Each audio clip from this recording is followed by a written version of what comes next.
For the past few years, Ricky Gervais, Stephen Merchant, and Karl Pilkington have been meeting regularly for a series of pointless conversations. This is one of them. Testing. Is that all right? Hello and welcome to the Ricky Gervais Show with me, Ricky Gervais, Stephen Merchant. Hello. And the little round-headed buffoon that is Karl Pilkington. All right.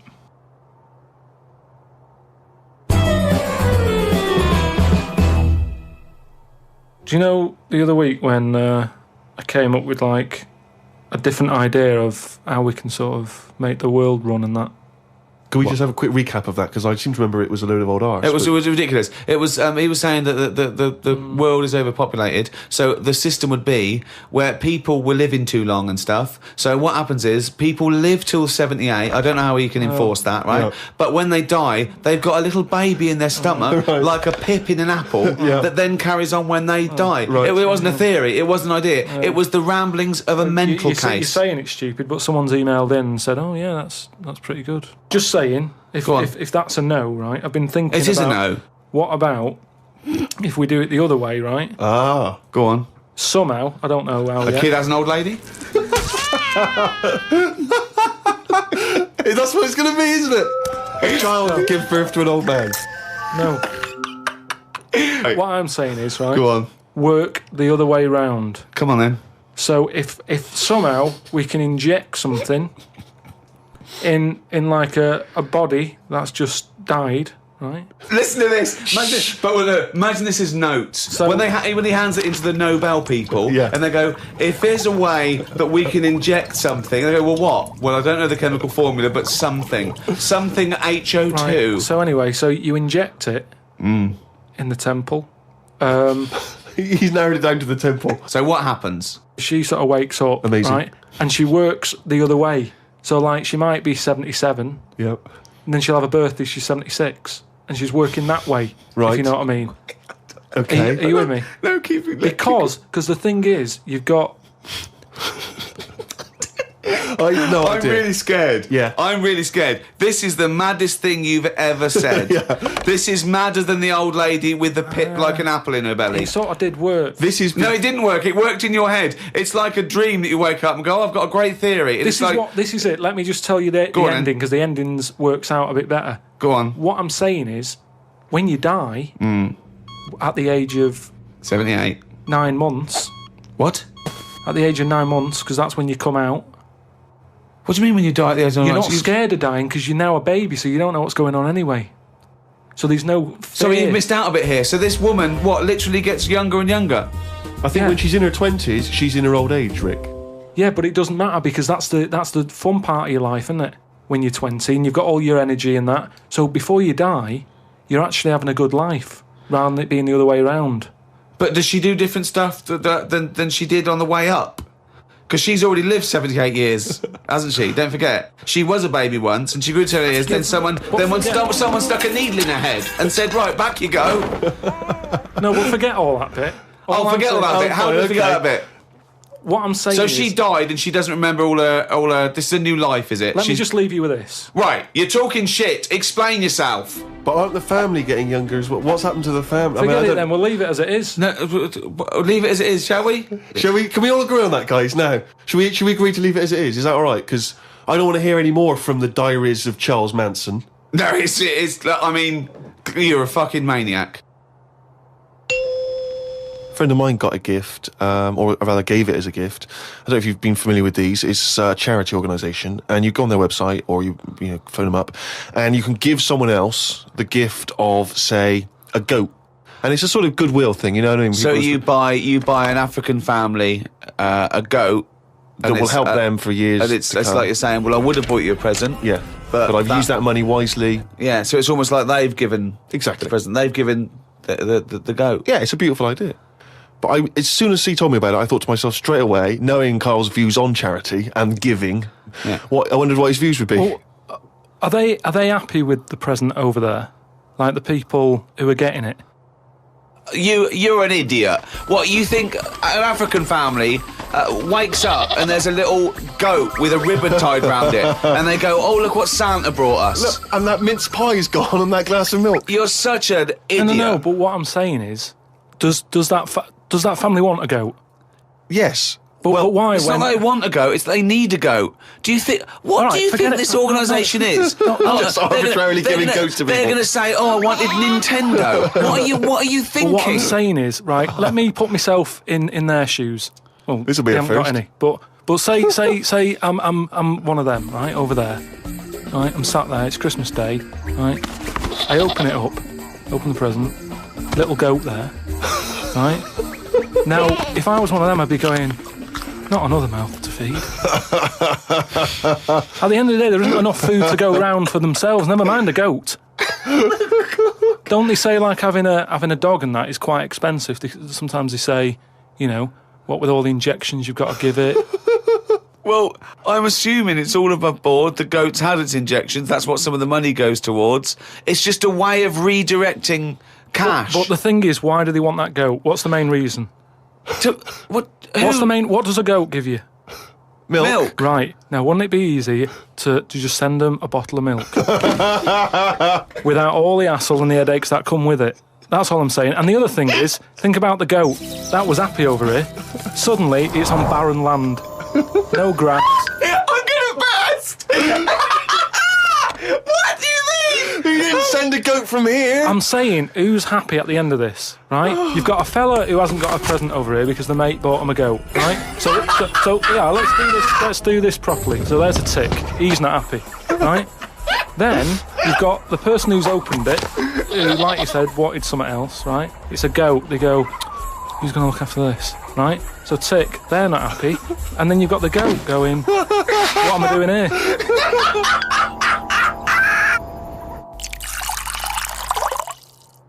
Definitely love this, surely. Have you started seeing this now? Virgin are starting plugging Virgin Galactic. I think it's something like 200,000 quid, and you'll get a chance to go in a space shuttle into space. Karl, thoughts? Going to space? Wouldn't it be a fascinating experience to go into space and look back at the Earth? I mean, at what point are you all meant to be happy? Do you know what I mean? You're floating about up there, and because you don't get out, do you? What, you mean to do some duty-free shopping? I'm just talking, you don't go floating about, do you? You stay in your seat. Well, they probably let you move around on the shuttle. Yeah, no, but I'm talking about getting out. For me, when you go on you want to holiday... get out into space? Yes, but that's what I'm saying. When you go on holiday, the flight bit isn't the best bit of the holiday, is it? That's the bit you've got to do. So what I'm saying is you've got to stay on this and then you go back home. So you don't take luggage, right? I don't see the point. Right, so you're there, you're sat in your own clothes for the whole time, same clothes the whole time. But I don't understand what is the point. I think it's the view. I think it's two things. I think it's the view and being able to be part of an exclusive club. I went into space. It's all that thing about man conquering nature, and you're one of that elite few that have managed to pop up, see the world from a distance that no one else can see it from, and then pop down. All that way just for the view. Yeah. Is it worth it? I mean, there's a lot of other places I haven't seen anyway. Right, before I think about that, I think if you've done everywhere, I haven't been to Scotland yet. Right? Right, yeah. I'm not being funny, but do you know what I mean? So just have a look in your back garden before you go looking in someone else's. In space? Yeah. Yeah. What would make it a trip worthwhile for you? I mean, if you did go into space, if we gave it to you free of charge, we said, Karl, go up into I know space. the answer. I know the answer to this, Steve. He's thinking, I'd like to meet some aliens that can talk like I do, Yeah. and I can understand them, and they can tell me something. Like what? Oh, they met God, he was all right.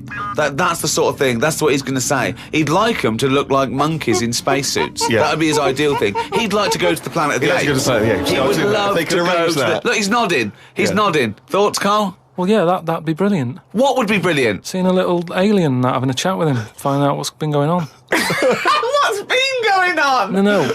But don't you think that, like, I mean, if you bought me that as a present, right, Yeah. either of you, Yeah. I wouldn't be that happy. For me, that's a little bit like... Well, that's annoying because we've got you a trip We to just space pulled and together. a goat. Yeah. Yeah. Do you know how, like, I am interested in sort of going on another planet, right? Not, Karl, you are on another planet, mate. No, but do you know what I mean? It would be quite sort of interesting. How do you think you'd get there? Well, yeah, you'd go on a rocket and stuff, but what I'm saying is, at least you know when you get there, you're getting out, you're having a bit of a wander. But I wouldn't be happy in just the journey bit of it. That's all I'm saying. That's great, isn't it? But the thing is, right, because I was looking into it a bit, because I was reading about the Virgin Atlantic thing, right? And I was reading something that in 1971, right, 3 of them went up there. There was one bloke in the rocket, right? The other 2 wandered off, had a walkabout, seeing what rocks they can find. Right? And that bloke who was in the rocket, right, he was the loneliest man ever in the world. I don't know what to do. What that was. I don't know what to do. I don't know if that's some sort of profound poetry or I don't. Do you know what I think he's trying to say? He's trying to say he was, by definition, a human furthest away from all other human contact. Yeah, that's what I said. Yeah, okay. No, you said loneliest. Loneliest evokes an emotion. Yeah. But it's like he started crying and writing poetry and listening to Morrissey records. But what I was thinking is, do you think when he got up in the morning, he still bothered to put his clothes on? That's the first thing that came into your mind. No, when just you because pictured him I in always, there. at the end of the day, even if like my girlfriend Suzanne's out at work and that, I'm not happy walking about with everything out because you never know what's going to happen. I just mean, you never know if someone's going to turn up. No, I don't like what I don't like. No, I always pop some pants on or a towel, even if I'm alone. Not always. Because I've knocked on your door when you've been stood there with... No, he's taking his trousers off. I did it especially, knowing that you were there. I've done it especially to annoy you. Oh, right. Yeah, so... But do you know what I mean? Do you think he was walking about the rocket with his tackle out? Or did he go, no one's watching here? Do you reckon it floats up or down? Well, if you are the man who was up in a space rocket and was for a short period the loneliest man in the world, we'd love to hear from you. We'd love to hear what you did with your time, how lonely you felt, and also did you float around with your cock and balls out? Karl, if you could have a superpower like Superman, what would your superpower be? Can I suggest consciousness? Yeah. Can I have the power of thought? Remember, you've already got opposable thumbs. So cross that one off the list. Oh, go on, Karl. There are so many to choose from. Telepathy, X-ray vision. Flight, invisibility. Choose it wisely. Strength, intelligence. But why have I been picked? Oh, for God's sake. No, but I'm just saying... It's Rob's question for you. But I'd just say, does anyone else want this? Or, do you know what I mean? Oh, what do you wish you could do that's impossible is the question. What? What do you mean? Because with that comes a responsibility. With enormous power does come great responsibility. So, would you like Spidey senses? Is that what you're saying? Come on, Karl. You know what these superheroes because they can. I know, but it always freeze things. They're never happy, are they? Do you know what I mean? Spider-Man wanted to tell that girl that he could climb walls and that. He's like, I can't. Superman never told Lewis and that. Who's Lewis? Who's Lewis? Who's Lewis? Yeah. It's just a pen pal, Superman's. Lewis, his little secret chum. Yeah. All right, Superman. Hello, Lewis. What are you doing? Superman. Who are you? I can't tell you, Lewis. Brilliant. Hulk. He wasn't happy. Hulk, he wasn't happy. It's true. He's got a theme. He has got a theme. There's not many happy superheroes, are there? Leaving aside the superheroes you're already aware of, what superpower would you want? You don't have to fight crime with it, Karl. Let me remind you of some of the other things. Invisibility. All the time, though, or can I sort of turn that on and off? Let's say you could turn it on and off. Would that interest you? Yeah. I'll have that. Right. Okay, and what would you do with this power of invisibility? Just sort of wander about and just not get seen. It's a brilliant power. It's a brilliant... And it's put to such brilliant use. It's brilliant. Well done. And why would you want to walk around and not be seen in that?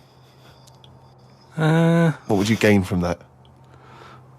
I don't know, you could sort of go in shops when they're shut. So you don't have to go. How would you get in? Just get in just before they lock up. Oh, yeah. How would you get out? Wait till the morning. Brilliant. So hang on. So that's your use of invisibility. They found the power of invisibility. You want to sneak into... Never mind. No, hang on. You want to sneak into HMV, right? Wait for 12 hours and then buy something. I love it. Just so that you don't have to be in there with other people. Do you know what? I don't want it. I don't want a power. Why not? Because I just don't think it'll do me any good. I think it's more of a hindrance. I love this. It's like, just think of his presents. We've given you a trip into space, and the chance to be invisible. Not happy with any of them. Yeah. What he wants is a voucher for HMV. Yeah. He just wants some tokens for a record shop. Just going through a few more of these emails. This one's from Kent from Nova Scotia, Canada. He says, Karl, he's wondering if you've got any personal mantras that you could pass along. For instance, he reminds us of Ben Franklin's famous mantra, waste not, want not. Who said that? Ben Franklin. What did he do? What was his job? Benjamin Franklin was a well-respected American politician from the 1800s. He was a sort of thinker, a philosopher, a scientist, deeply respected. Also a big political figure. He features on the dollar bill or the $10 bill or something. Yeah. So he's one of the great sort of American Enlightenment thinkers. And he came up with the mantra, waste not, want not. You must know waste not, want not. I mean, that's just... Do you understand the phrase waste not, want not? No, not really, no. What does it mean? I've never used it. It's like... don't throw stuff away because you might need it, and therefore you won't be wanting anything because you didn't throw it away. So he was a bit of a hoarder. If you don't waste food, for instance, then you He's a bit of a hoarder. For God's sake. No, but I'm just saying, he's a man in power. Is that the best thing he ever said? No, I'm sure he came up with many, many profound so why things. Is that one he did remembered? Experiments in electricity and conducting electricity, all sorts. But that impresses me more, inventing electricity, than someone... He didn't invent electricity. Wait a minute! Don't impress you more than what? Just saying, waste not, want not. I don't think it's that good. It's not even catchy. How would you word it? I'd just say, whoa, don't be chucking that out. You might need that later. Don't be chucking that out. You might need that later. Karl Pilkington. Whereas some would argue that waste not, want not is perhaps a little bit more pithy, a little bit more... We should go through great sayings and phrases and say if he could, well, firstly, does he know what they mean? And then secondly, can he improve them? That would be brilliant. We'll do that next time. All right, let's see. Okay, Winston Churchill. Never have so few done so much for so many. What do you think of that? Do you know what that means?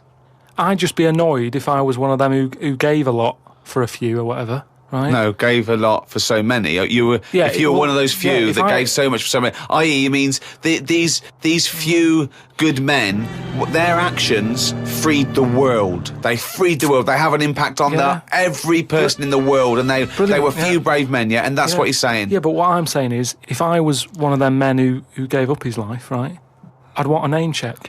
I don't want to be bungled in with everyone else who is saying a load of blokes gave it their lives. Well done on that. See you later. That's brilliant. Did you just say bungled in? Bungled in, yeah. You made up a word. I don't want to be bungled in. You made up a word. See, that's it, you see. We've been looking for it. That's original. That's Karl Pilkington. I don't want to be bungled in. Right, do you know we've chatted about charities before, haven't we? Sure. Yeah. Done a lot of stuff on that, right? Just coming back from Manchester, right? Got off the train, Euston. Yeah. Right? Got off the train, walking through the busy bit and stuff. There's this fella stood there, right? Good charity worker. Yeah. Right? Nice looking fella. He's got his suit on, a tie and everything, quite respectable and that, right? Look down at his bucket. All money's been put in the bucket and that, right? On the front of the bucket, right? It says collecting for the homeless at Christmas. Now, why can't they do that? What, the homeless? The homeless people. Why is some fella taking his time out, right? His own time where he could be at home. Why? Some of us have got homes to go to. Yeah. Why? Do you know what I mean? What do you think? Just give them the buckets? Well, what are the homeless people doing whilst he's doing that? Is what I'm saying. What have they got on the timetable? Cut out the middleman. Cut out the middleman. What would prevent a homeless person and an entrepreneurial or homeless person just getting a bucket and writing that on there themselves? Could I suggest something?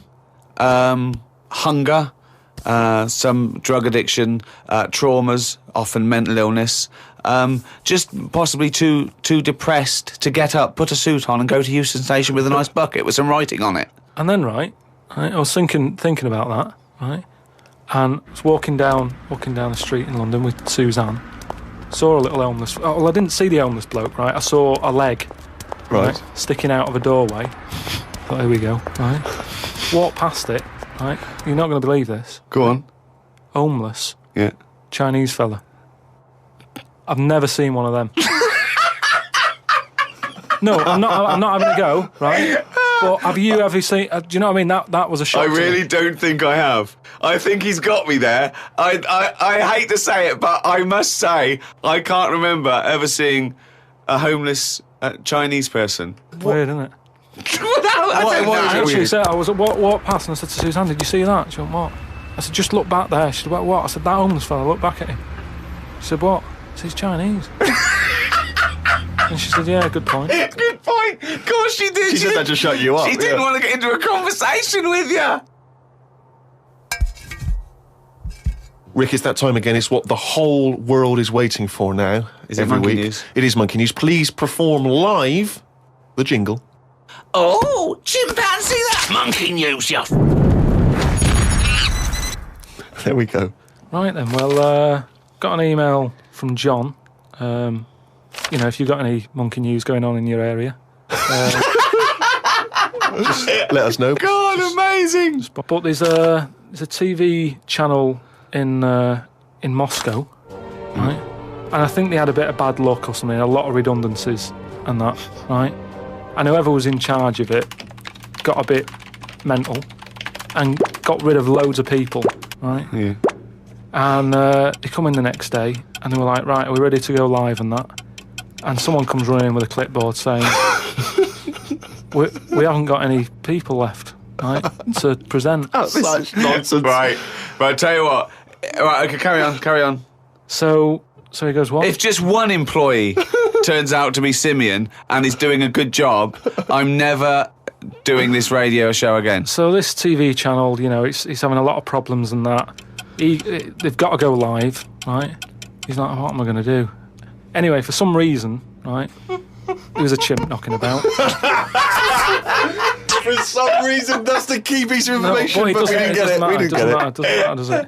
It doesn't matter. It doesn't matter. Imagine if that was in a film. And they're going, well, I can't see where this plot go. Well, he's just there. He's just there. So anyway, he sort of says, get it in a suit, right? Why? So, because they're running out of ideas, the clock's ticking, they've got to go live with something. What do you mean? What he's presenting? Is it a news programme? He's presenting. Listen, it's a chat show. I am not... They can't Again, talk! don't have a go at me, have a go at John, who sent this in. Right, and be this quiet, let's hear it. Let's hear it again. So anyway, so like I say, so they going live, 5, 4, 3, 2, 1, what have you. Chimp sat there on the chair. He was like, look, let's just get through tonight's show and worry about this tomorrow, right? What are you talking about? Look. So they've put a chimp in a suit. What was that handmade, or were the sleeves a bit short on him? You idiot, think! So anyway, it's sat there, right? And they're going, right, here we go. Good luck, everyone, right? Yeah. Chimp's there. What programme is this? It's a chat show. Whose chat show is it? Well, it's the monkeys. I like the fact that It's the monkeys now, is it? Did I say... I like the fact that they put the chimp in a suit. It's like, no one's going to take this chat show seriously if he's not dressed up, if he's not smart. Slovenly, look at that slovenly ape. So anyway, let's get to the point of it and that, right? So anyway, so they go on, right? It's all going Didn't blinker. happen. There's no way this happened. Here's a fundamental anyway. question. How was the chimp asking questions? Not sure about that bit, but all I've got is the stuff that was on the news site for this. Like I say, I've But it's rubbish. Yeah, but I've given you some facts. I've No, told you there's a TV channel in Moscow that's having problems, right? I've explained that. No, bit. it's rubbish. They've got rid of presenters. The monkeys sat there, right? Don't worry about it. Anyway, I'm telling you, it goes all right. It So goes anyway, okay. In case you were worried, Rick. he's sat there, right? Absolute They get to the shit. first break, they're like, can't believe it, right? You know, viewing figures and that, they're loving it, right? What? No, what? How did they know the viewing figures in the break? Please do not interrupt the And news. what did the chimp At do in end the of it, first half? They had a big guest on that week and And what did he do? Just talk to was it? himself? They walked. So Cher comes on, I'm yeah. not sure, but say if it is Cher, right? No, Right, what? the main gaffer is like going, oh, Cher's going to go mental at us, right, for putting So on it with is. the monkey. No, it is Cher. No, it's In Cher. his mind, it's Cher sitting there talking to a chimp in a suit. So anyway, she and they're comes filming off- it for Moscow TV, and the ratings are going through the roof. Presumably there's a translator, because Cher doesn't speak either Russian or chimp. So she comes off, right, and the bloke who's in charge is like, she's going to go mad. She's going to go mad here. She walks up, she goes, I love that. Right? She said that's one of the best interviews, right? So anyway, we decided, right, it went so well, kept him on. He's still there. I love the fact that Cher was an idea that Steve threw up, and now she's going, I love that, I love that, I love that, Jim, get me back there. I want to go to Moscow, never mind. Unbelievable. Don't have a go at me, have a go at John, but, you know, if you've got any monkey news, send it in.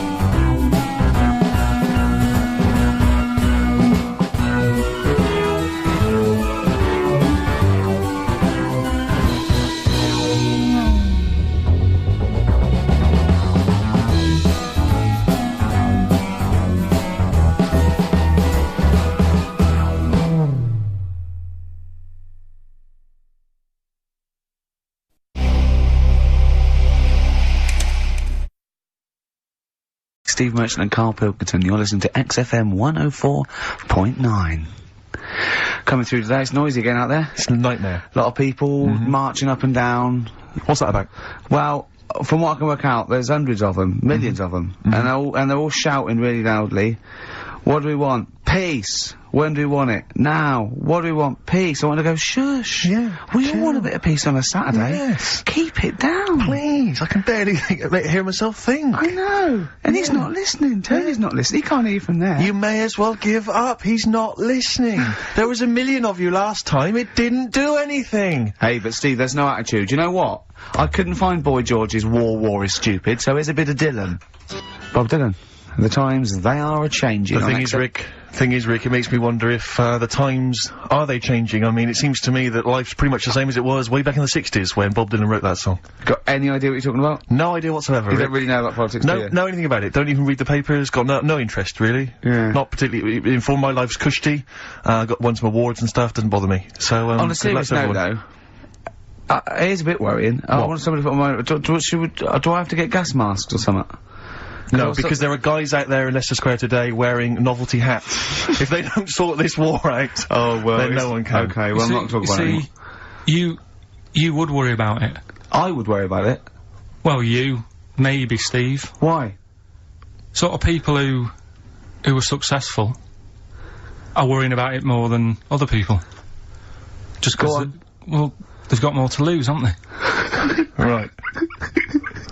No, do you know what I mean? You see, like, Bruce Willis on the telly saying, oh, it's not good, is it? And it's because he's got a big house and loads of cars. If you live, you know, on a council estate, it's like, well, if it gets bombed, probably doing us all a favour, we'll get nice new blocks of flats to live in and that. It happened with Manchester, with the bomb that happened, and they bombed the Arndale Centre. Did us a favour. Got a nice new Marks and Spencers and that. So hold on, this puts a whole new twist to the argument when people say bombing the world's poorest countries is wrong. Because I remember when the Afghan problem was on, people were saying bombing the world's poorest country is wrong, but it's like home improvement, according to you, then. Yeah. Because they've got a brand new B&Q, have they, over now? They're popping down there every Sunday. Anyway, let's not go on about it, Yeah. 'cause... Well, think what you're saying. Yeah, I know. My family was killed, but look, a carpet warehouse. Yeah. Do you know, I think, you know, people don't want to hear about this today from us. They want to hear, you know, the new features, the songs of phrase. What song's a phrase? It's the feature we started last week, where we take clips of songs, we make up a phrase from the show. I mean, a famous phrase, last week's world famous phrase was, there's this airy Chinese kid. Yeah. You'll remember. Yes. Well, it was called Crosswords last week, but Phil emailed in a good suggestion and said call it Songs of Phrase. Brilliant. Songs of phrase. Songs of phrase. But perfect. So have we'll we use that. are we still going with cheapest chimps? We're persevering with that, aren't we? Got some cheapest chimps lined up. We'll be doing that before 3 o'clock. Yeah. Great. Again, who else can say that? So good. So for the next 2 hours, everyone should just bury their head in the sand, ignore the world's problems, and enjoy features such as Cheapest Chimps and Songs of Phrase. And a bit of Shearing Breaks. Oh, class. Oh. Trying to stop suddenly in Italy. TB. Cheering breaks. It's like a rockbuster, Karl. They were the good old days. I know, yeah. Painkiller. On XFM 104.9. But look, Rockbusters is gone. Forget Rockbusters. Long live Songs of Phrase. Over to you, Karl. All right, well... You know Rockbusters was one of the things they were protesting about last time.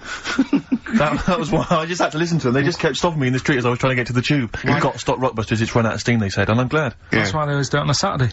Yeah. They make their way to Leicester Square for 3 o'clock. Yeah. Right. Songs of Phrase. What it is... Songs of Phrase. We took a phrase from the show last week. It was, there's this airy Chinese kid, right? Today, we're going back to the good old line of, about you never see an old man eating a Twix. Sure. Right? How long is that? No, you'll never see an old man eating a Twix. You'll never see an old man eating a Twix. It's not as many as you think, though. It's not that many. Well, how is it not that many? Right, well, first of all, anyway, don't worry about that. I think there's about 5, I think. Hang on a minute. Oh, God. Why do we leave him alone to do this, I Steve? don't understand. Do you know what I mean? It's like, I tell you what, we were flying them. Six different songs. 6 different songs. That's a lot to get, Karl. But what happened is, I couldn't find a song with Twix, so we've changed the chocolate. Oh, this is rubbish. We're not doing it. We're not doing it. No, you've got to be punished. We're not doing this. Do it next no, week. you'll like it. No, shut up, Karl. No, just no, we're not He's doing put a lot it. of effort in. So what? You're right. He's got to do it right. He's got to do it right. No. There's too many. We said too many. It's changed the thing. It's not a one-off phrase. It's ridiculous. No, it's If absolutely only, pointless. Rick, if only his parents had spoken like that to him sometimes in the past, Do you know maybe what I mean? we wouldn't be Right. having this discussion You're not now. doing it. Come on. No, we're not doing it. Steve, what do you think? I'll tell you, we've got the prizes, but I'm Yeah. not even going to bother I'm not even going to bother. no, I think we'll just share them no. out amongst, Right, homeless. Absolutely. No. There's troubles in the world, and I'm not going to let you faff around doing nonsense like that. well, it's ridiculous. Well, let's do it for this let's week. play a beautiful song. What do you think? I'd love to hear a great song. Yeah, the times they are changing. We've said that. Look at Rick, I'm Mother beginning to wonder Nature if it's on the run. Look at Mother Nature on the run, Steve. Yeah. Play it. So we're not doing... No. It's your own fault. Neil Young. Beautiful. After the Gold Rush, one of the most beautiful, poignant songs ever, I Great think. lyrics in that. Look at Mother Nature on the run in the 1970s. Forget the 1970s, Rick. I'm beginning to wonder if that's just as truthful nowadays in the year I've told you 2003. before, you've got no idea, you don't know anything about the world or politics, so I don't know why you persist. I don't know why I keep saying it myself, Rick. I'm a political incompetent. I don't know why I keep spouting on with this drivel. Right. It's The Guardian, I think, that's doing it to me. It's all second-hand information. I just read it in there, and I just So think it was a good idea to I get keep on thinking, the, exactly. I keep get thinking on I the can pass it bandwagon. off. You don't Yeah. really care, do you, about anything in the world, really, as long as it affects you? I haven't exactly. Yeah. Unless I'm No. personally affected by these Yeah. things, I don't care less. Well, I'm the same. You Now, know. Karl, the big question, as we know at the moment, is whether we're going to let you do Songs of Phrase or not. Rick, I should tell you it's gone now, mad. there has been a flood of... Oh, no, there hasn't. Sorry, I was thinking there'd been a flood of emails, but it was people agreeing with you, Rick. I know Tony Blair has been trying to get through. Yeah, exactly. And I'm just checking the emails now. There's absolutely nothing supporting you, So Karl. no one gives a side either way about No, well, that, that's not then. fair. There were a couple of phone calls, weren't there? One was the guy saying you should. I think the other one was you, Karl. Was it phoning from the kitchen? Can we do it? Can we do it? Right. No. If you don't like it, we won't do it next week, but the fact that I've made it... I don't know why you did that. We thought of lots of stuff that you could do. You chose one where you have to have 10 words and 6 songs to choose. You haven't got Twix. I don't know what you've substituted Twix for. Okay, I mean, I got to say now, I'm going to sit on the fence, so I'm quite intrigued. Okay, right. What hear it. what have you substituted Twix for? Well, I can't Well, tell you. here. Of course you can. No, I can't, because people have to listen to it and work out. All right, let's just No. hear it. Let's hear it then. No. They know what they have to know what the word is. They have to tell what the song is or the I artist. prefer just to play it. No, you've got to tell them what it is because they might not even know what word they're I think looking you should for. let's hear him out. Rick, Right. please. Right. Democracy, that's what we're fighting for. Come on.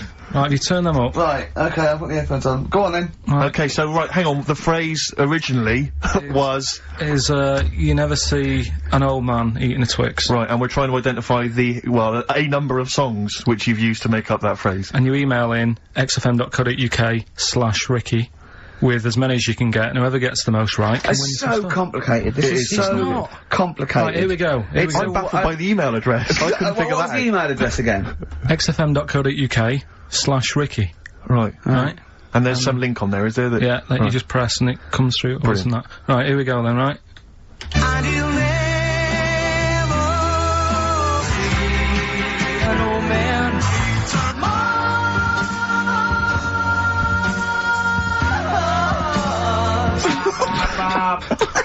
Well, I missed a little bit at the end. Let's hear it again. Mars, ba ba ba. Let's hear it again.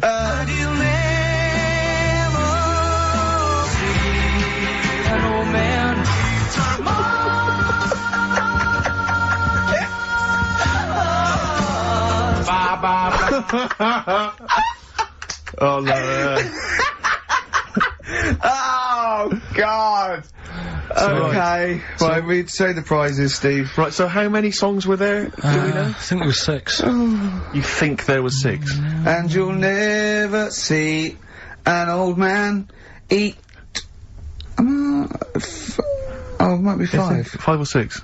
Yeah. Anyway, why not email in the answers and how many there were, and you might be in with a chance of winning on DVD the original series of Citizen Smith with Robert Lindsay. That was good. Paul Whitehouse's Happiness, the first series of that on DVD. We've also got a couple of CDs here. The Best of Britpop, Live Forever, Oasis, Blur, Radiohead, and all the rest of them on there. Right. Supergrass's current album as well. That's I all right. think it's the current album. Yeah, it is. And Okay. less convinced by this one. If I tell you that some of the artists include Delamitri and Deacon Blue, then I know you'll be rushing out later, Rick, to buy this. Scotland Rocks. A compilation of... Is Wet on there? let's see. What the about Wets- Biss? What happened to Biss? Let me see, I'm not gonna... I tell you, it doesn't... I mean, we've got Gun on there. Oh, yeah. We've got, baby, lately. Aztec Camera. Yeah.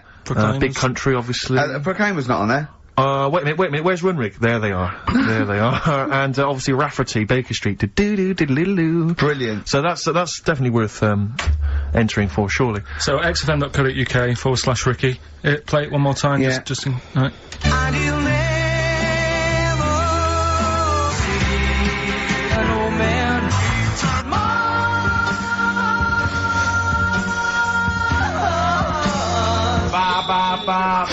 Class. Pure class. Well done. Okay. Yeah. Alright, Play let's it, go to Oasis. Stop Crying Your Heart Out on XFM 104.9. I'm Ricky Gervais, with me Stephen Merchant and Karl Pilkington. Karl's competition is in full swing now. I just will remind you, when playing songs of phrase and trying to guess the songs and artists, what do you want, songs or artists? I think songs is better. Yeah. Alright. But that's ambiguous, isn't it, what a song title is? Where Yeah, if I you think know it should the be artist, artists, definitely. maybe the artist that cleans it up really. Yeah? Yeah. Should we do Artists. Artists. Okay, you know, if they know what it is, because that'd stop any ambiguity, won't it? And don't worry if you haven't got all of them, because the winner last week didn't have all of them, but it's the closest one. I understand when you're trying to guess what's in Karl's mind, you can only get so close. Yeah. Do you know what I mean? He wants us to bring in Darren Brown. He go, because he won't be able to read my mind. And Yeah. I think he's right. I think he might I be. think he's the one person that could outwit Darren Brown. Yeah. Now, moving on, Karl. Well, we have to. should we just play it very quickly? Just play again. Just if Karl's you're in case you competition? want to join in. Go on then, one more time. Here, it's songs of phrase.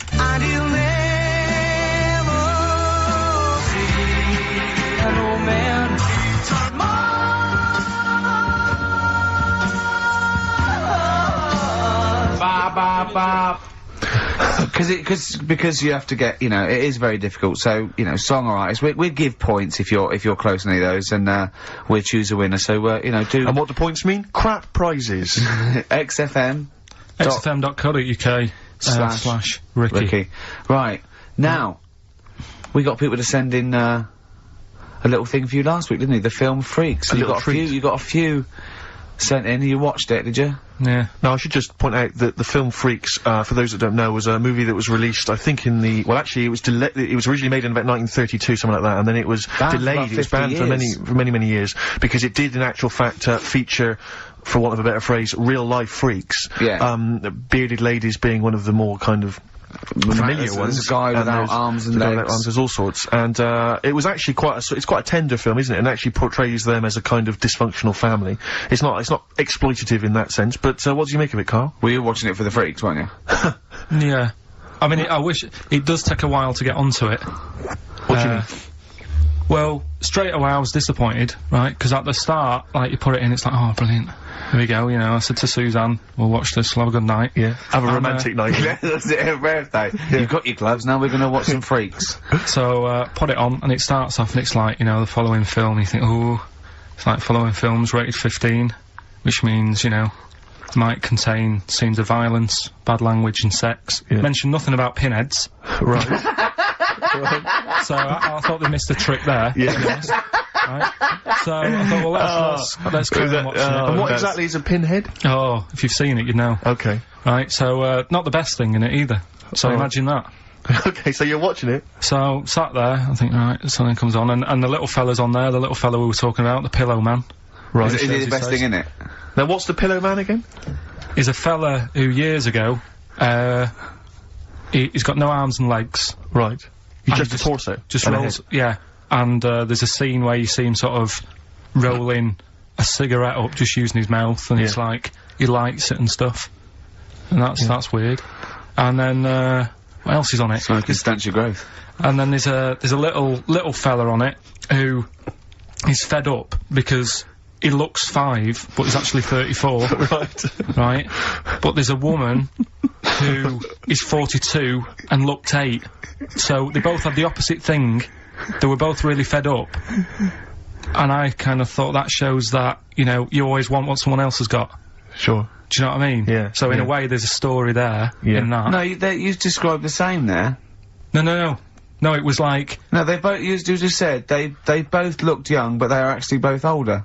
No. This was like a little man. Yeah. Who was 35. Who was 35. And looked 8. Yeah. And so did she. No, well, the other way round then. What? So she was an 8-year-old that looked 35? Yeah. So, oh, maybe not then. Anyway. No. But that wasn't that weird. I kind of thought it's a slow start and that. Yeah. And then, It's not a difficult film to follow. No. Yeah, but I wasn't really listening to what it's all about, just looking at what they had, and they had like a fella who's running about on just... They had like he was shopping. You know, they had a fella with no legs and he's running about on his hands, and sort of got about on a skateboard, talking to someone about it. They said that's how E.T. was done. There's actually a little fella in E.T. Right. who's just half of, sort of half a body. Is that true? I've no idea. I've never heard that before. Why haven't we heard that before? I've never heard that before. I don't think he would fit in E.T.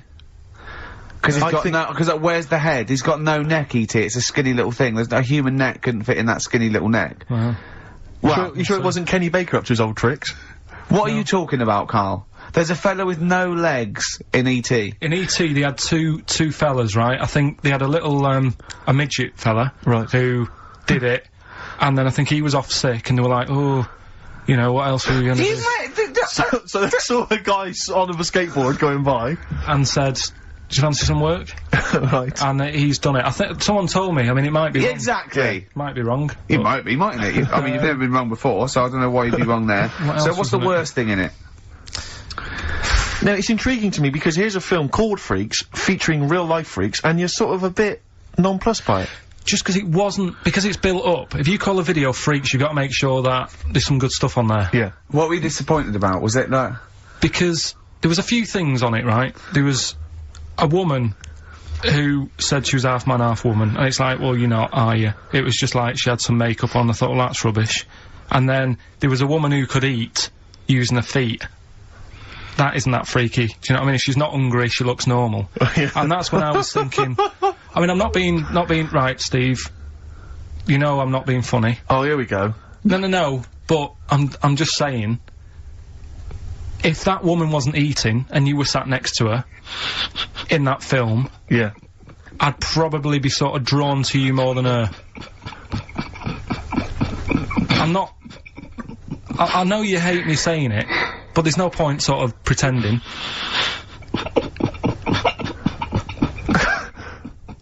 Do you know what I mean? Oi, Muttley, what are you sniggering about?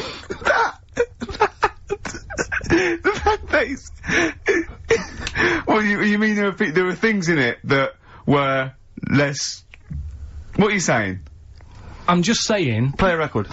Seriously, I'll slap you. I'm gonna slap you live on air.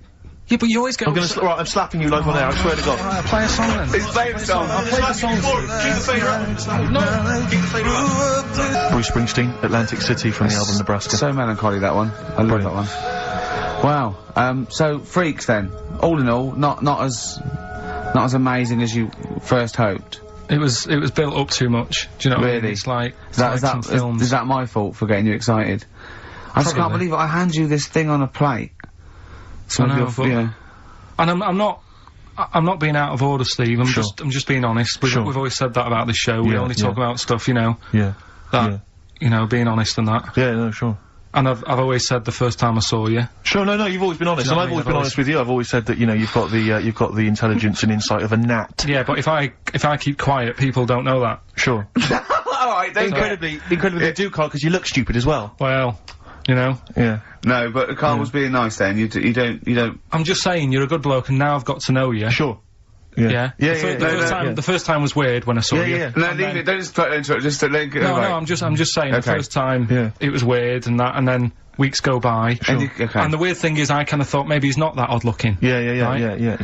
And then you went to LA for 3 weeks. Sure. And when you came back, it was like the first time again. Right. Okay. No, I'm just. Okay. Wait. No. Stop it now. Yeah. Everyone, stop it now. No, but I just think I'm a little bit more consistent because I've always thought you were an idiot. I don't want this. Don't argue. It was just okay. No, I just, you know, you know what I mean. My opinion has never changed. I've always thought you're an idiot. No, it's just all nice. Let's look. Peace. Shut up, fatso.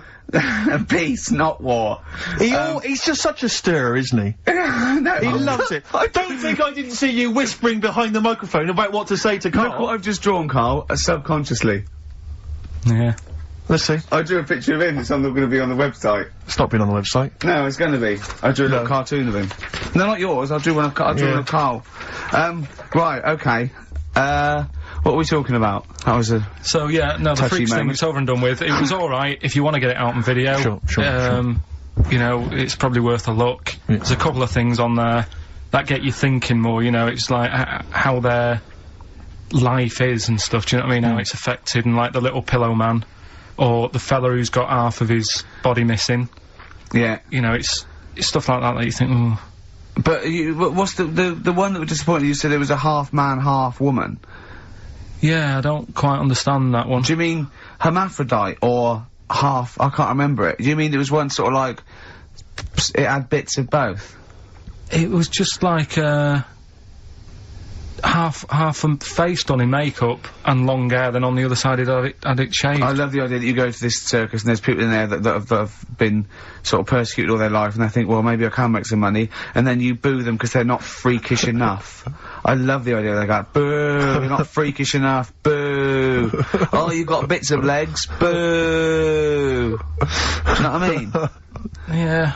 But there was, I mean, talking about that, you see, why did they join the circus and that? Because there are things they can do. I was telling you in the week that I was reading something on some news website about some sort of, Olympic-style games where they're going to see, like, disabled people against able-bodied. Right. Let's be careful here, shall we? No, I'm just saying, though. Okay. Do you know what I mean? So there is other things. It doesn't mean just because you haven't got legs you can't do other stuff. Yeah. And in this race, there's, like, disabled people who are beating able-bodied people. Yeah. I mean, what? Would you go and see that? I don't know. But, I mean, it depends. What do you mean? They're beating them? At what? He didn't state what the little races were and that. Little races. Can't help himself, can he? No, little races. Oh, look, there's the disabled with their little races. Yeah, they're having another little race. Oh, dear. Would you go? Would you go and watch that? Do you remember when Jimmy thought that Paralympics stood for Paraplegic Olympics? The Paralympics? Yeah, it means Parallel Olympics. Yeah. He thought it meant Paraplegic Olympics. That would be a good site, wouldn't it? Mainly blow football. Right. Right. Okay. So, what was that thing I told you to look up in the week? You were saying, I don't believe you. We're going on about, we were talking about the half man, half woman. Yeah. And you were saying... You can get a sex change on the NHS, just to see what you say about that. Did you look it up? I didn't, because I think I was wasting my time. I don't think you I'm can giving have that all done. these things. Little play Interesting records. stuff. You're annoying No, but me now. you wouldn't do that. You see, it's the other thing You've we were annoyed talking about. Steve. You've annoyed Steve on air.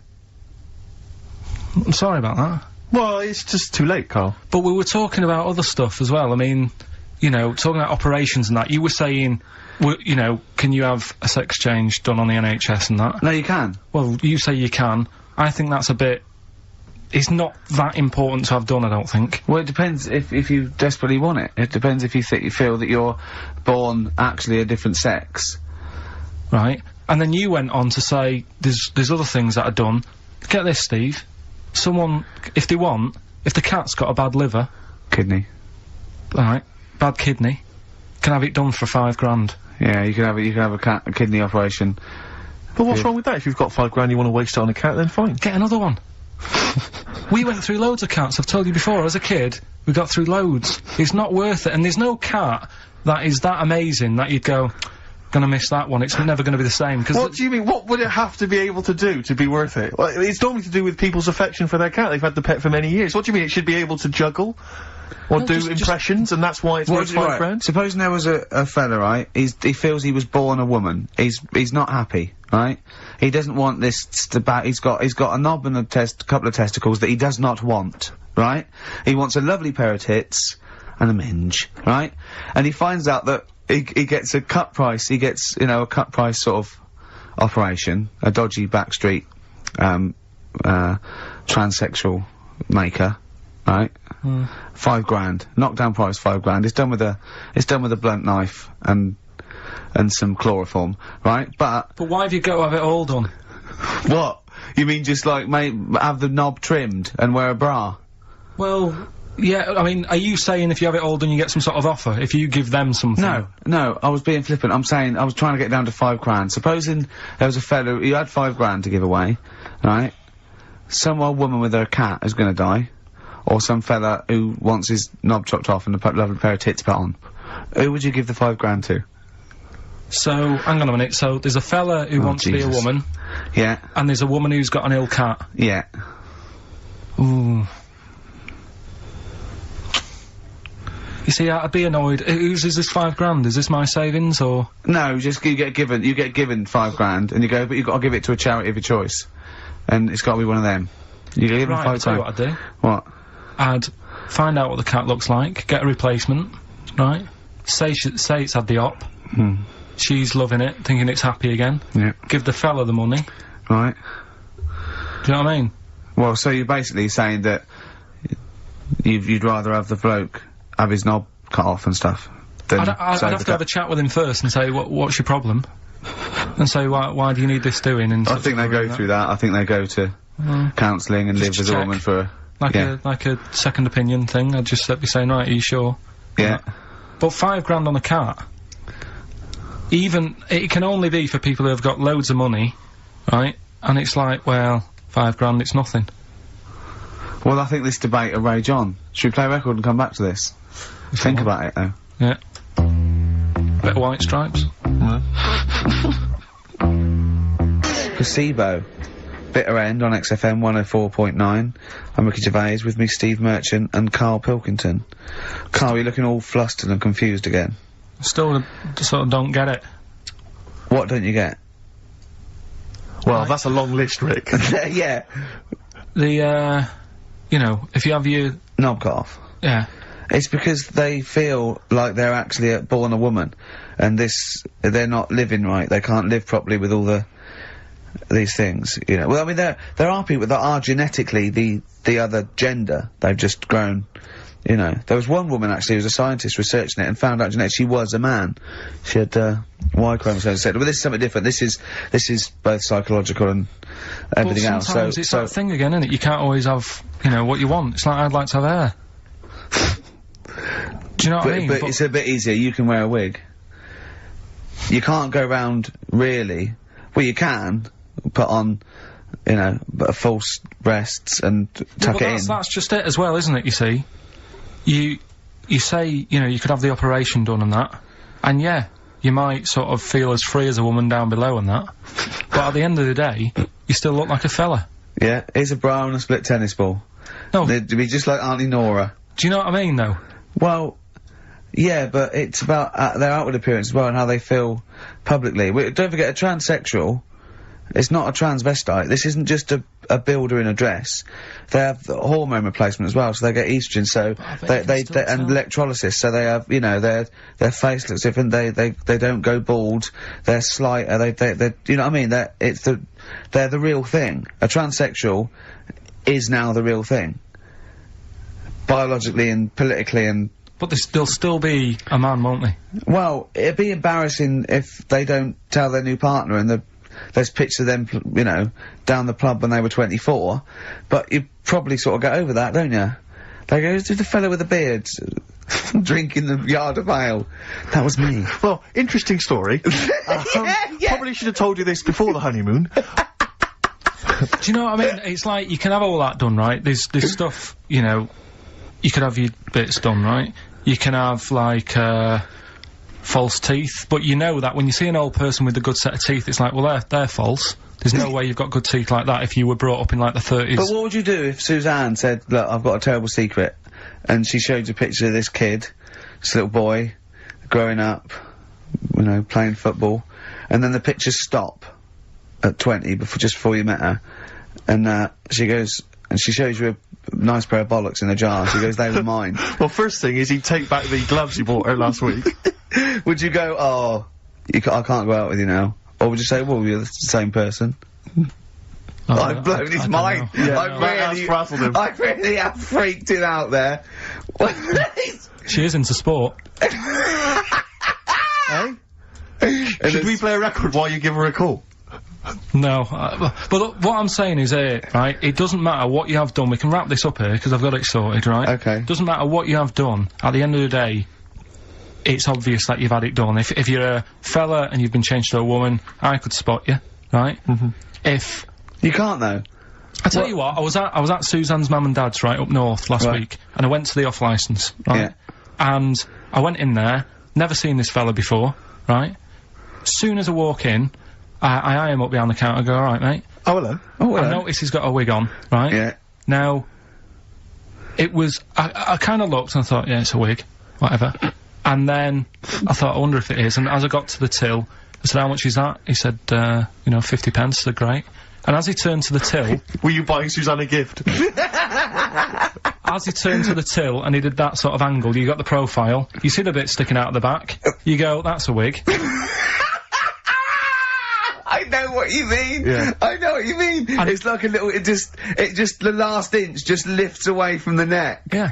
Yeah. Now, everybody who goes in that shop will probably know him as Yeah. having a wig and that. It keeps him happy, but everybody knows. So, what I'm saying is, it's like... But could I just say, transsexuals put in a little bit more effort than a fella who's plunked a rug on top and held it down with some duct tape. Do you know what I mean?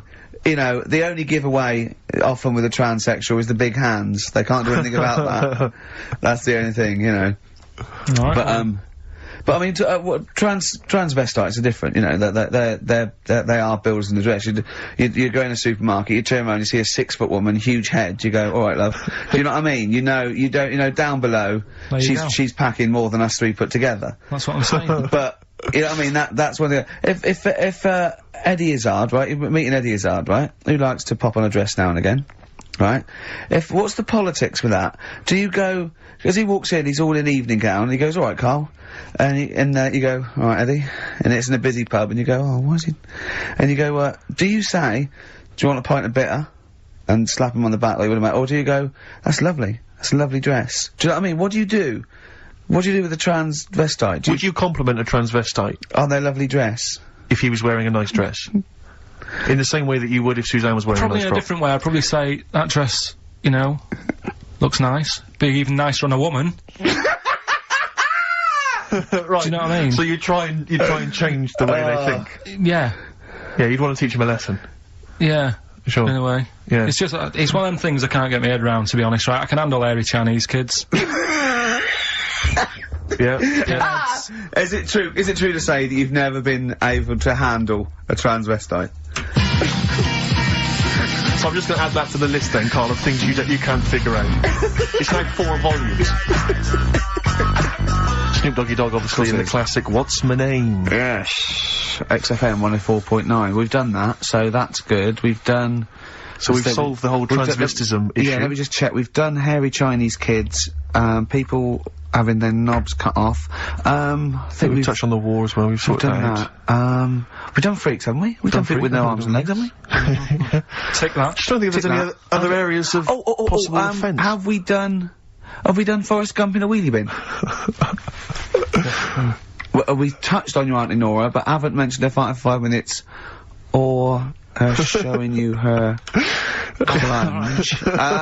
Hold on, let me see. I think we might have. I'd definitely like to hear the word clunge more often. Yeah. On this show. Her Mary. Anyway, leave that. Yeah. Clunge, Mary. I'm still none the wiser on that, but we'll leave it. I love the fact you are such a you're such an old man, aren't you? You're such a reactionary old man, the way you talk. You are the sort of bloke, I imagine you and your father stood in a pub, if a man came in a dress, oi, you're a bloke in a dress, take it off.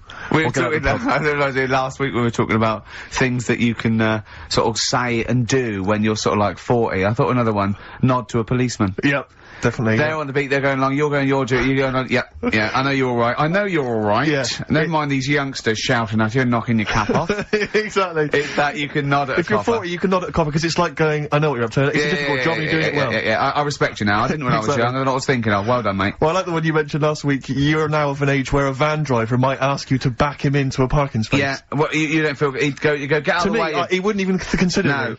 get out of the way. Yeah. If you're under 30, you don't even it's like I was thinking the other day, if I was in a pub with my dad and say his mates and they're all sort of 40 or 50, there is not one of them that would turn to me first with a pint of bitter and go, taste that, see if is that off? No, they wouldn't, they wouldn't want your never opinion. consider me. My opinion is the last one they're interested in. Yeah. Is that off? Things you can do over, I think, maybe 50.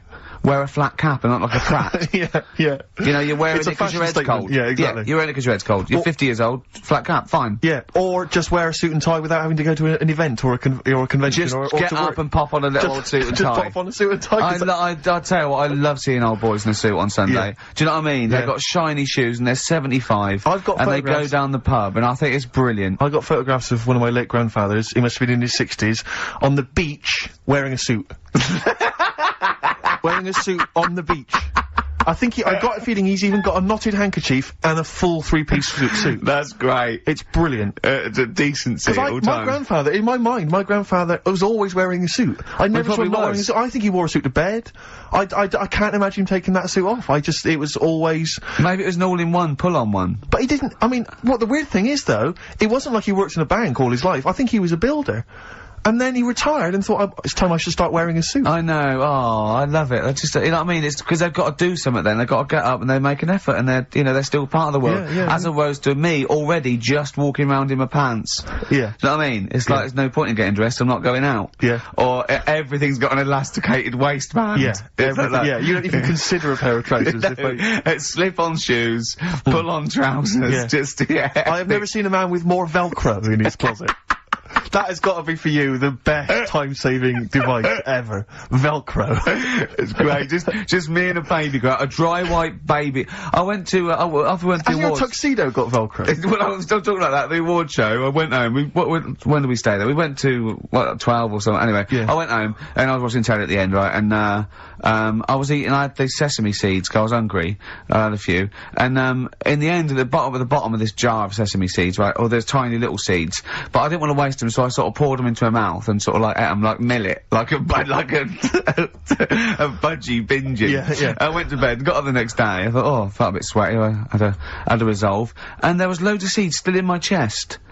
What, in the hair on your chest? Yeah. Oh, I had to pick 'em up. It took me ages to pick them out before I had a bath. So they must have stayed there all night, but not with the, you know, with the cheese and alcohol that was coming through my pores. These seeds had, well, they started growing. I'd have to mow my chest. Oh dear. Your girlfriend's a lucky woman.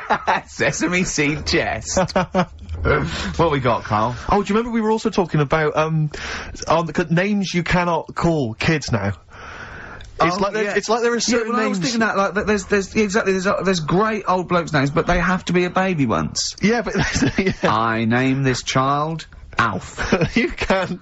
Stan. There are sort of these names which you just never name a child now. I mean, Karl, frankly, is. Oh, that's alright. I think is quite friendly. But Sid. Alf Sid. You would never name a child Sid. Stan. Bert. I name this child Bert. Did I ever tell you about my Uncle Alf? No. He wasn't a proper uncle, right? Right. But he was just Was he an aunt? one of me dad's mates and Yeah. that. And he was getting on a bit. He must have been about, 60, which is pretty old when you're younger and that. And he was the same. He used to always wear a suit and that. But it was never in good nick. It was always like a rough suit, but it doesn't matter. He's still, making half the effort and that. Yeah. And he used to sleep in a dinghy. Right, my Uncle Alf. What? In his house? Yeah. Why? Well, in a flat, he's in like a little bed sit. Because he only had a little bed sit, and he was into boats and stuff. So he had this Two dinghy. birds with one stone. Had this little dinghy, had a little flat, thought, well, it's tight space and that. He had a dinghy as a bed, and he had 2 tellies, right? He had 2 tellies, one on that the sound worked on, the other one only the vision worked. So if you wanted to watch a programme, You had to turn both on. put them both on like BBC One, turned one up, and watched the other one. Wow. That's extraordinary. From his dinghy? Sat in his dinghy. That is brilliant. It was an inflatable dinghy, it wasn't like a wooden. Yeah, an inflatable one, yeah, big inflatable Did you one. ever go around and visit him? Yeah, now and again. Was it weird seeing a 60-year-old bloke in a suit, in a dinghy, inside, watching 2 tellies? It's weird how at the time I thought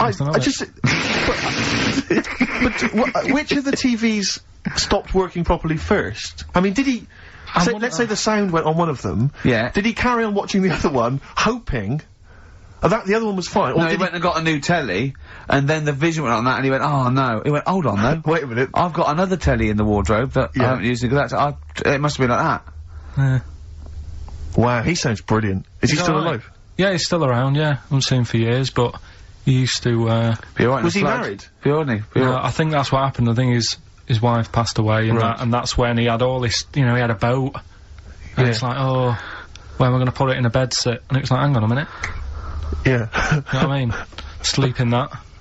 So, yeah. I wonder if he ever brought any women back. Just the idea of bringing them back, getting down to it. Shall we move into the bedroom? Ahoy! Oh, that is fantastic. Missy Elliott, Gossip Folks on XFM 104.9. Ricky Gervais, Steve Merchant, Karl Pilkington. Now I know we're not meant to mention the adverts, and I'm not slagging off the advert. It's that National Lottery advert with the little Welsh fella saying your money from the National Lottery goes towards Mountain Rescue. And put it out there, we've saved a lot of people. Now, that's fine, that's great, well done. What I'm annoyed at is why those people are allowed to go up the mountain in the first place. Yeah. Don't go up there, it's dangerous. Yeah. You're at your own risk. Yeah. Do you know what I mean? Definitely. It's ridiculous. Just posh, beardy twats climbing mountains and sticking a flag up there. Why climb? I don't want you to. I don't want you to. Am I paying, is there any point, Rick, where I am paying for people to get rescued from mountains? I'm not sure. I think the lottery's doing it now. Fine. Because I'll tell you, if it was my money, I would be living. Well, that's the point, isn't it? I mean... you should have to take out insurance if you want to climb up a mountain. You should pay for it. Yeah. If we save you, it'll cost a lot of money. You owe you. I'll be paying it back for the rest of your life. That's the risk. Yeah. Not falling to your death. Exactly. But never being able to pay it. They're all posh and rich anyway. Yeah. But it's just like a cat gets stuck up a tree and the farmer come out because it doesn't know any better. Imagine if that was a bloke. I'm stuck up again. Stop going up there. Yeah, but that's what I'm saying again though, it's only a cat, so leave it up there. Get another one. Absolutely. And there's the skeleton of Tiddles. I couldn't be bothered to go and get a ladder. No, but it's the same. A few weeks ago, everyone was making a fuss over that sheep. That was the first cloned sheep. Yeah. And it died. Clone another one.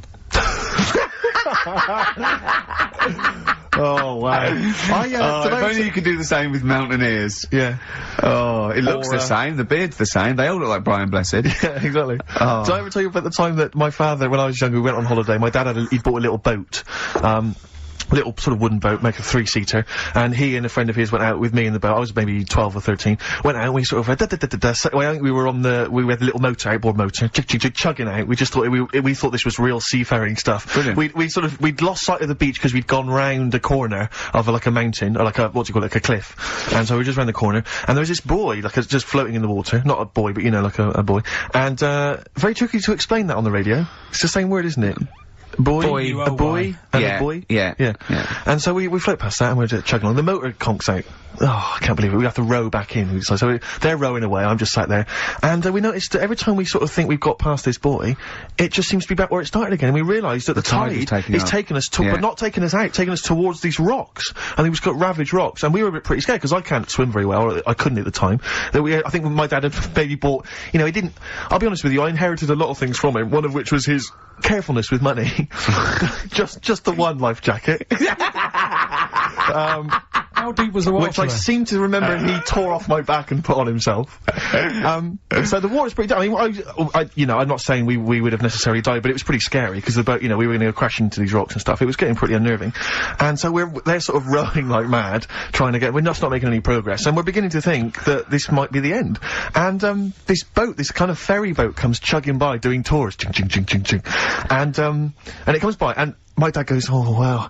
We were going, brilliant, they can help us, they'll throw us a rope, they'll tow us back in. He was going, you've got to be careful though, hang on, because according to the laws of the sea, if he rescues us, Steve, he can claim my boat. The laws of the sea mean he can claim my boat as salvage. I love the idea of that's like a reward. Doing that. But what I like is, his 12-year-old son might die, he's thinking about the boat. I know, but also, the other thing, of course, is that I like the idea of this ferry master going, Yeah. The boat be mine now, or take your son. Yeah. Let me think about it. I need a new bed. That'll be just right. King size.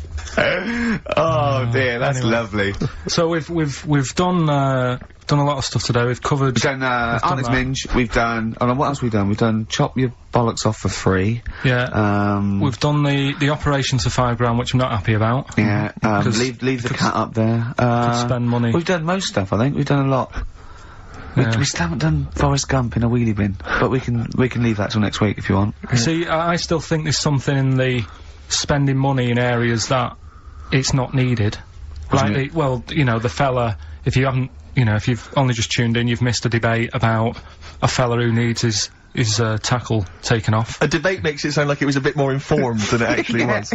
Well, and I'm just, you know, all that time, that was probably half an hour ago, and I've still been thinking about other things that it would be good if more money could be ploughed into things to get them out there. Like what? Do you know what I mean?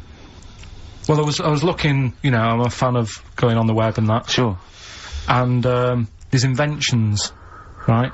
We were talking about a few weeks ago, inventions that are out there, and there's some that, you know, are well known by famous people who have brought stuff out. Do you know why we didn't go on with this?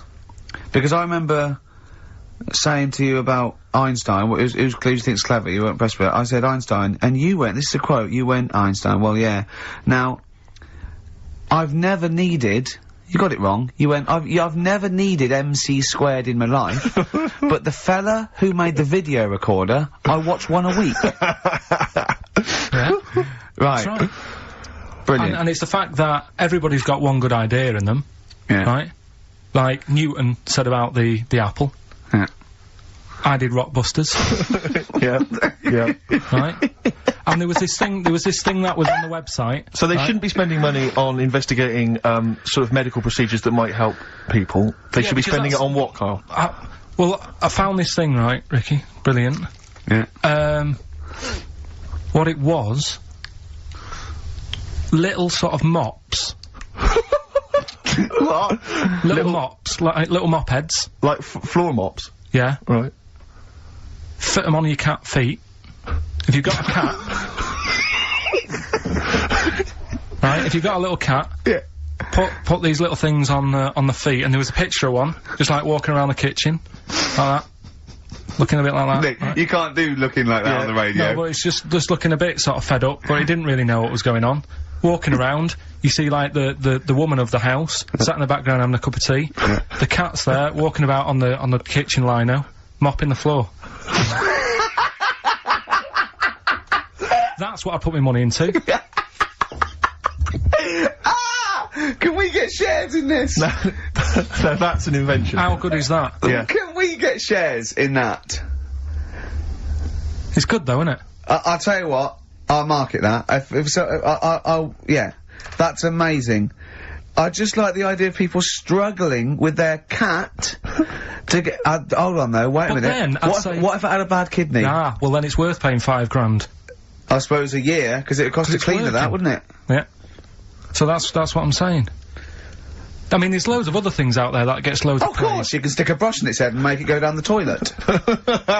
It'll be genius, Karl. No, but there's you see, you say that, if Newton came up with it, you'd be loving it. And there'd be loads of them out there, and everything, right? That's what annoys Imagine me. Newton coming up with that. Imagine Newton coming up with that, Karl. Think of it. Well, there's other things that gets loads of praise. Penicillin. Everyone, who came up with that? Who came up with that? Fleming, was it? Yeah, so discovered it on a... Right, I'm 30. Don't think I've ever used it. I've had Nurofen and Benylin. Right, so there's one thing.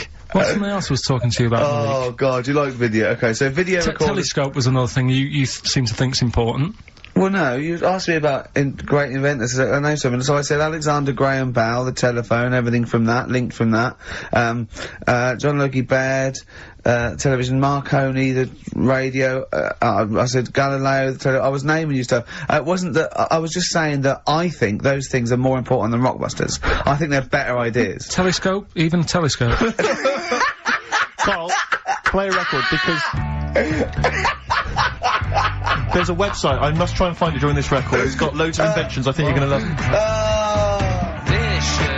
Vicious from Lou Reed. Always a joy. Yeah.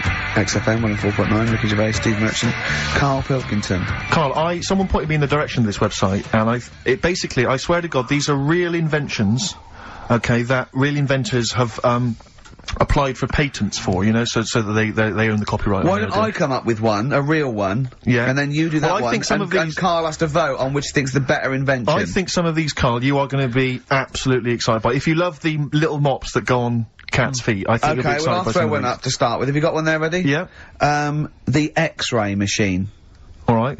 Oh. So we've got the X-ray machine on the one X-ray side. machine, Karl. Think of that. So, you've come to me It with this doesn't need. idea. It goes through opaque things. It doesn't need light. It excites. It can. You know, well, you know what an X-ray So machine what's can do. happening is, right, I'm sort of head of some business, I've got a load of money. Yeah. You're coming to me with an idea. Yeah. Yeah. And Steve's coming with me to an idea. I've got, say, $5,000 and I've come with you. I said, look, I can do transvector operation. You go, I'm not interested. I said, my cat needs a kidney operation. You go, I'm not interested. Right? I've come with you with an X-ray. Meanwhile, Steve walks in with. Well, firstly, I'm going to offer you, this is, patent 5571247. You've got the X-ray machine. I'm going to come to you with the self-containing enclosure for protection from killer bees. Tell me more. Alright, well, it's like... Me more.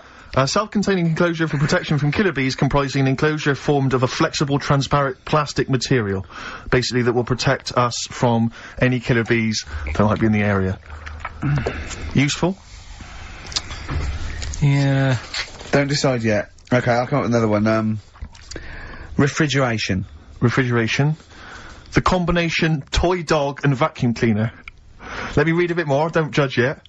A toy dog closely resembling a real dog and having a hollow interior in which is mounted a vacuum cleaner having a suction hose which is retractable from the tail end of the dog.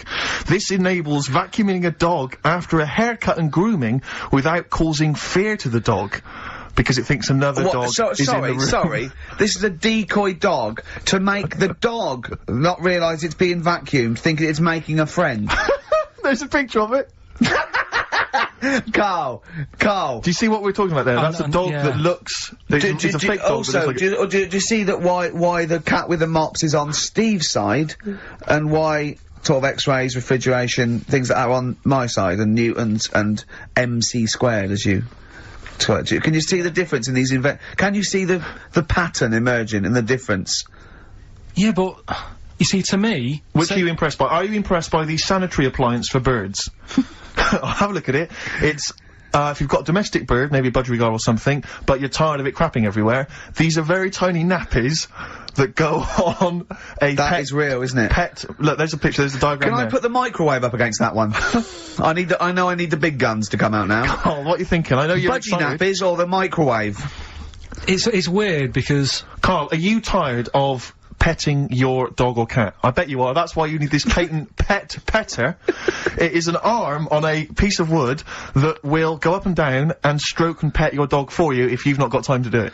Well, I can only put up interferon, the cancer cure, against that one. Exactly. Yeah. You see, a lot of these things... These are all genuine inventions? Yeah. And if the time was right, we'd say, get 'em made. Do you know what I mean? If there was a bad swarm in London, I'd be saying, get the bee-man on. Yeah. Right? What, lose the X-ray machines, I don't care about broken bones for now. Well, at that moment in time, that would be more important than... Do you know what I mean? We know people have been stung, we don't need to look inside them. Sure. Do you know what I mean? It's all about... It's like the telescope now, isn't it impressive? Sure. If you want to see something in the distance, get on the transport and go and see it. Do you know what I mean? You don't need to look at things in the distance. Right, so Sure. Whereas budgerigars are shitting and pissing all over people's homes. Could we put these... I'll tell you what, Carl. So it's... Looking at supernova and trying to find out more about the universe, its conception and its eventual end. Forget that, Rick, because I've got the cheese-filtered cigarette. Now tell me more. This is a cigarette where the filter is actually made from cheese.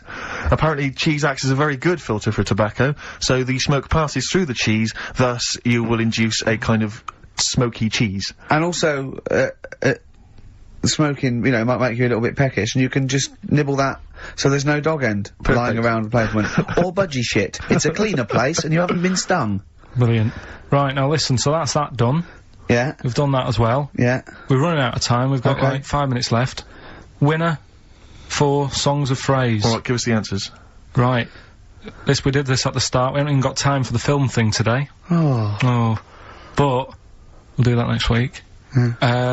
Songs of Phrase, it was a phrase, you never see an old man eating a Twix. I love the fact that we haven't got time, like, we've had such important stuff, and it's been so jam-packed and interesting, not that it's been drivel with gaps we could have filled much better. Yeah. Don't look at it like that, like, What, with his film quiz? Come on. Oh, dear. So, Songs of Phrase, you never see an old man eating a Twix. We had to change it to Mars Bar. Here's what we had. Jerry and the Pacemakers, Echo and the Bunnymen,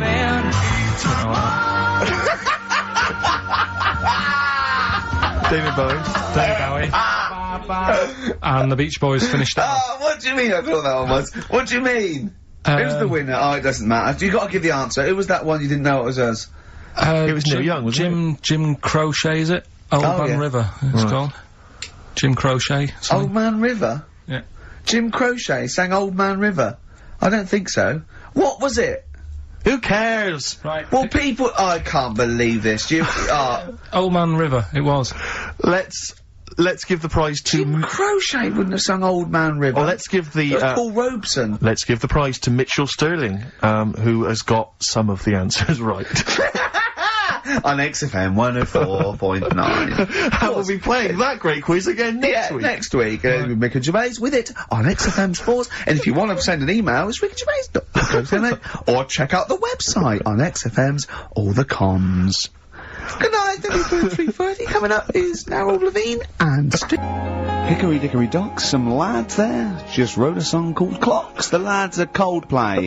And the song is? Clocks. Beautiful. I'm Ricky Gervais, with me Steve Merchant, Karl Pilkington, pressing the little buttons there. XFM 104.9. What's that little, Well, I think I do more than press the buttons. Right, see, this is it, right? Karl has had a little strop on since last night, okay? And it's... He's had a little strop on? Yeah. You said strop on. I just wanted to clarify.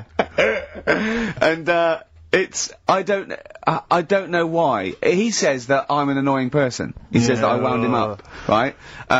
which I don't know. He says that you're winding up because you're sort of like negative about I'm everything. negative? Yeah. And but what I think it is because we pointed out that his lateness is unacceptable. Yeah. He said meet you at 6. He turned up at 20 past. He said, well, someone stopped me in the corridor. I don't care. I've got stuff to do. We have stuff to do. I think we're a bit busier than you, Karl. You've got one job. We've got loads of jobs. I keep telling you that. You got one job in a little room, a 9 to 5 there, that you don't even get done in 9 to 5. That's why you're late and mucking around all the Yeah, time. 'cause there's loads of work to do. Yeah, one Right. job. No, it's not. It's one job with a lot of other jobs in it. It's like those little Russian dolls you get. Right? Well, it's So not, don't is have a it? go. Yeah, it is. Yeah.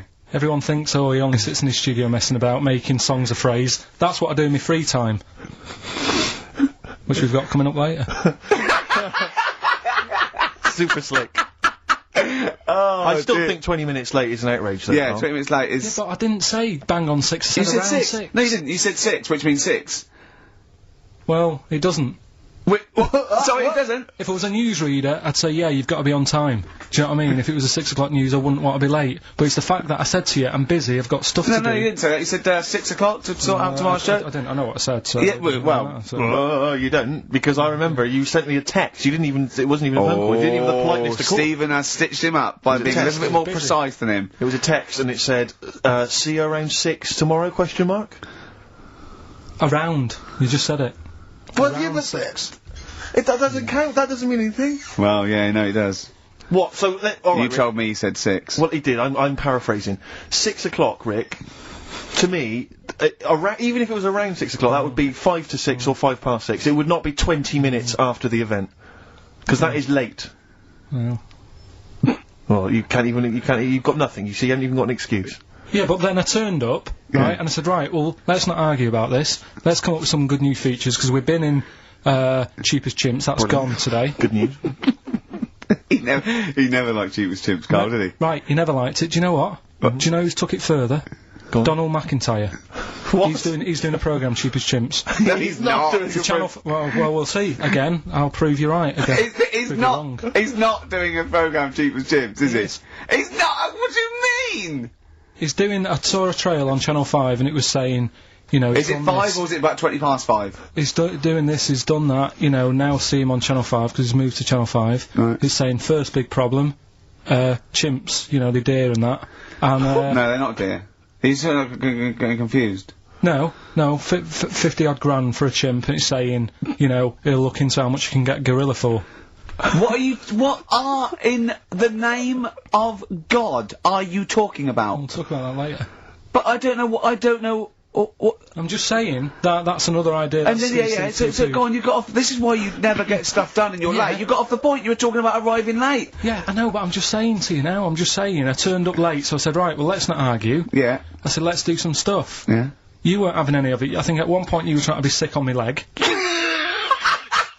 I do remember that. Yeah? Why? Just for fun?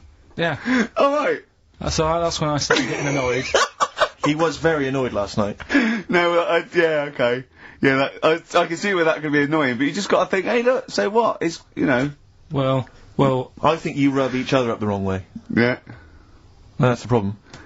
no more Cheap as Chimps today, Right. and nothing to replace it, because we didn't have a chat.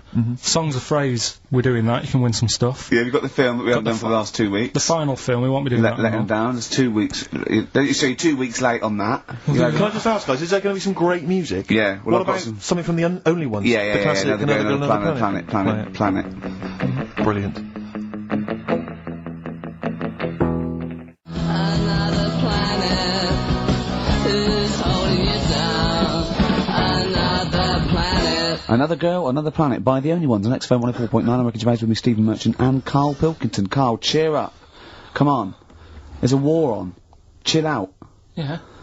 I have to say, you have become increasingly annoying recently, Rick. Who, I think, me? yeah, chiefly, I tell you what it is, I think it's the hot weather. Can I just remind you, when we were in the office recently, we've got a little office that we write in, we work in, and many moons ago, we were doing some work. This was when we were writing the first series of the office, and I was typing away, I was just typing something up we'd written, and I read it back to Ricky, just to check he was happy with everything. I was reading it back, and as part of the thing, there was a knock in the script. It said, knock, and so I was acting out for him, and I knocked like this, and I realised he wasn't listening. He was in fact asleep underneath his desk, and I knocked like that as part of reading the stage directions. I knocked. He thought someone was coming in. He leapt up, clunked his head, zipped up, thought someone. I said, Rick, it's not. I'm just acting it out for you. He just wasn't paying attention. He wasn't listening. And can I just throw in? So recently we're in another office. We're typing away. I look round. He's got his shirt off. It was hot. He's taking his shirt off, right? So he's sat there, 41-year-old man, or whatever you are, 40-year-old man, there with his shirt out. Beautiful. I mean, I've seen most parts of your body now at one point or another. I think from the early days when we used to work at XFM, you started showing me bits of your anatomy, which is something he does to people he likes, friends of his. I'm sure you've seen most of it, Karl. No. And so, it's not that sort of relationship. Go on. He was sat there, and there was a knock at the door because we'd asked someone who worked in the building to bring us something, and so I had to delay it by sort of not opening the door so he could get his shirt back on. Yeah. So he was running around trying to get his shirt back on. So what would they have thought? What would they have thought? They'd have walked in, he'd have just been sat there, stripped to the waist. Didn't they sort of think, hang on, what's going on? Look through the keyhole. No. No. It was ludicrous, because as they came in, he was flustered and he kind of was just leaning against the window, just looking like... I often stand here with my shirt back to front. I was getting like Bernard Manning. You see Bernard Manning, whenever he goes into the house, he has to go upstairs to take his trousers off. I love that. The fact that in your house you've just got your pants and your vest on. That's what you want to do. Yeah, but it's all the time. It's not just... I mean, you haven't done that with me, taking your clothes off and that yet. But, like, last night we were sat in the pub and I was saying, right, you know, let's not even worry about new features then. Let's get the current ones, you know, going. Like what? Good. Like... the one that I was trying to work out, the cheeky freak of the week. Think of that! Yeah, but Think of that, though, as a normal conversation. Yeah, but I'd looked online, right? I didn't find that much. I found... actually, I'll tell you what I found later. Brilliant. We're looking for them, right? And then at one point, I think you said to me, go and, you know, what about the Guinness Book of Records? Yeah, you know, they'll have, like, the best freak in the world or whatever. Yeah, ever. So I said, yeah, bring one in. Now, you've got one at home. Yeah, I've got a couple. But you couldn't be bothered carrying that in today, so I had to go out of the pub that I was at. Yeah. Nip into Borders. Yeah. Buy a Guinness Book of Records. Yeah. Out of my own money, $18.99. Yeah. Bring it back, and then you said, oh, I don't know if I want to do this feature. So it cost me 20 quid for that. I had to buy a video for Silence of the Lambs film clip. I'm actually out of pocket at the end of this. But do you want to work with me is the thing. If you want to work with... people would pay that sort of money to work with me, Karl. You're a lucky bloke. Think how many people think, oh, Karl, he gets to drink and sit. Yeah. Well, you were making a cup of tea and I surprised, didn't I? Little surprises. Steve, you know, last night, do you know when I left the pub in a bit of a mood because I was just fed up with not getting anything done? Yeah. Walking down the road, I was thinking, how can I get out of this? How can I stop having to work with them? I'm thinking, I wonder if I leave, I wonder if they'll be funny and they'll go, and then my boss will be giving me stick. I'm thinking, how much notice have I got to give out? And all this is going through my mind. I'm walking home and I got in, said to Suzanne, I'm sick of it. She's going, you need to do it when I get a new kitchen. And I was like, yeah, but how big does the kitchen need to be? I was saying, do we need a big kitchen? Can we get a small one? Have we got enough for a small kitchen? Do we need so many cupboards? Can we just have wood instead of steel? All this, trying to get out of doing this. Yeah. It's always just, I always feel like, you know, because I like to think that I'm not perhaps as bad as him. Yeah, no. You annoy me in different ways. Like what? How does he annoy you? Well, stuff that, you know, I come up with ideas, say Cheap as Chimps. Yeah. Rockbusters springs to mind. Yeah. 15 like Taiwan. 15 Taiwan. Let's just remind people what 15 Taiwan was. It was a little feature that I wanted to give a run, you know, give it a little run, see if people like it. The premise being? No, there's no premise, it's just a title. No, we were going to get 15 sort of ornaments, you'd explain them, and then people would call up and say, that one's from Taiwan. See, Karl, you just explained why I didn't think that was a good idea. Yeah, by explaining the good... No, so, you know the funny thing is, Steve, right, I was walking down Regent Street on Monday, walked past one of these big stores, right, and they've got all famous quotes on the windows, right, and one of them was something like, an absurd idea is often a great idea. Yeah. Do you know who said that? Go on. Einstein. Yes. Which made me wonder, if you were his mate, would he ever have done E equals MC squared? Or would you have said, don't bother with that, it's not going to work? Because that's all you seem to do, everything I come up with, you put down. Yeah. Well, that's one thing, he's negative, right, I don't know why he is. What else? he messes me about. I get him concert tickets for stuff, and you say, "Oh, I didn't bother going." Yeah, that is annoying. You come in, you know, 5 minutes to go with tracks that need editing. Yeah. The little bag, that bag that was free. Yeah, you got a free bag today, an XFM little rucksack thing. Yeah. You were like, "Oh, what's this? What's this rubbish?" Yeah. Ricky said, "I'll have it. They're great." You said, "No, I want it." Yeah. Well, it was So- free. I needed. Yeah. I'll give that as a gift or something. So, I mean, I think on reflection, Steve is probably a little bit more annoying than me. I won't go that far. You are annoying. If I had to go away for a week somewhere, if it was a quiet place, Well, you are again, aren't you? That's 2 holidays you had this year, I mean. if it was a busy place, I'd probably go with you because people, do you know what I mean, staring at me all the time and that. If I'm walking around with Steve. No, I'm just. Can I draw up a list of reasons I don't like you, Karl? Just being honest. What? I'll tell you, because the list of reasons I don't like you is incredibly long and getting longer. Just saying. Do you want another snack?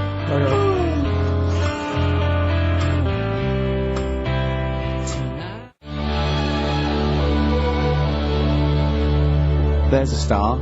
Ash, XFM 104.9, Ricky Gervais, Steve Merchant, Karl Pilkington. Karl. Alright, let's start again. Yeah? I'm gonna be the same, but let's start again. So, what I mean is stop being grumpy and let me carry on being annoying. Because Steve's not gonna change.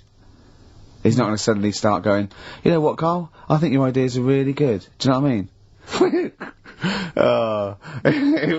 Remember when he came up with that idea, that game show idea? And you went, well, it's not an idea, Karl. And he came to me, he said, oh, I've had it with Steve. What's it? He went, how did The Office ever get on telly? Well, what was the idea again, in summary? I don't want to talk about it on air because someone will nick it. No, they won't. They will. Donald McIntyre's already got Cheap as Chimps. I bet they're in the making of Rockbusters as we speak. Yeah. So I'm not going to tell you any more I about reckon it. but Bob it's a good Oldest idea. is probably nicking that idea. Exactly. Well, Cheeky little... Right. song's a phrase coming soon. Is it? Yeah. Yeah, what is it this week? What's the phrase? We're remember the story I told you ages ago about my neighbour having a horse in their house. Oh, yeah. Having a horse. What's happened with that? Lenny Henry doing it as a series? So And people nicking your ideas left, right and centre. well, that's the phrase we'll be using anyway. What? My neighbour had a horse in her house. How many words is that? 6. My neighbour had... So, there's no grammar either. My neighbour had horse in the house. My neighbour had horse in house. What is the phrase? My neighbour had a horse in her house. Are there any Let's wait till prepositions? we hear Are it. there any prepositions in this sentence? Look, don't judge it beforehand. You see, I'm Okay. turning over a new leaf. I think this is a great idea. I think Karl's a genius, and I look forward to hearing this enormously. Yeah, okay, and I won't be sick on your leg, or squeeze your head, or make you jump when you're making a cup of tea. Just looking through the Guinness That is Book of still the Records. funniest thing, isn't it? Squeaking at someone when they got a cup of tea.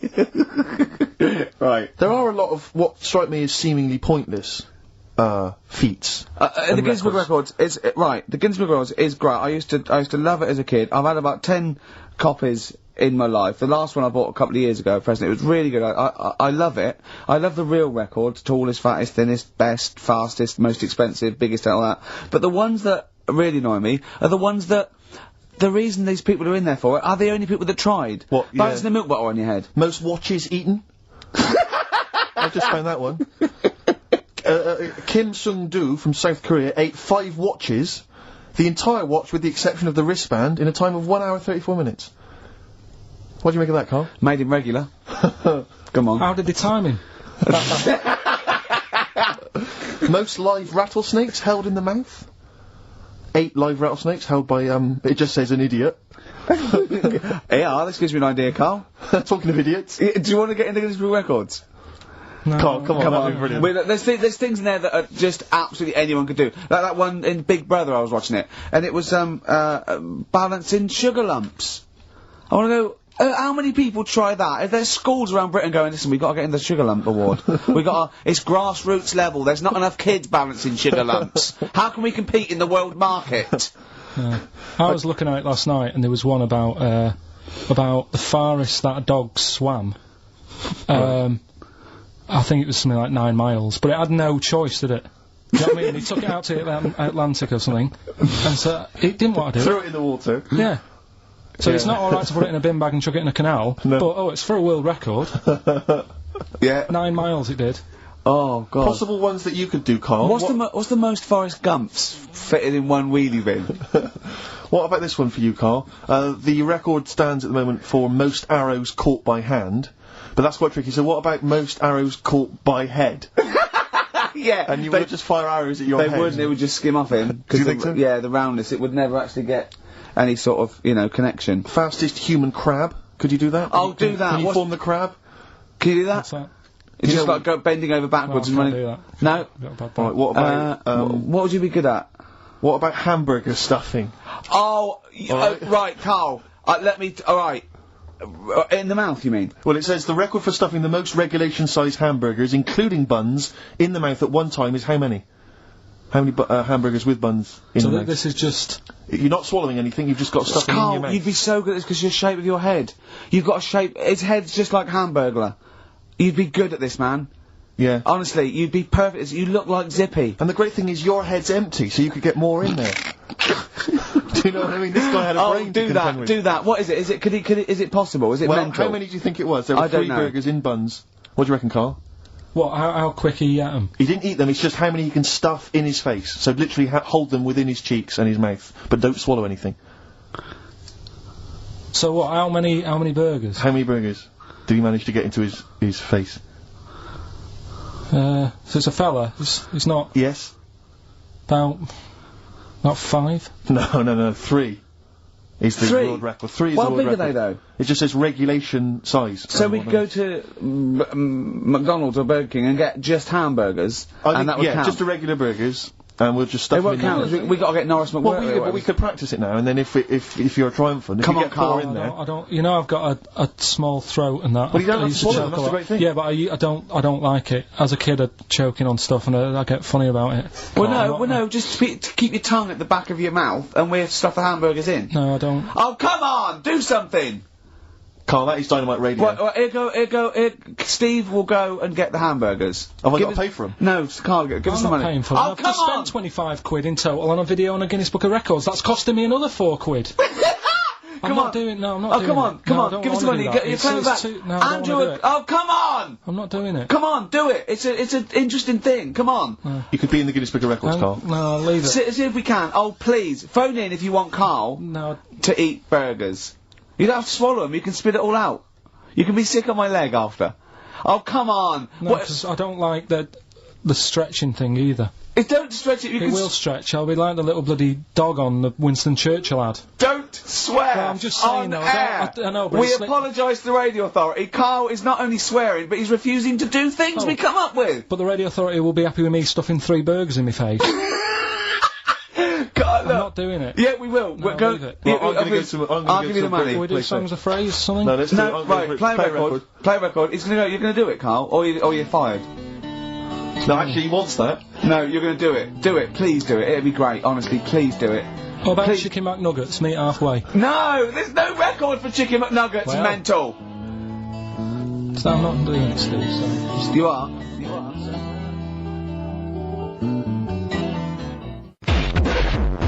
104.9 in London. XFM. Steve. Hello. Can you hear me? Yes, can you hear me? Yeah. Where are you? I'm in one of the capital's many burger joints. I'm just about to go up now and order some burgers.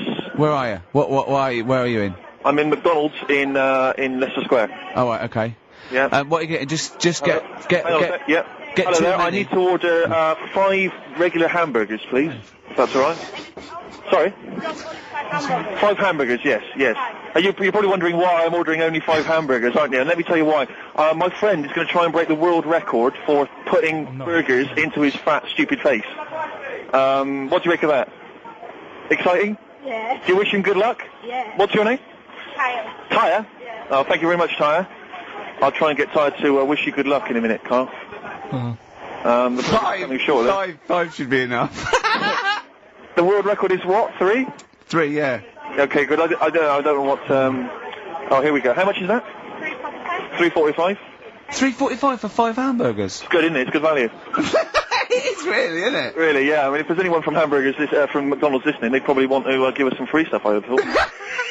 I would have thought, Rick. Would you just wish my friend good luck before you're just on the end of the line there? Just say good luck, Karl. Good luck. Alright then. There you are. That's the people from McDonald's wishing you good luck. Karl, I'll be back shortly with the burgers. Brilliant.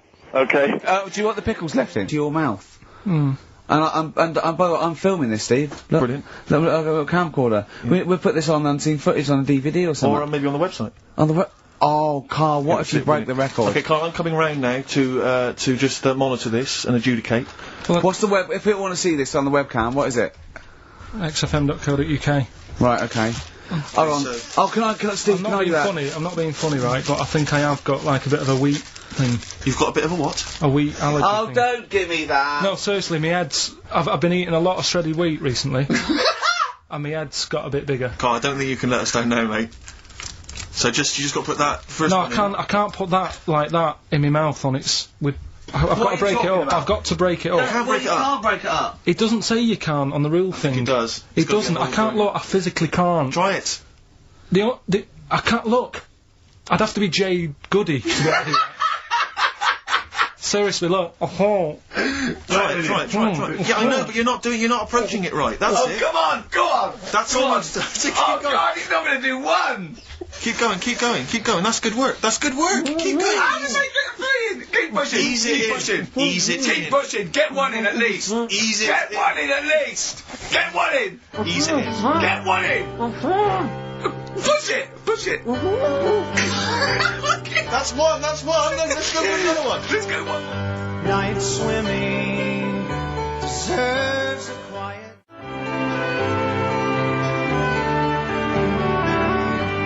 R.E.M. Night Swimming. It's a lovely song, isn't it, Karl? Huh? XFM 104.9, I'm Ricky Gervais, with me, Steve Merchant. Karl, disappointing. You couldn't even get one whole burger in your mouth. I did kind of. Yeah, but there was a bit sticking out. It just looked messy. There was but you were saying about putting it in whole, and I don't think that's the rule. Okay. It's like you can get more in a suitcase if you put things in properly. So you don't just get all your clothes and chuck them in. So it's about. I reckon you've got to rip it up a bit. Okay, do that then. See how many you can get in. You've got to get in two. No, just one. No. Well, it's don't three, rip it up and pack it in. What do you do? Pack your cheeks first. Honestly, Steve, my head is swelling a bit because I have got a wheat allergy. That'd be good then, there'd be more room. Right, okay, look, Karl is now just sticking it in his cheek. Right. Yeah. Don't eat any. You can't swallow any. It's like a hamster. You've got to work it like a hamster. Yeah, stick it in. Come on.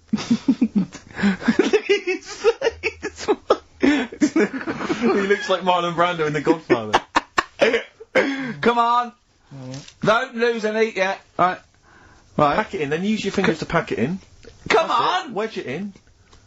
Like you're grating the bath. I can't do this either. Keep going. Keep going, don't give up so early. This is part of the problem. You just give up, Karl, too quickly. You failed again. It's like your history O level. Come on, Karl. Come on. Do something well. Succeed at something. Push it in. You've got nearly a half a burger there. Or I'll come round there. You're chewing. Don't chew. I've got a bit of food.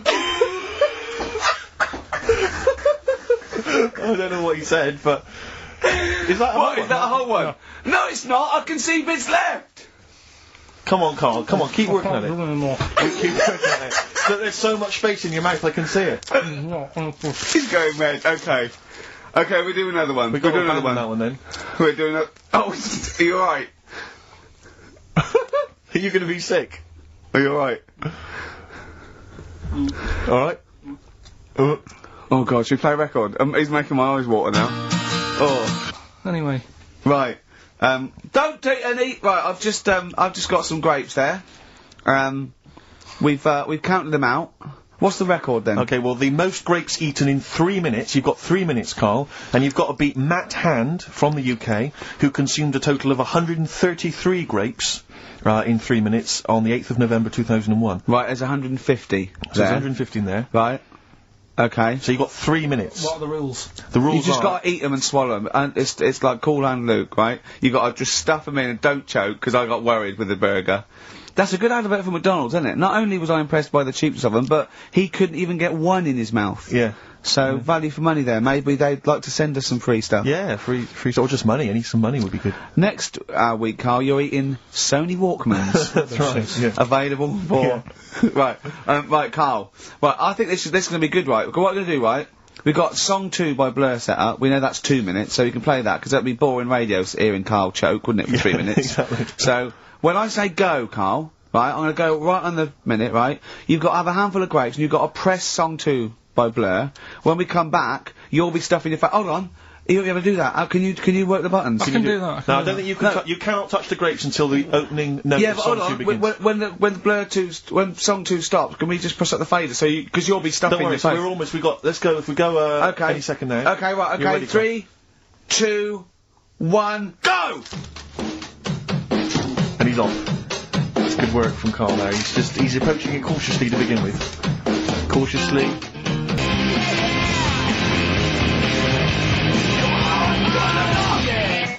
Come on, don't make him laugh, Rick. He's choking. Oh, Karl! Quick! Keep going, Karl. Come on! What happened? Did you just throw up? No! Don't make him laugh! Oh, Come on! we can make wine. Come on, Karl. You're doing so well, mate. I want to go. Come on. Only. Why are you making him laugh? That was a world record attempt. Come on. He's over the. Keep going. Come on! You got 25 seconds. Come on. Oh, I think that was a shame actually, because you were doing well, but something went wrong. I know, and I think those are bigger grapes than the ones I've seen before. They're quite big grapes. Look at his face, he looks so despondent. Come on, Carl, 8 seconds. Just a few more. 5. Come on, what's the matter? 2. 2, 1. It's all over, Karl. It's all over. We better count how many you did, just to... Because you can get good at this. We can get good at this over the weeks. I think that was a fairly pitiful attempt, actually. I really thought you had a... It's interesting, actually. These are harder records than you might think. Yeah, I know. 6, 8, 10... How do you feel after that record-breaking attempt? Not happy with that.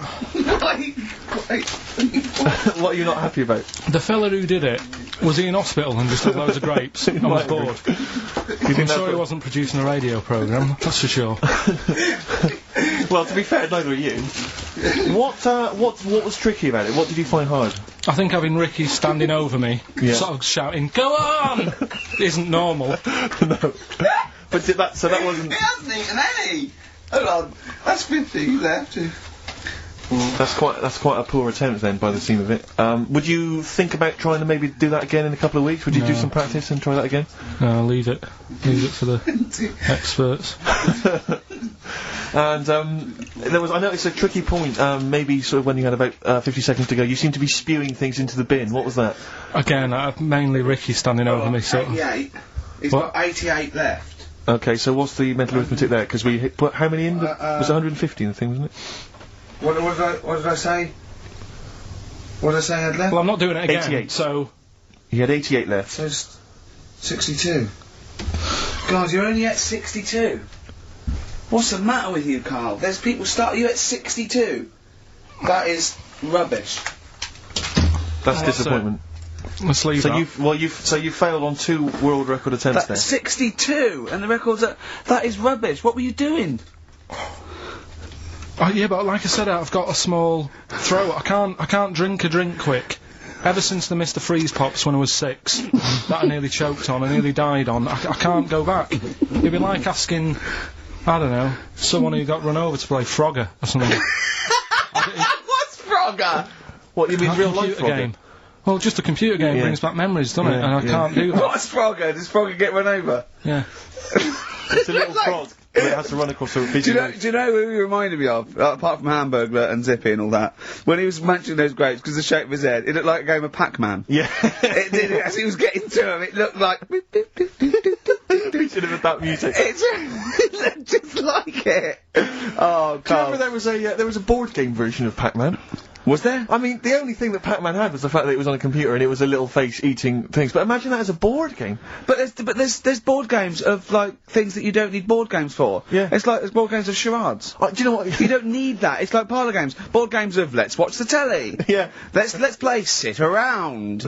And it's all like 1999. You don't need it. New from Mattel, a stick. Simply run along, clanking it against a fence or a metal grate. It's fence stick. And a picture of it, like, oh, Nan, that's my stick. I'll tell you That's what. my fence stick. Do you know I saw in a shop recently the board game of Cold Feet, the TV show. That is a winner. You are John Thompson. Yeah. Go back. Yeah. Tell you a good game. Drink 8 pints. Go on. Songs of phrase. Songs of phrase, nicely done. Right, we'll get this going. How do you feel, Carl? Yeah. all Again, right, all disappointment. Disappointment probably to your family and friends. Right. Well, I don't think they'll be that gutted, to be honest. Right, songs of phrase. Well, Carl, why don't we bet we'll come back with songs of phrase, because it's a big tease, people love that. Yeah. You know, it's one of the hot new We've got quizzes. one more thing for you to eat. No, I'm not doing any more of that, seriously. Play a song? Right.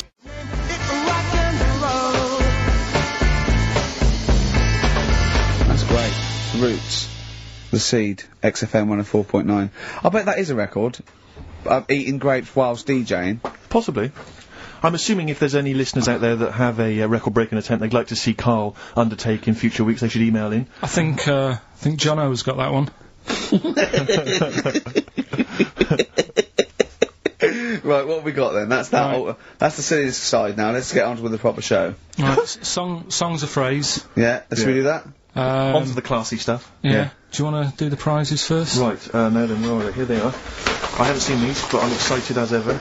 Alright, we have a t-shirt there, arbitrary t-shirt that you have probably stolen off of someone. What does it say? Is it the Red Hot Chili Peppers? So that's found all that, right. that's not too bad. It's a big t-shirt there.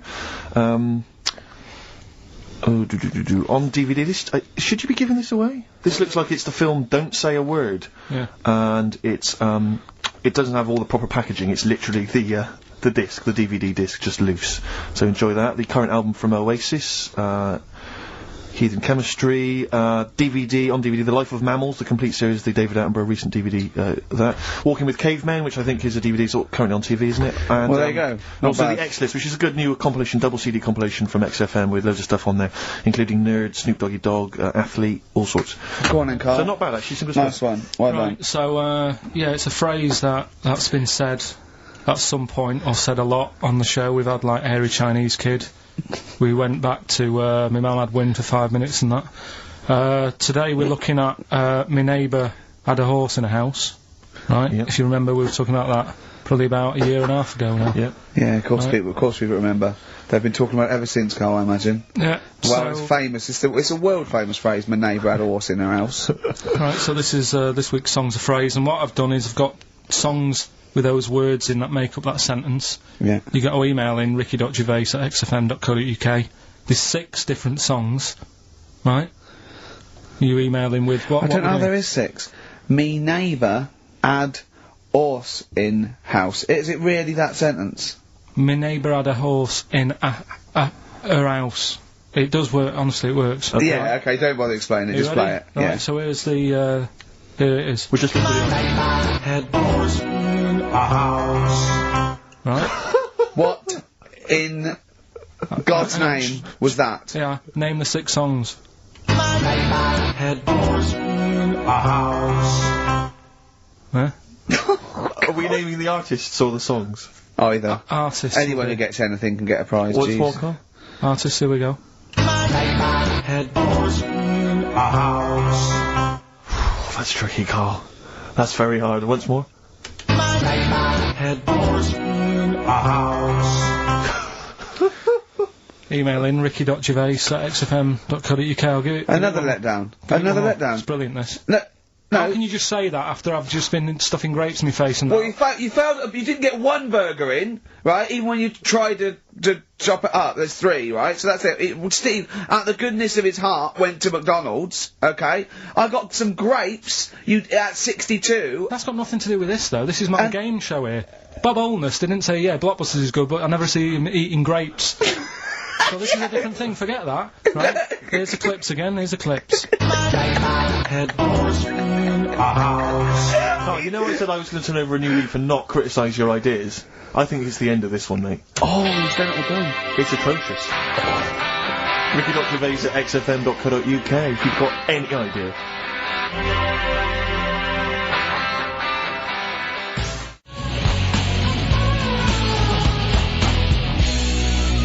Dandy Warhols, We Used to Be Friends. That is Karl's favourite record of the year. Yeah. Yeah, new music, better new music. He gets one play a year, and he chose that. That's what he chose. It's all right, but I mean, that favourite track, innit? He played that. That was Karl's choice. Just something new. On XFM 104.9. Don't worry, we've got some really good stuff coming up later with me and Steve. If you're from the 70s, you might like it. You see that he's getting too cocky, isn't he? Arrogant. It's sort of like I mean, we've tried giving him something in his life. He's got, you know what I mean? He comes in and tells us this sob story of just like a trail of failures. And we've said, Karl, come under our wing, right? He just started picking up on him. A few other people's like, and then he does that. He fails at the burgers. He fails at the grapes. He will not trust us with, you know, what we want to do. I don't know what more we can do. It's like I've saved a mouse from a cat's jaws and it turned around and bit me. Yeah. Yeah. That is a brilliant analogy. It's a bit like we were trying to give you something that you could care about, that you could be passionate about, that would somehow give a meaning to your life. You would be in the Guinness Book of Records alongside. I mean, Bubble. Bubble failed. Do you want to be Bubble? Do you want to be Bubble? Or do you want to be the bloke with the milk bottle on his head? Exactly. Who's in there? The guy who make the watches. Yes! Now, I've got an idea, Karl, because you're getting all stressed out. I don't know what it is. You're getting funny. I don't know what it is. I don't know what. Because you're annoying me. Wow, you say that. Started midweek. I don't think I annoy anyone else, so it's just you on that. So, I thought maybe we could all three of us go away to a little health farm for a weekend. Just get like a triple room Right, and that isn't happening. Why? You've just reminded me because you've been annoying me. Steve started getting on your case, you know, sort of ganging up on me. I'll tell you now, Steve, I just forgot. Remember a couple of weeks ago, you said to me that my pub quiz team is rubbish. Yeah. Right, well, it doesn't matter anymore because you're not part of it this time. That's bad. That's bad, because it's interesting you say that, Karl. Karl, you say that because I tell you this, I found someone, mate, who could be filling that tricky fifth member. I wanted to test him out this week, mate. On your team. Test that on your team.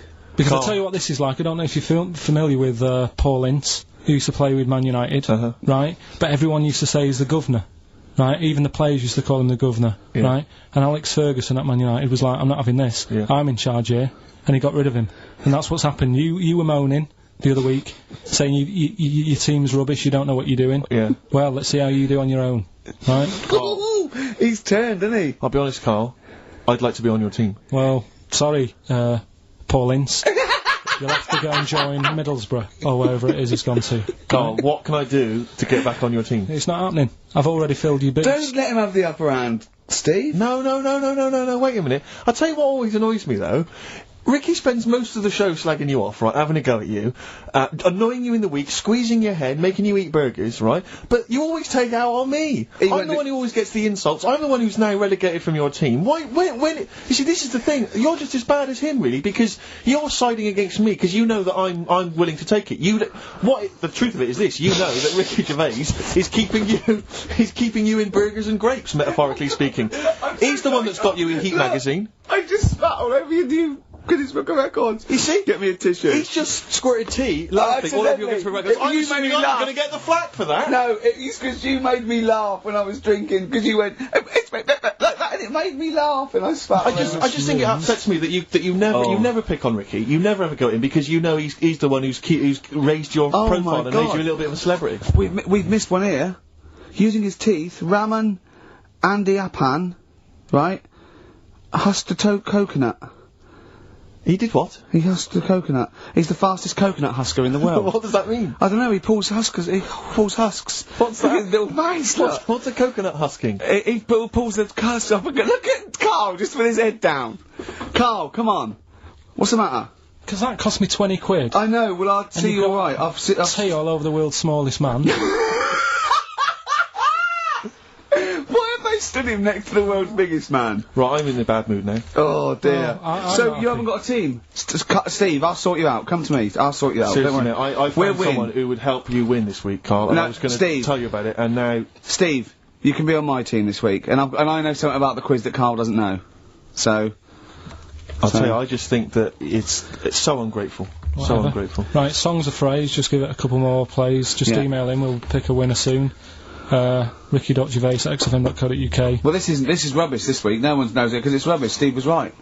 Headboards in a house. There's 6 songs there, so if you know what they are, just That's the end of that, I think. That's the end of songs of phrase. email in. I think. We've got none there. No. That's the last week for that. That is Okay, well, rubbish. why don't you give us some monkey news? Is it monkey Yeah. news time?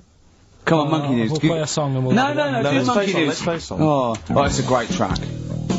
Cheer up, Carl. Is it Wait- new? Is this Waiting for an Alibi with Thin Lizzy. new? What year Doesn't was have to it be out? new. It's brilliant. What year was it out? Oh, Einstein wasn't new when he came up with the greatest theory ever. Oh, hello, guy. Hey, oh, you're not new. You're not new.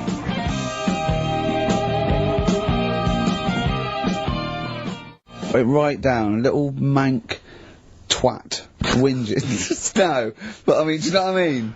He's had a go at you. He's thrown you off his team. I'm devastated by that. That was the one thing I was looking forward to this week. To be fair, you were looking forward to telling him you were taking over the team, so it's sort of poetic justice. It has blown up in your face. To be fair. True, I was trying to squeeze him out of his own company. Yeah, you were going to try and get him out of his team. Yeah, well, it was a hostile takeover, and they clubbed together. To be honest with you, there's normally 3 regulars on his team. I got 2 of them on my side, one of which was his girlfriend. So I only had to work on him to try and get him to resign, no. and we'd have been away.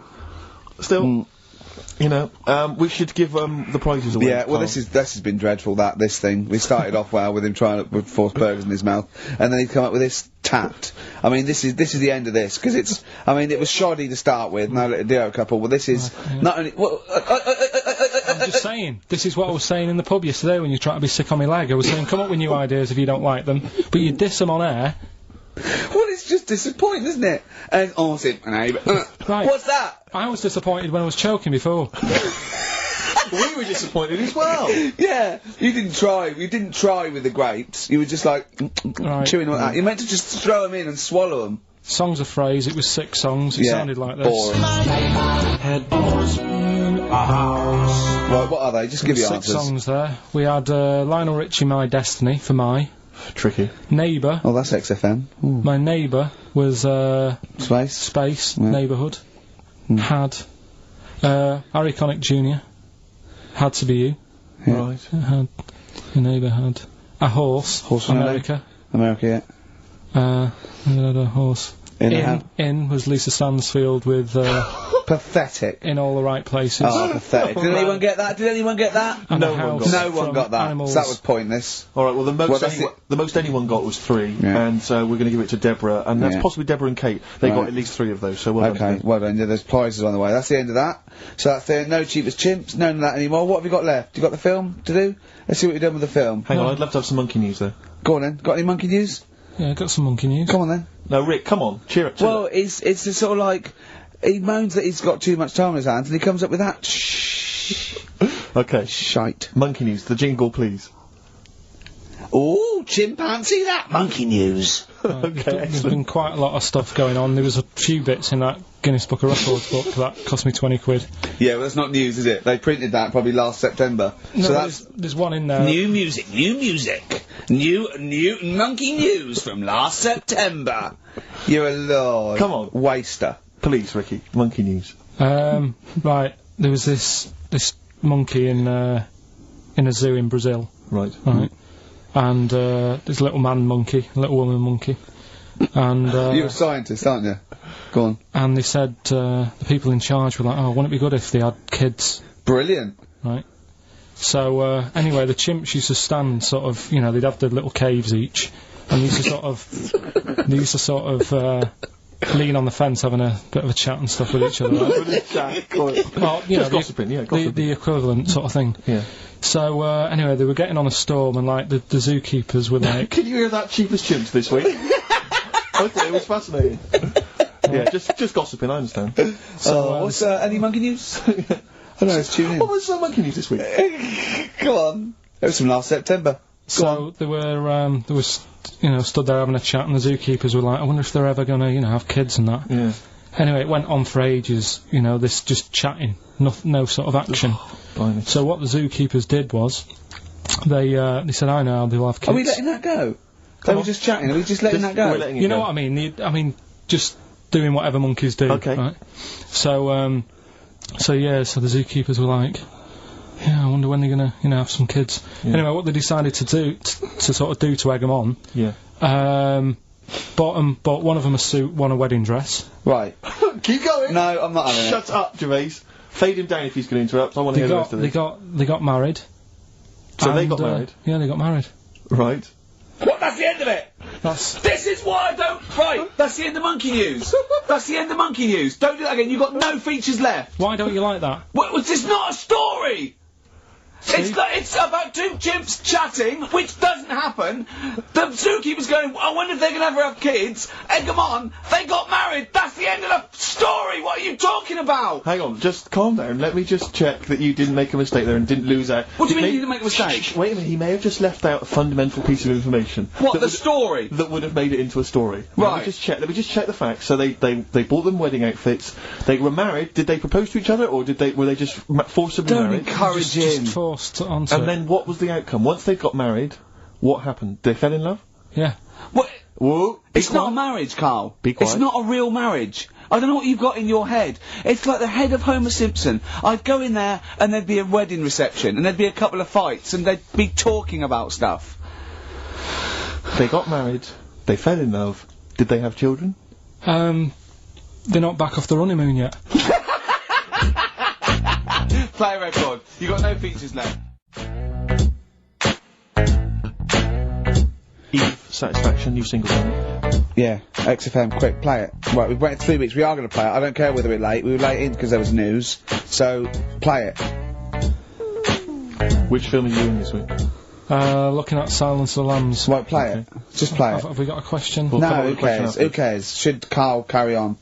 Play it. Right, Silence of the Lambs. The bit where Jodie Foster is having a chat. Good evening, Clarice. Right. Just thought I'd come and see you. How very thoughtful. Don't mind me popping in though, do you? It's just no one else is interested in the sort of things I like talking about. People will say we're in love. Well, say what they want. Did you hear the show last week? We were talking about gay people, if they should have their own toilets or not and stuff. That was good. Yeah, it was all right, wasn't it? Got a good debate going. Enjoy doing the show. It's a favourite part of my week, really, just talking about weird stuff and that. Oh, Clarice, your problem is you need to get more fun out of life. I have a lot of fun in my life. Come and see you, and spend a lot of time on the internet looking up weird stuff. Reading something about a hairy Chinese kid. There's another thing. There's a fella who no arms and legs. He's known as a pillar man. Everything you need to find him is right there in those pages. Bizarre magazine. Yeah, I get this. The hairy Chinese kid, what annoys me is he could sort it out. He could just have a shave, couldn't he? Do you know what I mean? No, he cuts. Does he? Well, use some like Emacs stuff.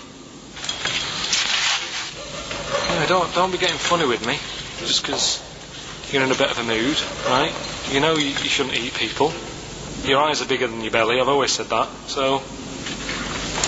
See you later. Interesting. Atmospheric, moody, and the question is... okay, how about this? How many films have been made featuring the character Hannibal Lecter?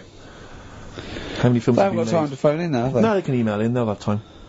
Do you care? I don't care. No, exactly. Ricky.Gervais, XFM.co.uk, if you can be bothered. If you're interested in what, and you want a $4.99 copy on VHS of Silence of the Lambs. He's dissing that as well, Karl. What do you think of that?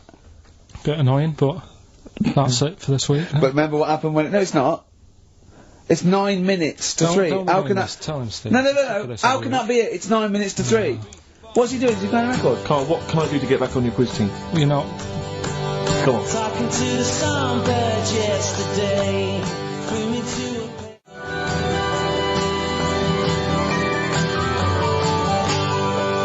Right. Songbird Oasis, right. Send Karl a little present. Send him some essential oils or something, or, I mean, a little lavender pillow, or just a little message. Send him a little message. Tell him it's all worth it. He's getting all grumpy, aren't you? I just get sick of it, that's all. It's not worth going through the stress for 30 quid every Saturday. You lying little... You'd get more than 30 quid. Oh, not much more. Anyway, Steve, who's the winner? The winner is Mike McNulty. He correctly answered the fact that there were 4 films featuring Hannibal Lecter. There's a downer now, isn't there? There's a downer. I think it was you, actually. I mean, I don't know, Karl. It's not like I'm just trying to win myself a place on your team, but I actually felt that Ricky was really out of order this week. I gave him grapes. I thought Ricky was discourteous, if that's a word. I thought he was rude, aggressive, unpleasant. As one person emailed in, a dickhead. So, someone also said you were fat and talentless. Well. I don't like those emailers who do that sort of thing, but one of them said you were really, really annoying. Well, cheers for that, but you're still not on the team. They didn't like what you were wearing. Get away from that plant!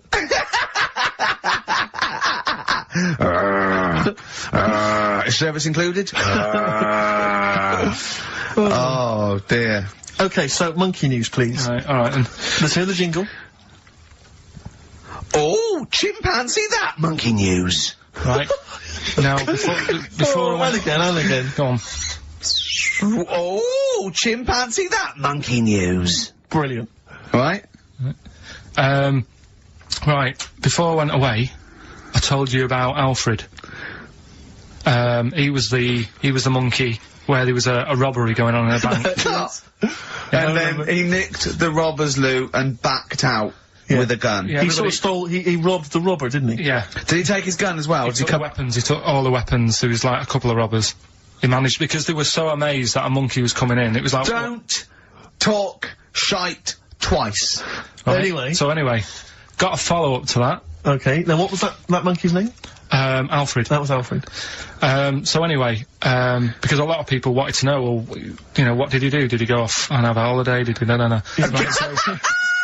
So the follow-up is, what happened is, the monkey had the guns, had the cash, which was $250,000. Sure. Right? It went back to the zoo. Right? Right, Karl, you're talking shit. Ricky, I get angry with you when you won't let him finish his monkey news. Right. Can't we just get out the official Imagine if people were interrupting Trevor McDonald. It wouldn't happen. I want to make sure I don't get anything wrong. No, of course not. So check the internet. So, the monkey goes back to the zoo, right, where all the zookeepers come out and go, get him, he's got the guns. Yeah. He hands out a couple of guns to his mates. What? Right. His monkey mates? His monkey mates, so they've all got a couple of guns each. Oh, Karl, Steve, I can't, mate. I cannot Just stand it. Honestly, I want to scream. Please, I really get annoyed with you. They tried to do him a deal. They said, how about if... I'm going. Tell him that. I'm not going. No, I can't. Step out for a minute. Okay, we'll just do it. Look, don't listen. Step out, and I'll paraphrase what I hear for you when you come back in. Step out now, please. I need to hear the end of this. This is monkey news. This is important stuff. Right. Ricky now has left the room. He cannot bear to hear, which is surprising to me. Right. So anyway, so yeah, they've got the money, and they say to the zookeepers, "How about we give you some cash?" Yes. And they go... Sorry, hang on. Sorry, the zookeeper said that to the monkeys? Yeah. Right. No, the monkeys who have got the £250,000... Right. ...say to the zookeepers, we'll sort you some money out if you let us go. Sorry, the monkeys say to the zookeepers, we'll give you some money? Yeah. You don't see any problem with that? Right, listen. Okay. It's nearly finished. Right, I'm listening out there. This is ridiculous. What do you mean the monkeys say? What do you mean the monkeys say to the zookeeper? They were probably holding the money out, like, kind of going, look, you know, we'll do your deal. Right, okay, come on. And what happened is, I think they were happy with that. I think they left, and that was that. They wanted to get out of the zoo, because they didn't like it in there. There's the thing. Right, I don't... Just have a look. Right, Karl, think. Right, how did they get out in the first place, this one? Just let Steve have a... So why did he go? So he went and robbed. He thought, what? He knew there was going to be a robbery that day, did he? He might have been getting some money before they went to escape, and then that happened, and they had more money. They might have been withdrawing some stuff out. What do you mean? No. If he was planning on leaving the zoo, he's going to get his savings. What are you talking about? What have you read there, Steve? I've got a feeling this is a review of one of the Planet of the Apes films. I think it's Escape from the Planet of the Apes. I'm not certain. It could be Beneath the Planet of the Apes. Right. What? I mean, Karl, think. Please think. Right. So this monkey, right? He leaves the zoo, right? So he leaves the zoo, which he can do presumably. What? They leave him the keys or what? They're chatting to him. They might as well. He goes to a bank. What's he thinking of doing? Sees a robbery, probably by chance. He probably wasn't tipped off, was he? Or has he got one of those police scanners? Probably got one of those police scanners. Well, I think he was going to the bank to get a mortgage to build a slightly. I think he wanted an extension, didn't he, on his cage? Think of that. And so I love the fact that he hands out the guns and they do a deal. It's honestly, you've got the best mind working on radio today. It's incredible. The only person who makes less sense is Terry Wogan. He goes up and down, doesn't he? I can't understand his sentences, because I don't know... No, it's like free-form poetry. Yes, I don't know whether it's the end of a sentence, in the middle, sure. A new one. Yeah. Yeah. Yeah. But let's have the jingle again, a record, and then we'll probably have to wrap up the show, I imagine. That was... Oh, chimpanzee that monkey news. Well, Mr. Stipe, I am not Kenneth, but I can tell you the frequency was 104.9. See you next week. I'm Ricky Gervais, with me Steve Merchant and Karl Pilkington. Do you think that when Marconi invented radio, this was what he had in mind for it? Yeah, 2 hours of absolute... See you later. Buy it in bottles, Richard Ashcroft on XFM 104.9. I'm Ricky Gervais, with me Steve Merchant and Karl Pilkington. Now listen up, right? It's the Sony Awards this Thursday. Now, for those who don't know, the Sony Awards are like the Oscars for radio presenters and producers and everything, right? So, and as you know, me and Steve, we love to win. We want to win this one. This is the last time the panel will be listening, so I want a good, clean, tight show, okay. Right? So no swearing, joking aside, no swearing, nothing controversial and nothing in bad taste, alright? Just good luck out there. Aren't we a little bit buggered then? Well, yeah. So, alright, Karl? Yeah, that's alright. It's just when you say things like, you know, make it a good one. Sometimes it sort of puts a bit of pressure on and things slip out that you shouldn't say and stuff like that. Do you know what I mean? Have you ever had that? What, when you can't... It's like, I'll tell you one story, right? I'll tell you a couple, actually. That one's just come to mind right now, right? There was a fella who my dad was gonna meet. I don't know if I've told you this before, right? But, I have told you, when it was a party, and everyone was saying, Dave's coming, he looks like Ken Dodd, but don't say anything, have I told you? yeah, go on, what is it again? And, everyone's like, right, and my dad's like, I've never met him, I wonder if he does look like Ken Dodd, and everyone's saying, yeah, but don't say anything. Yeah. Because you'll accidentally, you know, say it, and... You're unbunctious, you might go, you're unbunctious to meet you. So, the thing is, when this fella turns up, he did look like Ken. My dad couldn't believe it. First thing he said, nice to meet you, Ken. Oh, no. His name's Dave. And that's the sort of thing. There was another one, right? At a station that I worked at in Manchester, right? There was this girl who worked in the newsroom, right? And, she had a plastic arm, right? Right. And this presenter, nice bloke, he didn't, you know, he's not out to hurt anyone, went up to her, sat down, was chatting for a bit, touched the arm, said, what lovely skin you've got. What does he say? I mean, she's probably used to it, so she wasn't bothered. And then, right, this is brilliant. This is a sort of gaff he made on air, right? And like I say, he's a nice bloke, so he meant nothing by it, right? But he does this competition on the air, gets a caller on, right? And, he's talking to the woman saying, you know, thanks for calling in and to play, I don't know, what have I got in my pocket or whatever they used to play on the show, right? And, talking to the woman, in the background there's this noise, right? Like that, right?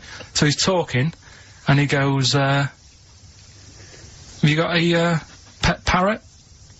She said, no, it's my Down syndrome kid. Oh, dear. Oh. The thing is, awards don't matter. No, I don't think so. Play record? I don't think so. So, we're not out to offend or annoy. Appropriate words there. That's the Smiths. And Panic. Don't worry about it, Carl. People know that you haven't got a malicious bone in your body. So, they know it's confusion. Don't worry. No, it did happen. So it's I know, yeah. So, what have you been doing this week, Steve? Well, I'll tell you what, at the beginning of the week I was, incredibly annoyed by Karl. Why? No, because I remember you had a little discussion with Karl a while back saying that, you thought he was lazy at times. Yeah. And, you know, you had various criticisms of his work. Yeah.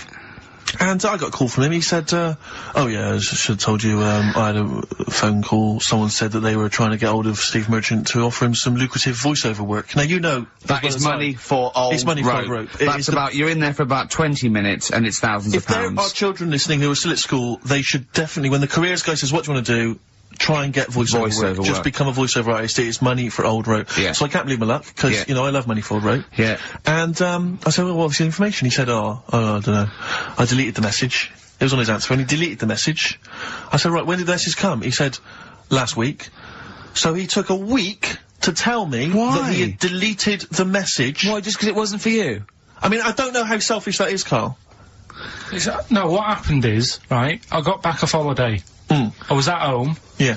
So I called up my voicemail, right, because I can do that. Yeah. Remote access, right, because I've got to know what's going on at work. Of course. Called in, it was still my day off, I was going through the messages. Yes. Heard one from some company saying, we're after Steve Merchant. Yeah. We want him to do some voiceover work. Yeah. Right? I can't remember the name of it, but Thanks. I thought, right, I'll remember to tell Steve. A week later. It doesn't matter, does it? You still got the message, and they what message? Yeah, but voiceovers have to be done in the next couple of days. I didn't get the message. All I got was, there was a company, I don't remember the name, and they phoned you, they wanted voiceover work. How does that help me? There are hundreds of thousands of media companies. You didn't take down a number, you didn't take down a name, nothing. I was more puzzled why they'd want you to voice anything. He's having a go. I don't know why. No, but listen to that voice. No, you must be annoyed. You must be annoyed. I mean, talk about rubbing salt into the wound. No, but listen to you. Oh, God. I don't know how you think. I don't know how your mind works. Well, I was thinking there must be a tractor sale on somewhere. What do I care? No, hang on a minute. Wait a minute. Wait a minute. The worm has turned. I don't care if they want me to advertise, you know, the latest designs in pirate fashion wear. I will do a voiceover because it's money for old rope. I don't care what you think of my voice. Someone was interested. They were offering me money. And you decided arbitrarily, oh, they probably wouldn't want it. They probably made a mistake. They wouldn't like the way he talks anyway. I'll delete the message. No, the thing is, right, I get paid. Been a girl? I get paid to sit here on a Saturday, right? Play CDs and that, help out with the show, get you decent prizes. I think I do me bit. Sure. Right? It isn't about running your voiceover work. So hang on, so Karl, let me just get this right. If someone was ever to phone me, right, trying to get in touch with you, to offer you work, you'd want me to just ignore the message. That is what you're saying to me. You'd prefer that I deleted the message, I ignored it altogether. That's what you'd want for me to do. That's what you'd want me to do. What, someone's calling you for some Someone's phoned me. They said, oh, I can't, I don't know, I'm a friend of a friend, I've got your number, Steve, I would love to use Karl Pilkington for an exciting sex scene. So has it happened? Well, that's what I'm saying, in the future, if it was to occur, do you want me to just ignore it? Is that what you prefer me to do? Well, it's not like that, though. I did tell you, I told you the message. You didn't what? You told me a week later with none of the information I needed. Karl, that doctor called last week, that kidney's ready for that, little girl that you were doing that sponsored walk for. I forgot to tell you. Oh. I hope it's still alright. They keep it on ice, don't they? I think they do. Selfish, Karl. So selfish. And you've lost us the same. Beautiful. Bit of, Snoop on XFM. Yeah? Mm-hmm. Kicking it with, Ricky Gervais. Yeah. Sweet. Steve Merchant and, Karl Pilkington. What has happened to Karl? Because Karl, I thought, is this sort of sweet little buffoon, almost childlike in his ways. You know what I mean? Like Charlie Brown after some sort of head injury. And now he's coming back like that, having a go, not caring about voiceover work. It's like, because Heat have written about him a couple of weeks, it's like he thinks he's better than you in some way. I do care though, you're out of order saying that, right? Because I've sorted you out with tickets for stuff. He doesn't turn up to. Karl, I received a phone call. You deleted the message offering me voiceover work. You're as bad as my agent. I'm appalled by it. And I thought we were friends. At least his agent, when he does it, is losing himself money as well. Yeah, exactly. You've got no comeback. You're still sweet. And to have a go at you've got a mank whine. Right? Voice. Like a cartoon Gallagher brother on Coronation Street. I mean, and yes, Steve does sound like a Wurzel, but that doesn't, do you know what I mean? What about Jethro? Jethro does well. Jethro gets on Des O'Connor anytime he wants. Just has to phone Des up. And he's on there. Straight on and there. he's whining like a Wurzel as well. So, you know, to say that is a rubbish... Alright, apart from that then, what else have I done that's wound you up? Well, that's a good starting point, because you haven't even apologised. No, it's a shock, because that's the first time I've let you down. And I didn't really let you down, because I passed on the message. You didn't, well, we've been through it. You didn't pass on the message. Saying I deleted a message for you is not passing on the message. I mean, I just think what's happened is that you've got a little bit of celebrity now from the show. I mean, I've seen you being recognised in pubs and stuff, or people have come up and they said, are you Karl, because they've seen Ricky. Now, it just seems to me that you are not keeping yourself grounded. You are just, you cannot deal with fame, you've not got the intelligence to cope with the celebrity, and you're just becoming this kind of ego-driven monster. Now it's getting. It scares me, Karl. You're not the man I remember. Look, I put a lot of work into this on Saturday. This isn't even my proper job, right? Where were you in the week? Oh, he's got you there. What? Where were you in the week? I said, let's meet up, let's, you know, come up with some new features and that. Where were you? Karl, you phoned me about an hour before you wanted to meet. That is not what I would call... I mean, that is arrogance right there. That's the way I work. That's arrogance right there. That's ego right there. He couldn't go, when I came in, he said, where's Steve? I said, Steve can't make it. I had to tell him why. Steve was staying in to tidy up because his landlady was coming. This he couldn't get over. He could not get over that you couldn't make it because you had to stay with your landlady. He talked about it for about the hour when we were working. What are you talking? Last week I had a bad throat. You wouldn't tolerate that. You wouldn't accept that. When you had a bad throat, where were you? Why couldn't we do any work then? Because you were at home with your mum and your dad. You were on holiday, weren't you? Why didn't you get your mum and your dad to clean the flat? Oh, he's done it again! He's done you again, mate. Play a record. How has he done me? What? They live in Bristol. Yeah, the joke's on you. He couldn't get him to clean the flat. I don't know who's laughing at who then. Right, listen. Can we just go back to laughing at Karl? Okay. Because I know where we stand there. Okay, alright. Do you want to, That's the natural order of things. I know, yeah. The world's gone topsy-turvy. He's stepped out of the pecking order. Right, well, someone who I don't let down, right, are the listeners of this show. Do you want to read out the prizes for Rockbusters? We'll get that one in. Oh, we're not doing Rockbusters again, are we? Yeah. Well, it was a shambles last week. We cancelled it 2 weeks ago. What? It just, I mean, there you are right there, Rick. I mean, both you and I, and let's be honest, we're the guys with our names on the poster. I know, It's supposed to be your show. And our faces. Exactly, and yet... we have to be on tube stations with people laughing at us. Yeah, well, they're not laughing at me, right? They're saying it was a good I don't know. What do you think people think of the poster, Karl? Seriously? No, I don't want to know his opinion. It's just going to be insulting. My point is this, Rick. He was looking at you. My point is this, Rick. We used to be able to decide what the content of this show was. I know. Now, it's him. It's just him. He wants to do Rockbusters, he gets to do it. I know. And it's awful, but like Tourette's Trent D'Arby. Not only is that offensive, it doesn't work as a clue. Saying that, have you come up with anything for this week? What's the prizes? I'll read out the prizes. We've got a brand new XFM, stylish XFM DJ bag. That is actually quite nice, actually. Yeah, we've got in there a 12-inch from the XFM remix album. This has got The Cure on there and the Prodigy remixes from them, which is quite handy. We've got a little mouse mat there with the XFM logo on, and here's what everyone's waiting for, the CDs and DVDs. Yeah. Once again, the X List. This is the compilation that XFM have put out. It's actually very good. Smash Hits, the reunion. Let me see what we got on there. Aha, obviously, Wham, Duran Duran, all your favourite 80s and 90s classics. Another copy of DVD, Steve Coogan's Run DVD. What else is this here? Low Fidelity All Stars, blah, blah, blah, blah. There's Voodoo House and Ghost Funk on there, Rick. I'm sure that'd be right up your street. And, also on DVD, Man Is that Child. with or without Wrecked Train? So yeah, not a bad little selection there, Karl. You've done well there. So go on and do the clues then. Let's do Rockbusters now. Well, I'll bung a song on. And wow, yeah. I love the fact that he was taking the piss out of your voice. I'll bung a song on. Hey, it's Tripe and Car Wheels tonight. Not as griddling as gravy. To be honest, Karl, let's be honest, if Ricky Gervais can get voiceover work, do you know what I mean? There's got to be a place for me. Where do you think the place for him is? Well, look, right, you were talking about your face on the poster. It's not all bad, because I read something last night that can help you out. Right? And it's amazing. So we're talking about that. Play a record, Carl.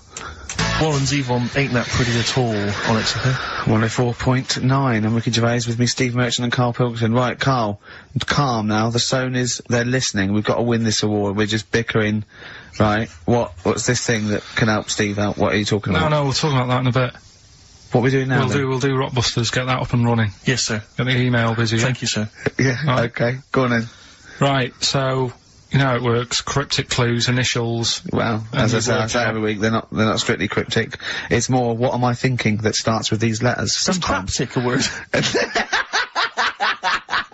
Is that a word? Craptic? Because... Oh! Anyway. Oh, God. So last week, one of them was, these people from the East Midlands can't help swearing. Yeah, Tourette's Trent D'Arby. Tourette's Trent That's D'Arby. the sort of shite we're dealing with to try and get a Sony. Right, so, here's the clues and that. First one. And that. What are we after here? The artist? Yeah. The band name or solo artist? It's, I'll tell you in a minute. Okay. Go on. So the first one, the hitchhiker needs a lift, but in something bigger than a car. Go on, what's the initials? VH, right? The hitchhiker needs a lift, but in something bigger than a car. Yeah. Right? Second one, don't be selfish, hand some of it out to your mates. Right. The initial there is C. Right? Yeah. Don't be selfish, hand some of it out to your mates. And the Sure third that's one, not what is Karl. He's selfish. no, Begins with C. right? And the third one, the Scottish fellas can't get into their emails. Right, okay. The Scottish fellas can't get into their emails. Go on then. Right, the initials there, KL. Right, so quickly again, the hitchhiker needs a lift, but in something bigger than a car, VH. Yeah. Don't be selfish, and some of that out to your mates, that's C. This is your last chance, Karl. And the Scottish fellas can't get into their emails. If I hear KL. anything like Wet Knee Houston, or D Trout Spinners, or Tourette's Trent D'Arby coming out of this, we're never doing it again. Okay? Have you got monkey news for this week? Don't know if I want to do it this week. So, just 'cause breakfast do it and that, and just leave it maybe this week. See what happens. See if we need it. We'll see. Sometimes I don't know. Play a record a minute, Karl. I'll talk to you off air. Play a record. Or what? What's the email address again? ricky.gervais@xfm.co.uk. Okay. Right. Blur, Out of Time, on XFM 104.9, Ricky Gervais, with me, Steve Merchant, and Karl Pilkington. Steve's a bit quiet, he's got a bit of a sore throat. Oh, a bit of a sore throat. Murder. All week. It's been murder, Rick. We couldn't work all this week, I've been because, off sick. Steve's been in Bristol. Karl, you're not impressed? It's just, I don't understand why having a sore throat sort of... Oh, he's done you. Right, what if the sore throat was so painful, it was like you've got broken glass and razor blades in your throat? You can hear now that I'm not even speaking from down in the throat, I'm speaking from the very top of it like that, so it sounds a bit weird. But you're right.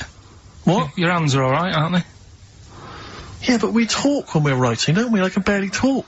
It was it was agony. I couldn't sleep because it was so painful. Even when I was just lying there, motionless, it was hurting. I just was surprised because we got back off holiday and, called Ricky and said, alright, is Steve alright? And he said, he's had to go back home or something and he's stayed there because he's got a sore throat. Yeah. I didn't understand why you can't, like, just go home. I mean, how old are you? What? I don't understand why you've got to be at your mum and dad's when you're feeling I a bit ill. happened to be at my mum and dad's, now I'm talking like you, when this sore throat really kicked in. So I thought I may as well stay and get a bit of the creature comforts of home. Do you know what I pictured though when he told me? See, my parents aren't like yours, Karl. Your father would have popped down to the phone box and maybe looked to see if there were any kind of throat lozenges. Strepsils. Yeah. Whereas my mum phones up the doctor first thing she can. I'm straight down there with my dad. They're snapping into action. They're trying to sort me out. It's a bit like that Ronnie Corbett thing, isn't it? Sorry! That sorry thing. You're right, Karl. Yes, you're absolutely right. He's just like that. Oh, No, dear. it's just because You just went on holiday with your parents. Well, not with mine. No, with right. Suzanne's, and it won't be happening again. So, Well, that's that sort. we'll have more Didn't work about out that a for little you? bit later. Pain Well, in the luckily we came in a few times, didn't we? We've been here since about 11:30, haven't we? Yeah, sorting stuff out. doing a show. What, have you been squeezing his head, or? No, that's strictly between the hours of 1 and 3, we established that. And I've kept the rules, haven't I? I did practice the grip in the week, didn't I? Yeah, just to see what method he was going to use today. Yeah. I came in, I did my back on Tuesday. I was sparring, and I pulled my back, and I was in agony, and I got an emergency, chiropractor out, and sorted it out, and I was on painkillers, and I couldn't walk the next day, but I still came in and did a voiceover that was booked at 4:30, didn't I? I got Johnny to walk me in, because I couldn't sit down, so I couldn't take a cab, but I could be upright, and I had to got him to walk me in, because I was scared someone was going to bump into me, and I did the voiceover. That's dedication, isn't it? Yeah, but, right, I got back off holiday on the Tuesday, right? First day back was going to be on the Wednesday, right? So I thought, well, I'll take it easy, because you do that, don't you, when you've been on holiday? The first day, you just want to sort of... I don't, I'm straight back into it. Well, yeah, but it's nice to, do you know what I mean? Yeah. Just sort of look at your emails, go through all them, work out what people need and stuff. Sure. Dots around, yeah, sure. So I thought, I'll take it easy. As soon as I got in, I was told that Ricky had been booked in to do a voiceover. I thought, oh... can't handle that. Do you know what I mean? On the first day, him coming in annoying me, probably trying to get a week's worth of head squeezing in. So I called him up and he said, oh, I might not come in because I've got a bad back. I thought, well, that's alright, right? Then you just turned up, didn't you? He said, oh, I managed to get in a cab. Yeah, Johnny walked me in, and that's what, yeah. And he did the stuff, which I haven't got it here at the moment, but I'll find it on the system, and I'll play you what he did. That he's been paid to do as well. It's alright, yeah, Well, it's not alright. I had to pretend it was alright when I played it to all my bosses to try and well, look, let's play that a little bit later, but now, as we're all back together, Steve, would you say the boys are back in town? Yeah. Brilliant. Hey, Lizzie, boys are back in town on XFM 104.9. Right, we are back in town. Me, Steve, and Karl. Karl's on holiday. Steve's been living with his mother, because he had a sore throat, and I've been hobbling around still trying to keep things going. Do you know why I think I was ill? Stress. I genuinely think it was stress. I think, I'm analysing it. What do you think of that, Karl? But I'll tell you what it is. Look, think about it though. We live in London, we got the war, the threat of terrorist activity. That's where I live, I'm alright. Next one. We got SARS. One. Yeah, well, you can walk to work. I got to travel on the tube. I came in this morning, I saw a Chinaman sneeze. I was terrified. S Club 7, they've split up. I mean, I worry about those sort of people. They're young kids, they're talented guys. I mean, they say they're going to be alright. I'm not sure Tina is. I'm not sure she's got the talent. So, there's just so many elements that stress me out. I remember you were worried about hearsay. Well, Kim Marsh is doing alright. Well, Kim's doing fine, but she got out early. Yeah. But, you know, I'm not sure the rest of them will be. You know, I'm just... They're quite emotional. I've got to worry about the show, I've got to be worried about this, you know. It's just me. I've never been that good when, like, anyone in the family's ill or anything. I've just got... Just because that's the way I am, do you know what I mean? If I'm ill, I don't expect people to run about. No, well, I've never been off for being ill. I mean, you were. Did a couple of weeks ago. Yeah, but that's... But hang on, I've not missed either of the shows. I'm ill today, but I'm still here. You took I seem to remember you took a show off when you were ill. Yeah. You were whinging, I was really ill. Right, sure. I couldn't even walk to work, though, that's what I mean. Did you go to the doctors? No, I was too ill to get there. Right. That's how bad I was. Did you call a doctor out? No. Right. Interesting. But it's just that, I mean, we were talking about it last night, because we were saying to Suzanne, I said, oh, Steve's, you know, he's been living at home all week. She said, oh, is he really? I like the way he talks right behind your back as well. Thanks. And she said, so what's up with him? Malingering geek. And I said, oh, he's got a sore throat or something. She went, sore throat? Oh. So, she said, well, you don't know how serious it is, don't be off hand with him tomorrow, because, you know, if he's coming in and he's still not right, because she always sticks up for you. Yeah. Right? And she said, she's anyway, got some sense. She said, and anyway, you're no good when people are ill. I said, hang on, what are you talking about? So, apparently, when we first sort of started going out, the first time she was ill, she kind of thought she saw the real me. Because she was ill in bed and that, and I was saying, oh, get up. And, of course you can drink alcohol with these. And I just was like, you know, you make yourself feel worse if you lie in bed. I said, come on, we need to go shopping. And she said, you go shopping. I said, no, I'm not, because I'm rubbish at shopping for food. Do you know what I mean? I'm alright at getting that night's food, but once it starts, like, you've got a plan. Sure, yeah, you're dropping the bananas, I forget all sorts of stuff. Yeah, so all over the floor. Well, she was like feeling hot on that. She said, I've got a temperature, so we'll come to the supermarket and not hang about in the chicken. Frozen chicken section, cool yourself down. Yeah, sure. And, it made her worse. So now she was like, "Do you remember that?" And I was kind of like, yeah. Who's that hot woman sitting in the chicken fillets? Yeah. That's Karl's girlfriend. She's obviously ill again. Even when I was younger, do you know when I told you that I was picked at school to give old people biscuits? Right, yes. Because you had nice hands, Because wasn't I had nice nails, right? Yeah. And then, because I went down a storm at that... I went down a storm at that! You said, bravo! Getting back with the Garibaldi's the best I've ever had! Bravo! What do you mean you went down a storm? Because I'm into biscuits, so... You knew your stuff! I was talking to him about I'm into biscuits! Right, so, then... Did you make sure that they finished the first layer before you dipped into the second layer? No, there's no rules like that. Just No rules. what do you want? What do you want? What do you fancy? Yeah. So, then, because I was good at that, we were going to, like, an old people's home where they're a bit iller. Rather than just being old, they were, like, ill. Yeah. And I said, no, not doing that. Not going there. Because they're old people. Yeah. They don't want biscuits. Well, yeah, that's the They're too old to eat. So, yeah, so Did you have to dunk them in tea before you fed them to them? No, it was just like, Did you feed them like Did you have to chew their food, then stick it down their throat with your face? Like a little bird? Yeah, yeah. Little trolley, right? A lad who I didn't really get on with, he had good nails as well, so he was serving the tea. Yeah. And I just had a chat and said, oh, do you want a biscuit with that? Yeah. What about this one? Do you like bourbons? Yeah. Oh, you really did the whole... So, yeah. Oh, right, so you weren't just... It wasn't like their choice, you offered a selection. Well, I sort of sold them, because the thing is, there's only so many, so you've got to handle the situation well. Sure. You don't want too many in one type, so it's like, well, you've had a bourbon. Yeah. What a great life they lead. They probably only pay about 900 quid a week to stay in that particular home. Yeah. And they get a free bourbon by a kid with clean nails. Brilliant. Whoop-de-hoo. Oh. So anyway, I found these, things, do you want to hear? Yeah. So what's this? Explain this again. Right, so I got back off holiday. The first job I find out I've got to do is work with Ricky for a voiceover. I do a regular thing, I do X-Ray magazine, but I'm allowed to make the script up. And they said I could, so I did. Right, so imagine this. Well, I know you, Rick, and I know you like to put a lot of work into these things. Yeah. You want to do a good job. So he rolls up, he says, let's do it then. He said, what's in the magazine? I said, well, here's a selection of stuff, this is what you've got to sell. He said, leave it with me. He goes into the little booth, and the first one he comes up with is this little advert for it, right? X-Ray magazine, it's out now, it's £3.50 May edition, music of tomorrow, Dandy Warhol's picture, and there's a free CD with all the Placebo and the Donners, and Smog, and Nightmares on Wax, and Alpine All-Stars. Only £3.50, it's out now, buy it, innit? Have you got a sore throat there? Well, that's alright, isn't it? And he was going, you can't, I said, we are doing that, I've done one, that is it, that's it. So I persuaded him, he went, right, okay, we can possibly put that on XFM, right? I'll have to see, right? And so I wouldn't do it again. And he went, but you need one for Capital. He said, Right. Capital will know what I went, right, I'll do one more for Capital, right? Because all the stations advertise the XFM magazine, right? So this is the one that he thought would be alright for them. Ooh, hello, you loonies in Radioland. Dr. Frog here to tell you about the new edition of X-Ray magazine. It's out now and it's only £3.50. You've not heard of it? It's a great music magazine. And you get a free CD featuring bands like Placebo, they wear makeup but leave them alone. Gold Chain, Smog, OK Go, The Donners, and all great bands that you'll love to... Froggy here, hello. Bye! Ribbit, ribbit, Froggy says buy it.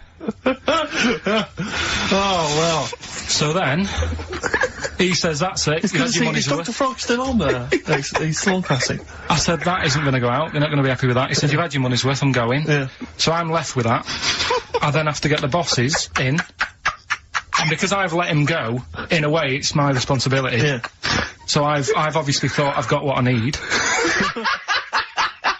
I had to play them to the MD. What did he say? And justify...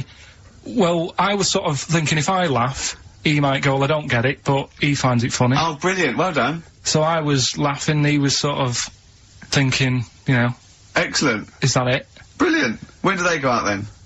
I think one of them's going out at the moment. Excellent. I think the first one's going out. Brilliant. Well, let's play a great track then. Is it Dr. Frog? Well, I'd like to see Dr. Frog feature maybe on our show more often. Okay.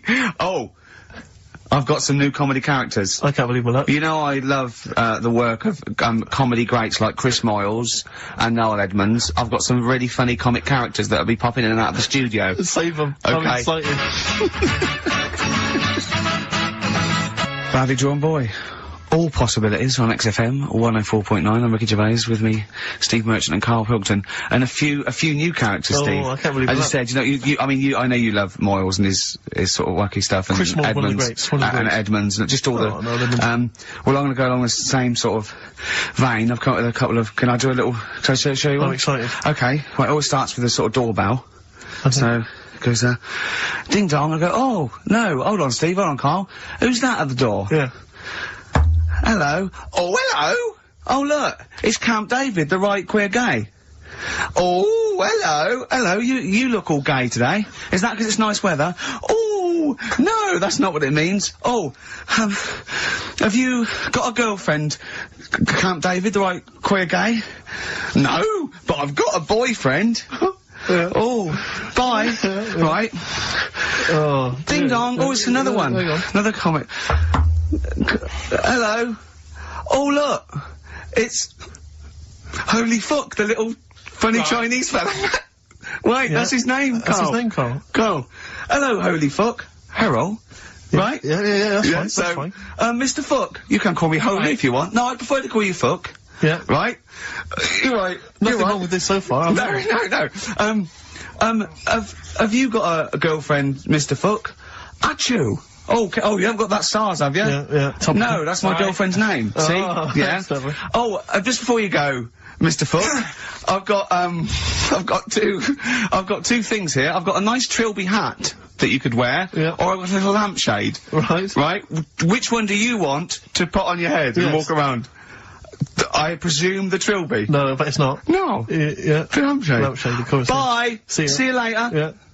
I thought they were genius. Can I be honest? I'll be honest. I thought they were brilliant. I thought they were. You didn't steal them off Chris. No. They're original. They're original. Sometimes characters. Chris Moyles has done stuff as good as that. I know. Yeah, I know. But no, these are all mine. So there you go. We'll be hearing more from Camp David, the right queer gay, and Holy Fuck, the funny little Chinaman. What? All right, Karl. Yeah. Is that your sort of humour? It might not be your sort of humour. You just should have run it past me before you did it. Yeah. What one were you worried about in particular? The not Camp David. Well, say his name. No. Say his name. Which one? I don't know which one you mean. The Chinese fella. Well, I forget who that was. What was his name? I can't remember. Well, if you can't remember, it can't be that good, so we'll leave it. We won't do it again. Right? I'll tell you what I've got, Steve. Oh, what? I'll tell you what I'm thinking. Go on. Right. Do you know, like, TV programmes sort of get rested in the winter? Ding dong. Oh, no. Hang on, who's this? Oh, go on. Hello again. Not now, Mr. Fuck. We're talking. Bye. Is that Holy Fuck again? Yeah. God. Look at God's face. Right. Okay, that's it now. I'm not answering the door anymore. Right. Okay, go on. Right. Yeah. Ding dong, ding dong, ding dong, ding dong. He's trying to get in. Don't be impolite, Rick. Come on, Rick. He wants to come in. No, it's too late. It's too late. He's gone away now. Go on. Right. Anyway, what I'm thinking is, Rockbusters coming back for a bit. What?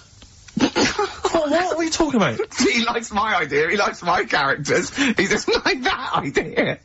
If I what, Karl? No, I was going to say if I came up with with what? With that Chinese fella. What was his name? For a sketch.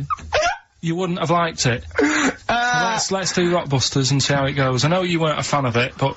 Hang on, yeah, but to be honest, Karl, he dissed Cheap as Chimps, and we know that's a brilliant idea. Hang on, sorry, we all agreed that Rockbusters was a piece of old toss. No, I didn't. I said it needed resting. That's why we stopped doing it. I said it needed resting for a bit. I don't remember that conversation. What do you mean it needed resting?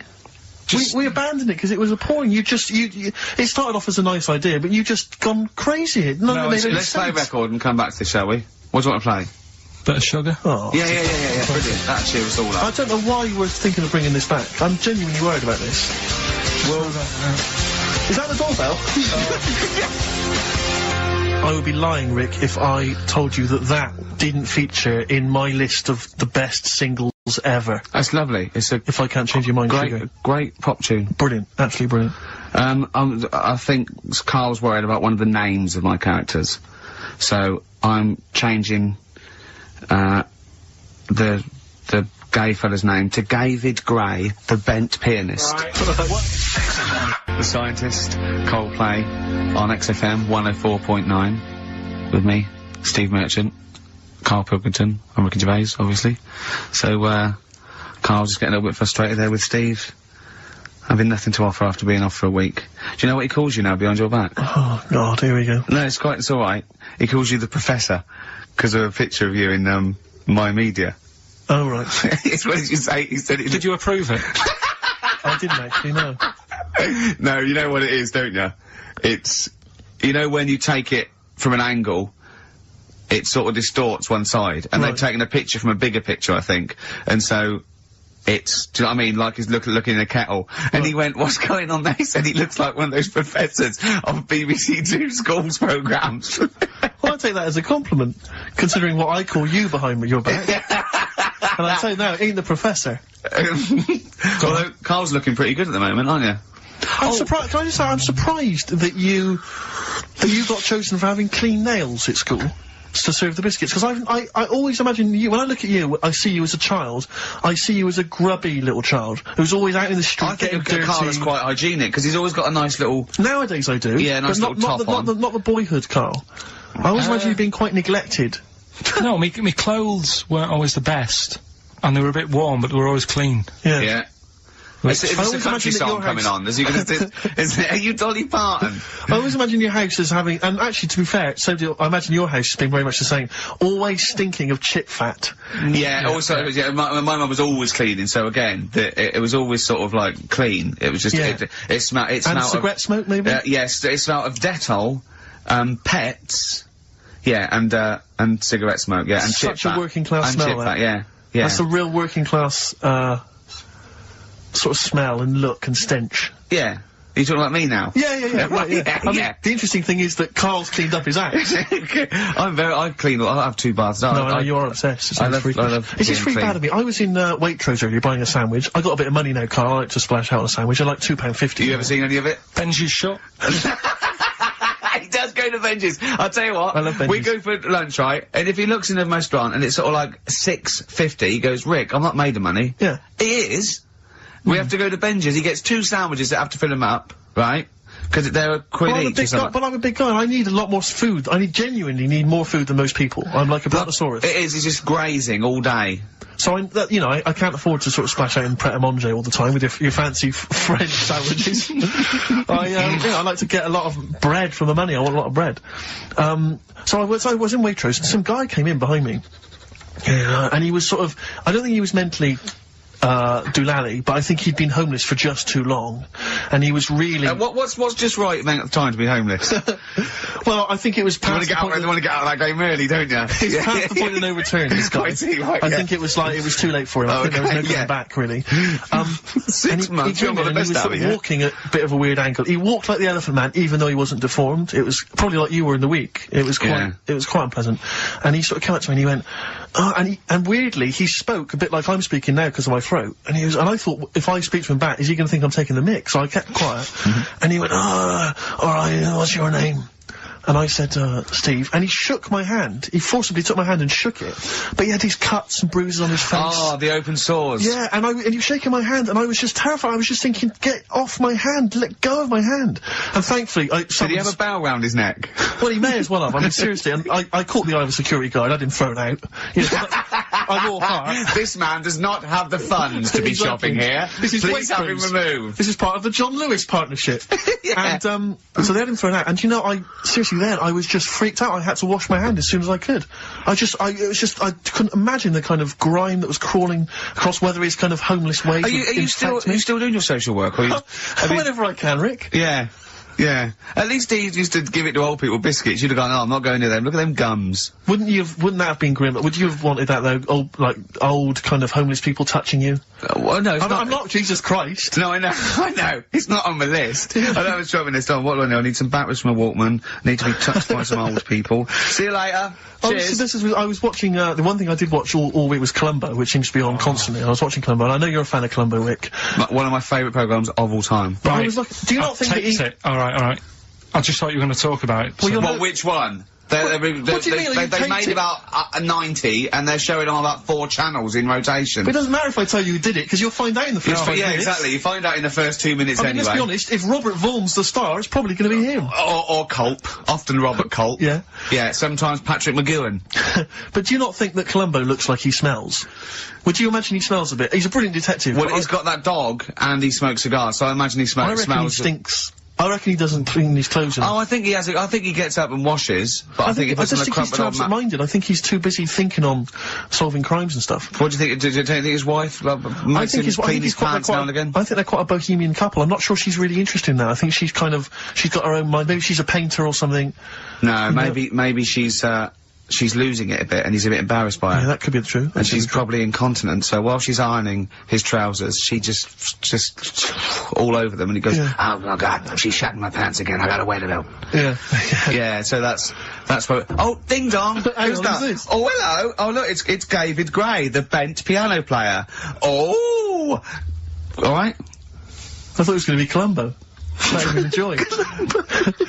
Ding dong. And my wife loves you. Yeah. Hello. Oh, I don't believe it. Look who's turned up, Karl. Do you want to do Rockbusters, Steve, now? Can we do listen, with the whole Rockbusters thing, I don't want to be responsible for bringing it back. So, I think we should put it to the vote. You should email in. We'll give people 5 minutes to email in. I'll take a straw poll. Do you want to see the return of Rockbusters or not? We're leaving it to you, the audience, to decide. Okay, Steve. I guarantee it's going to be a landslide. They are all going to want it. But why have we ever trusted our listener? We know what they're like. You've just described some of them with a bloke in Waitrose and Columbo's wife shitting herself. So that's the sort of people that, you know what I mean? Yeah. It was weird because the Waitrose guy did ask for my autograph before he was hauled away. So maybe he is a listener. But all I'm saying is maybe the posters are drawing in some fresh blood. There's some people who've maybe not heard Rockbusters before. They're the ones who probably vote for it. Anyone else who's heard it before, surely they're not going to see the return of that. No one wants to see the return of that. What's the number? No, that's email only. We don't want to speak to these freaks. Ricky.Gervais@XFM. I know the fact we don't want to speak to these freaks. We work with one of them. God. Yeah. If you want to see the return of Rockbusters, vote yes. If not, no. Tone it down a bit. Let's not do 3. No, it's got to be 3, otherwise it's too easy. Oh. Ricky.Gervais@XFM.co.uk. Just choose the best one. The Seeker from The Who. Brilliant. Classic rock. On XFM 104.9, I'm Ricky Gervais, with me Steve Merchant, Karl Pilkington. Alright, well, unsurprisingly, the overwhelming consensus is that people would like to hear the return of Rockbusters. I should, however, point out just some of the no responses. Let me see what we've got here. Is Dickie Anderson called in yet? Sadly, nothing from Dickers. I think I might make him one of my hilarious sort of comedy characters. What do you think he would sound like? What would he sound like? Sort of probably like that, I think. Ding dong. Hello. Hey, it's Dickie Anderson. I can't believe it. Your show's rubbish. Something like that? I mean, I think you should work on them perhaps before You're saying there's not a lot of substance to these I'm just saying that, you know, once the novelty of the doorbell has worn off. I don't think you understand comedy on radio, Steve. I'm not sure I do, to be honest. Listen to Noel Urbans, listen to Moyles. You'll see you don't need to riff with it. It's just, you just do the doorbell and just say they're here. Right. That's all you need to do. Sure. So, that's the main thing. Well, so we've had a couple I'm of thinking of some responses. more characters as well. We'll keep working on those. Yeah. Marcus has emailed, he says no to Rockbusters. He hasn't heard it, but it sounds rubbish. Believe me, you couldn't be more right. Well, does The Office sound good as a title? Alright. This is someone else. Don't bring back Rockbusters. Please, can we have more Holy Fook? You're not pronouncing it right, Steve. I know, I was just a bit edgy there.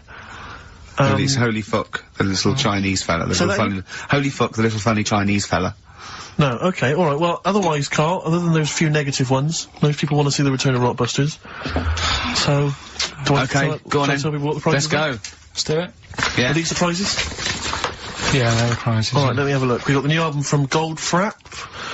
What's this one here? Oh, I've no idea. The Yardbirds. A new album from the Yardbirds. On VHS, Coogan's Run, the show where different characters make an appearance each week, including, I think, Pauline and Paul Calf. Good stuff. Who the hell wants this? Meglos, a Tom Baker Doctor Who edition. And the only decent thing really in the collection, other than Coogan's Run, is the X-List, the double CD featuring lots of current indie favourites. So, not bad little selection there, Carl. Yeah, well, if you are new, you haven't heard it before, I sort of give a cryptic clue, and then some initials.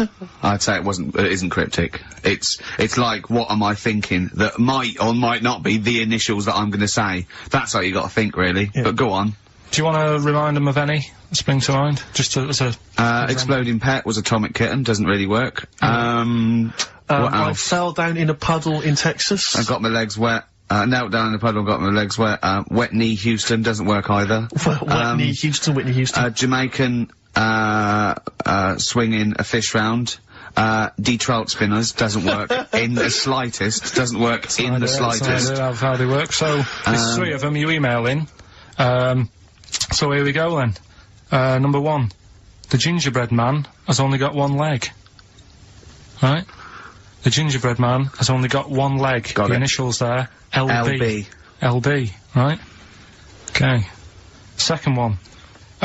These people from the East Midlands swear a lot. Alright?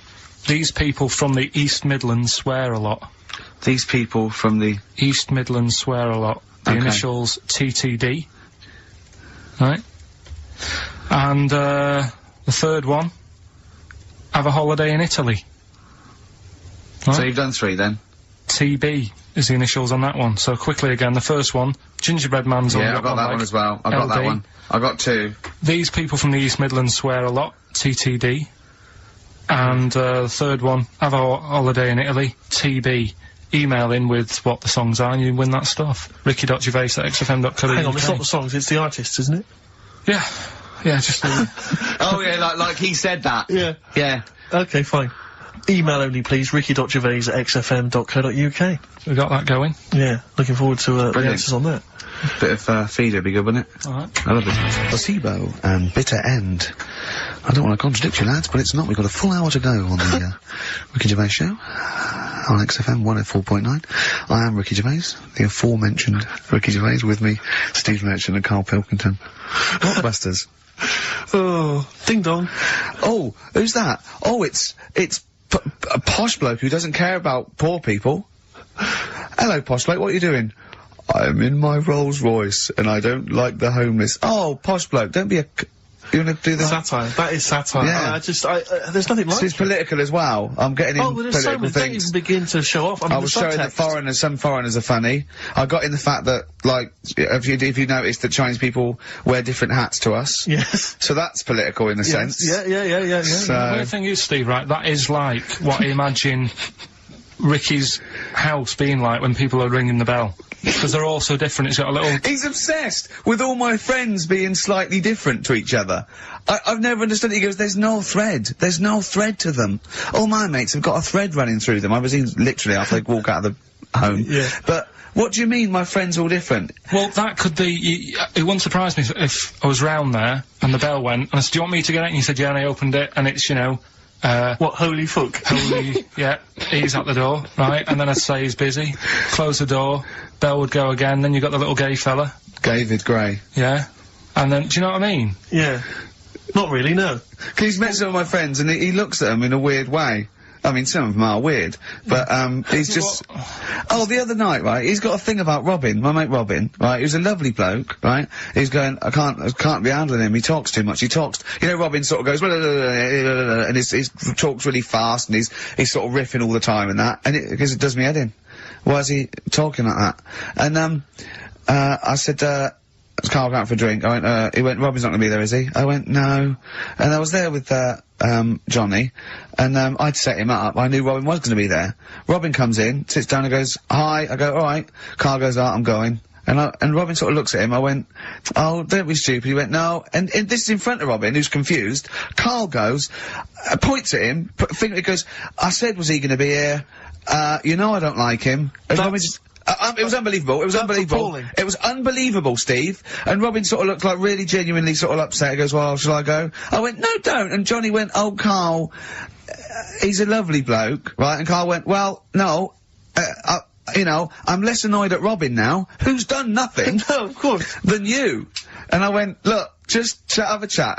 He goes, no, it's not worth it. And everyone was going, right. I go, Robin, stay. He went, no. And I made them stay, and in the end, they were getting on, weren't you? Well, yeah, in the end, I can't believe, what were you thinking, Karl? What kind of a despicable man are you? That's why am I the bad one? Of all the things you've done, Hang on that is terrible. Why am I the bad one when it's Ricky's fault that we were both there anyway? We all understand. But it's a public place. You don't say to someone in front of them, I don't like this person, I'm shooting off. I don't think I said it like that. You did. You said exactly like that. Yeah, and he was like genuinely confused, and he was sort of like sitting there thinking, "Oh, do I have to take this? What have I done?" And he was upset anyway. He just done a show that didn't. You know. are one of those typical Mancs who are arrogant and they swagger around the place like I don't need anyone. And I'll tell you this: if you ever lose Suzanne, you are going to be one lonely man. I'll tell you, because you make no effort to maintain your friendships. You say these sort of things that he's saying to you about Liverpudlians, and I'll tell you what: I've never met a Liverpudlian as rude as you. You're like the Oasis brothers, you know, Larry, loud, rude. No, but I said no, Robin's alright. I had a chat with him. He was a bit quieter the other night, he was fed up. I said if he's fed up all the time, I'd be happy. I said... He's fed up because you've just insulted him. And he said he was alright, he didn't talk much. I said when he was upset because he'd been in the show and stuff, he said, well, tell me next time when his family dies, we'll have another drink. I don't know what you're like, Karl. I don't know what you're like, mate. You are I just think you're... The more I get to know you, you're not a good mate with him. You would like taking the fun out of his little thumbs that he's got. Yeah, but that's my squeezing his head to you, isn't it? I've got different mates with different parts of the body. Yeah. I like to squeeze your head. I like to look at his thumbs and that. It's weird, you know, because, right, I was thinking of doing a bit of educating Ricky. Yeah. Right? I'm always looking for stuff, learning stuff, as well as doing the other job and that. Yeah. And when we went out with Robin, and, what does this mean to anyone? Yeah. I'm just having a conversation about people they don't know. Go on. Well, it's enough, innit? His name's Robin, he's got really small thumbs, right? He looks a bit like, Millhouse, doesn't he? That sums up, he's like Elephant Man, you know what you're getting there, right? Robin, he's got little thumbs, right? So, I wonder if he's listening. I wanted to do some, research, and I thought, I wonder if there's anything on small thumbs, right? I found something. Do you know the saying, rule of thumb? Oh, is it an inch? Well, do you know what the saying means? Is it hitting your wife with a stick? Yeah, okay, apparently. Come on, explain. Well, rule of thumb, do you know what that saying means if someone says... kind of, yeah. Well, it just means... a rule of thumb, usually. It's a general rule. Yeah, exactly, yeah. Right. Well, where it actually came from is, years ago, husbands weren't allowed to sort of clout the wife with anything. What was it like in the past? I know, yeah. You couldn't clout your missus. With anything wider than your thumb. The stick had to be the same, no bigger than your thumb. I know, so a big Robin bloke could do no damage if he went out with anyone. Yeah. Although he's wide, he's got a little thumb like a little knob, isn't it? It's like it's truncated, because it starts off normal. It looks like he's had, his big toes put on his hands. Does he have to drink a pint with two hands? Yeah, yeah. And he's dropping stuff all the time. Can I just go back to the rule of thumb thing, though? The idea... What date was this? I'm not asking Karl, I'm looking at Ricky, because you're not going to have any idea, Karl. It's just going to be the past. Yeah. But I like the idea that... I think it's the same sort of day where, I don't know, you got hung for being homosexual and you could shoot a Welshman. I just love the idea that there's blokes beating their wives with shovels, logs of wood, and someone's gone, hang on a minute, everyone, hold on, wait a minute. Let's have a look at your thumbs. What can we do? Wait a minute. We've got to have some kind of rule here. I'm all for beating your wife, but let's have some kind of rule. Let's give him a sporting chance, surely. He goes, well, I'll tell you what about you can hit her with the width of your thumb? And the wife goes, make it the width of his knob. I go, no. He slaps her again. Yeah, yeah. Width of your thumb. Alright. Better? Yeah. It's like it's like I always remember seeing in the swimming baths, there used to be, those signs that would say, no running, no jumping. Yeah. That makes sense, no bombing, fair enough. No petting. No petting. It's like you're not allowed to kiss. Yeah. And I love the idea that it's probably some kind of lifeguard who sort of maybe saw his ex-girlfriend getting off with some bloke in the water and thought, right, there's no petting anymore in here. What do you mean? No petting, you're not allowed to kiss her. Or, no one. You're not doing this just because he used to nothing, there's not a problem. Okay. Not a problem, just leave and don't kiss. You want to swim, but don't kiss. There's no petting. Did you just write that on yourself in biro? Yeah. No. What's this no fiddling downstairs in or out the swimming pool? No. No fiddling with her downstairs? No. Right. It does annoy me though. I was saying to Ricky the other night when we were walking somewhere. No taking her for a drink afterwards. You can't enforce that. People who kiss and that in the street. That annoys me. Yeah, people showing their affection for one another. No, they can hold their hand and that. Yeah. Sure. But it was just... Yeah, I agree. I agree, yeah. I see two people eating each other, like, in a restaurant or something. Two people eating each other? You know, snogging in right, public, yeah. So that's that. Answers for Rockbusters, we're doing them now. Yeah, well, come on then. Well, no, I think let's play a record, let's come back with apparently we've got what about a bit of Cure? Do you want a bit of Cure? Yeah. So we're gonna go wrong, we're gonna go wrong. Ding dong. Oh, here you go. Oh, it's a fat fellow with lipstick. Hello! A Forest, The Cure, XFM 104.9. Good track, isn't it? Oh, yeah. Going all the way back. All the way back there. Wow, Rockbusters, the results. You've had a few proper answers, I hear. So, either I'm wrong, or people do think like you. I've got two of them. What are the clues again? Right, first one was, the gingerbread man has only got one leg. I got that. That was LB. Limp Bizkit. Right. Yeah, the that third works. The third one that I think you worked out. Yeah. Have a holiday in Italy. Chewing Breaks. TB, Chewing Breaks. Yeah, this is the one I can't get. If there's a reason why I can't get this, we're not doing Rockbusters Can I again. give the answer to this one? Yeah. What's the clue? The clue, these people from the East Midlands swear a lot. Yeah. TTB. TTB. The answer? TTB. Yeah, go on. Give the clue again. These people from the East Midlands swear a lot. Tourette's Trent D'Arby. Right, you're never doing Rockbusters again. Tourette's Trent D'Arby. Right, you're not doing it. You've blown it. You see, you sneak that one in, Yeah, but I always like to sort of give two that, you know, are fairly easy, and then you sort of work out the men from the boys then, don't you? Yeah, well, I mean, if I'd have done a character called Tourette's Boy, friend of the little Chinaman, and it went, ding dong, oh look, it's Tourette's Boy, friend of, holy fuck, holy fuck, you'd have been annoyed. Do you know what I mean? Oh, who's your mate, Tourette's Boy? Holy fuck. You'd have been annoyed, wouldn't you? Is that a character from Lenny Henry's show? I can't remember whether it's Chris Moores or Lenny Henry. Yeah, one of them. Anyway, the winner, lucky old Richard Perks from Birmingham. He's listening presumably on Sky. And so nice to have him listening. And that's Richard Perks. He's got those answers, all of them right. In fact, most people seem to get Terence Trent D'Arby or Tourette's Trent D'Arby. Well, I think that's offensive. If you want to complain, what's the number? What did they write to complain about that? Using the same person you told people to write to and tell them I was a knobhead and shouldn't be on the radio. Last week when I was away. Did anyone do it? I think a few went through. Did you listen to the show? I listened back to the recording of it. Did you get any emails before you listened to the show? Yeah, when I got in. Did it upset you? What sort of things was it? Just stuff, I can't remember, just, it was weird, because there was like a few of them in a row, and I just thought, what's happened here? Yeah. And because we said that, yeah, because you weren't here, so what did you say? I just said, phone in, we had a couple of genuine emails that liked the show, didn't they? Yeah. And I said, phone in, and leave messages, or email Andrew Phillips and Karl Pilkington and just say the show was great. The show was brilliant without him. But they went a bit too far, did they? What did they say then? Oh, I can't remember. I mean, it doesn't bother me, because I'm not bothered what people say, am I? No. Do you know what I mean? No, you don't care what you say to people either. Poor little Robin, he looked crushed. Oh, whatever. Whatever? Well, it doesn't matter, because he's doing well at what he does. He couldn't even hitchhike home, because they wouldn't stop, because his thumbs didn't show up. He was waiting there for ages by the side of the road. Do you know the difficulty he has buying gloves? It's murder for him. He wears little oven gloves. Yeah. From, like, Wendy houses. He has to wear Barbie oven gloves. Yeah. Oh. Right, so, so the winner there, Richard Perks in Birmingham, and if you could just email him with your address. There was another winner, wasn't there? What was his name? Actually, there was one person who got all the right answers, and there was almost a winner, but his name was Peter Kay. And I like Peter Kay just coming second. So we gave it to Richard Perks. Yeah. Peter Kay. Let's play a record. Radiohead. There. XFM 104.9. Ricky Gervais, Stephen Merchant, Karl Pilkington.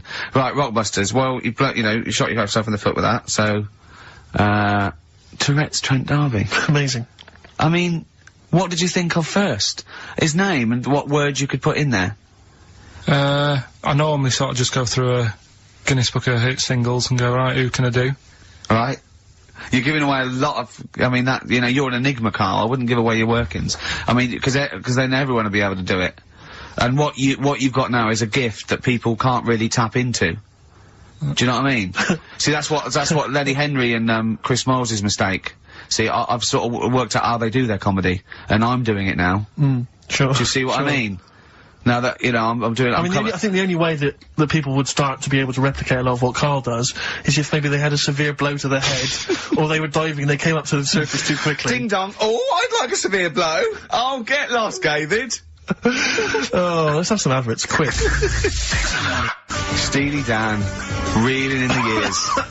Sorry about that. Look, he's going to put on his little duffel coat. Yeah. Well, not very well. You look like someone that walks around Forbidden Planet. Don't say that, that's the ultimate insult. You can say I look like something that you'd buy in Forbidden Planet, but not someone that goes shopping in there. Please. The Professor. Oh, the Professor. Oh, brilliant. Oh, talking about weird-looking, heads and stuff. Go on. We're, doing that cartoon on the internet at the moment, that little cartoon I did of, Karl. And the bid's up to Hang on, sorry, that doesn't make any sense to people that don't know what you're talking about. Oh, I did a little cartoon of Karl. And, because he doesn't like his picture in the paper, when people request a picture of us, he started sending that off, and it's in Heat, isn't it? It's gonna be in Jack, and they put it on the internet, and they're bidding for it, aren't they? Yeah, it's at, 200 quid. That's ridiculous, isn't crazy. it? That's so crazy. what I thought was, we've got to frame it, Karl, we've got to put the copy of Heat or something, you'll have to, the winning show, the show that they win on, you'll have to do a copy of that, so you know what I mean, they get something for their money, I think. I'm mildly embarrassed. So, it's for good cause and everything. But, didn't someone say 250 if they can come in and watch the show? Yeah. We can't do that, we don't allow people. But what I thought was, what about the winner gets to come in and squeeze your head? So they get in for just 2 minutes, we present them with it. No, Yeah. I'm not, no. What do you mean, no? I'm not having strangers charity. coming in squeezing my head. What? I mean, it's for charity. It's for charity, Karl. Come on, mate. What are you like? I don't care. I'm not doing that. They're I not think gonna- even an ill person would say, no, it's alright, I'm not that ill. What do you mean? You don't have to have your head squoze. Squoze. Squoze! You don't have to have your head squoze! Alright, let's move on. So how do they bid then? How will they know they've won? xfm.co.uk/Ricky, you can see the picture on there. If you're interested, if you think it's worth more than 200 and you've got some money, then you send an email in saying I'll give you, 220 quid or something. But are you not going to let them squeeze your head? So we get someone here, the art department here, we'll frame it up, I'll put a little note of, like, authenticity, yeah. Brilliant. A picture of us. Can I have a real picture of you? A little Imagine behind the David scenes. Dickinson examining that in a couple of years' time. This is as cheap as chips. You can sue him then, because he ripped off your phrase a little bit, didn't he? You've been done here, mate. You have more money than sense. 220 quid. I'll tell you what, have we got monkey news today? We might not get to it, mate. We are running out of time. No, we're doing it. What do you mean, we're doing it? The show isn't complete without it. I'd rather drop adverts and stuff. Well, I'd rather drop adverts. No, we're doing monkey news. Do you want it? Rick, my concern is that if you put monkey news on the subs bench, it's going to be like David Beckham. Yeah. He can have his eye wandering to other radio stations. Yeah. And look what he's doing. Yeah, he might be leaving off to Real Madrid. I might take monkey news off the radio too or something. Yeah. Right? So don't believe in monkey news. I imagine if they're listening now, they're probably going to call you and go, Karl, were you serious about bringing monkey news to Radio 2? Because the check's open. Well, do you want a bit now, or what we're doing? Well, no, I want you to tell Steve about your holiday. Because you told me in the week. Go on. Steve, I mean, bad idea. I had a feeling anyway about going away with, like, Suzanne's mum and dad. Because I've never been into sort of family holidays anyway, right? Even when you see it, whenever I've been on holiday and you see, like, families on planes and that, and they're all having a laugh and a joke, loving it, and then on the plane going back, you can see that they've gone off into groups, and, like, the dad isn't talking to the daughter and all that business, so I thought, asking for trouble, but, I do everything once, do you know what I mean? Boxing, dancing, going on holiday with parents and that, give it a go, see how it goes, right? So, not your A-levels, but fair enough. It started off, it started off bad, didn't it? Because last week I told you that, our dad called us up and said, I want to take some tea bags with us to Madeira. Yeah. What's the best way of packing them? Yeah. Right, so I knew there was going to be problems like that, because the thing with, Suzanne's family, right, they like having a routine. They know what they're doing every day. They know what they're having for tea every day. It's the same thing every week, and stuff like that. Yeah. So I thought this is going to be interesting, because they can't do what they normally do. Sure. I love it. I love you treating it like an experiment. Yeah. Right. Just watching them all the time. So, the first problem was they'd never flown before. So I was winding them up a bit. Saying, it's murder. It's really horrible. You know, plane goes all over the place. And Mum had done some research saying, well, I've been reading about it, and, What, she got a funny accent? more people, there's more chance of me being killed on a donkey than there is on a plane. So I upset her. I said, right, Especially when we if you get go to there. Spain. I said, when we get there, let's see if there's any donkeys on the beach. Yeah. Right? And she didn't like that. So. Oh, what? To joke about you hoping she died? Yeah. Oh, what's up with her? Right, so we get there, and, you know, they see the villa and that, they're quite happy with all that business, right, and all that stuff. And then, as time went on, I was getting a bit sort of fed up with them being around us all the time, because I think you should have your own time when you go on holiday with the family. You should say, right, you go off and do your thing, we'll do our thing, and we'll meet up later and talk about what we've been doing and stuff. Anyway, so it gets to, like, the Thursday, we've been away since Monday, right, and, said, right, we're going out tonight. So, our mum says, yeah, we'll come with you. I said, no, it's just us, we're having a bit of time on our own, right? Is it true you said to her, you told me this, you said to her, you started to annoy me, I want some time on my own? Well, I just said, well, I told her at the start, I said, it's going to be interesting, this, because people annoy me when they're around me a lot. Sure. So I wasn't nasty to her, I just was saying people, not her. All right. Yeah. Do you know what I mean? I'm just saying, you're going to get on my nerves. So, you hailed a donkey for her. So, no, but, seriously, right, with the flying, do you know those stockings that you can get because of, deep vein thrombosis? Sure. She had them on in the cab. Brilliant. And it's only a 2-hour flight as well, so that was annoying me. Right, so anyway, it gets to this, you know, the Thursday night when I'm going out with Suzanne. Yeah. And, her mum's, like, sat on the sun lounger outside, so where are we going tonight? I said, no, like I said, it's just us, we're going out, having a bit of time to ourselves. So, I could see as the day was getting on, she was realising that she's got a night in with, like, her husband, right? Her face started to, like, look miserable. Sure. I thought, I'm loving this. Right. So I said, right, I'm going in to go and have a shower, go and, get ready for the tonight, it's gonna be great. And winding them up, just wind them up because they can't come, because he said they can't. Right, so I go upstairs, have a shower and that. I come down, and, a mum's smiling. Oh, hang on. So I'm thinking, hang on a minute, what's gone on here? So I went to Suzanne, I said, why's your mum smiling? She's not coming. She said, no, but, my dad said he'll take her out now. So in a way, she was happy because she got her own way, which annoyed me. That annoyed you, sure, because you wanted like, what, you don't even want her husband taking her out? Well, it's just the fact she didn't want to go out. She was happy to stay in and have sausage, egg and chips that they'd found from some shop that sold English food. Right. So that's almost like what they do if they're at home. Sausage, egg and chips. So she was happy with that if we were staying in and having that. Well, because we were going out, she was fed up. Right. So she's smiling. So she's going, yeah, I'm going out now. So I said, well, enjoy yourself. She said, where are you going? I said, well, it doesn't matter, does it? You don't need to know. Sure. She's not going to where we're going. Oh, you just don't want us to be in the same restaurant. So yeah, that's right. I said I want a night out on my own with Suzanne. It's our holiday as well. I don't know. I can talk to you about this. This is not even his own parents. This is someone else's parents. These are the parents of the woman he loves. But even Suzanne sort of agreed with me. There's only so much time you can spend with your parents. That's why you leave. That's why when you're ill, you don't go home to them. Yeah. Sure.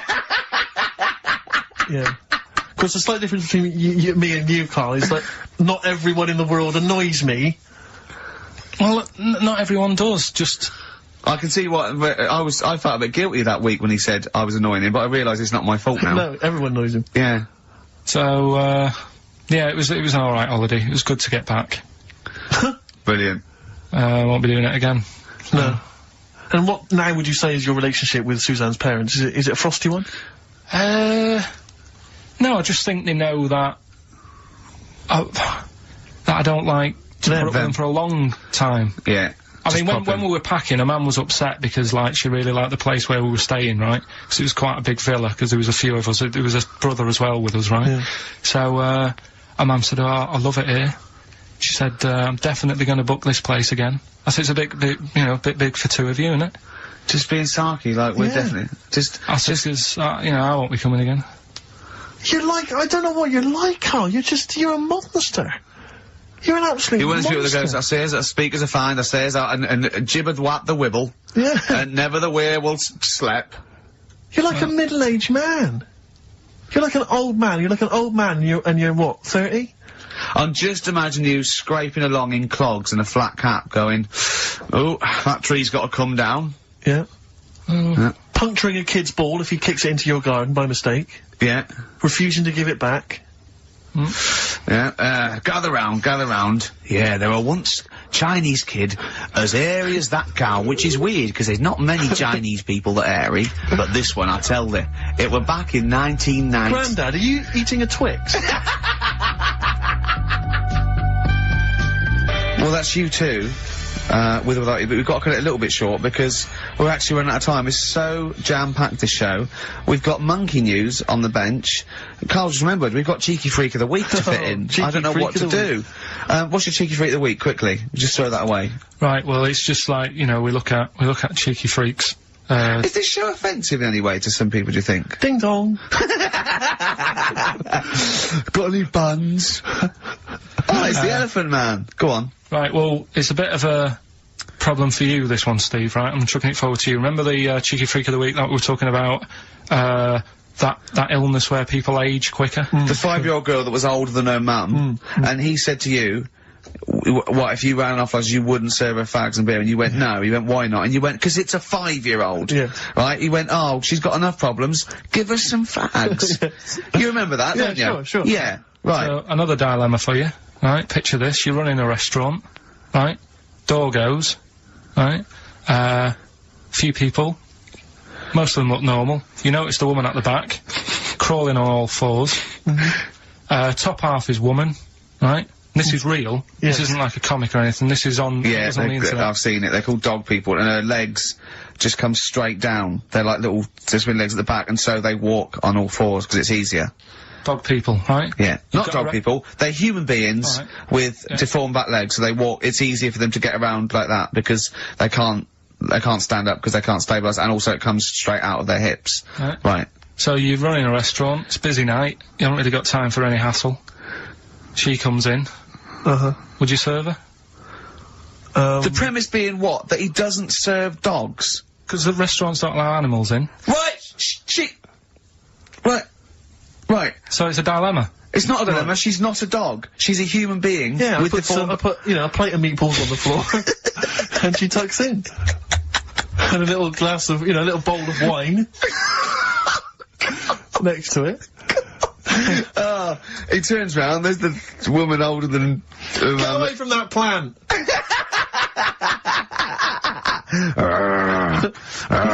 Is service included?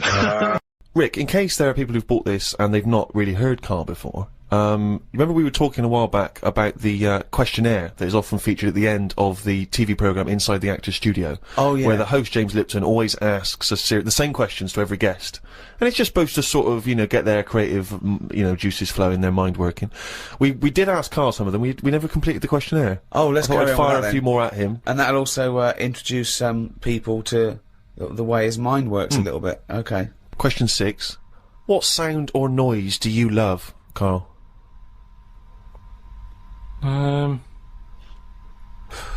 There isn't really one that I love. Nice noises, like the ones you get, like I like going in the park, right? And you go, oh, that's nice, isn't it? And you get like bird noises and stuff. Give me your fucking wallet! But then like... Things like nice noises like that, and but You fucking... You can't! Why did you fucking sleep with her? It's lovely in the park, isn't it? But with those bird noises comes a bit of stress, right? Because I was in there the other day, and like I say, little bird noises and that, and a little robin was there, and I thought, that's odd, that's out early, right? Because it's like sort of summertime and that. Sure. And then I thought, oh, that's nice, and I was watching it, and then it got like a little worm, right? And I was like, hey, put it down, right? Sorry, whoa! What do you mean? Why are you interfering? Why were you interfering in nature with a robin taking a worm? Just because it was a nice sunny day and that, and I thought, you see, worms normally come out when it's raining, don't they? And you go, well, I bet they're happy to die, in a way, because it's chucking it down, it's miserable. They come to the top of the soil then, don't they? Yeah. When it's miserable. But it was a sunny day. That's they don't drown, I assume.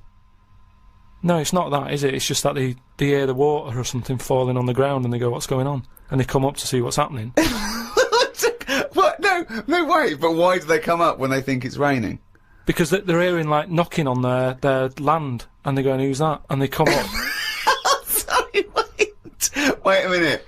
But why do you think they come up when it's raining? Because they're hearing the noise of the rain. Yes, but they know what it is.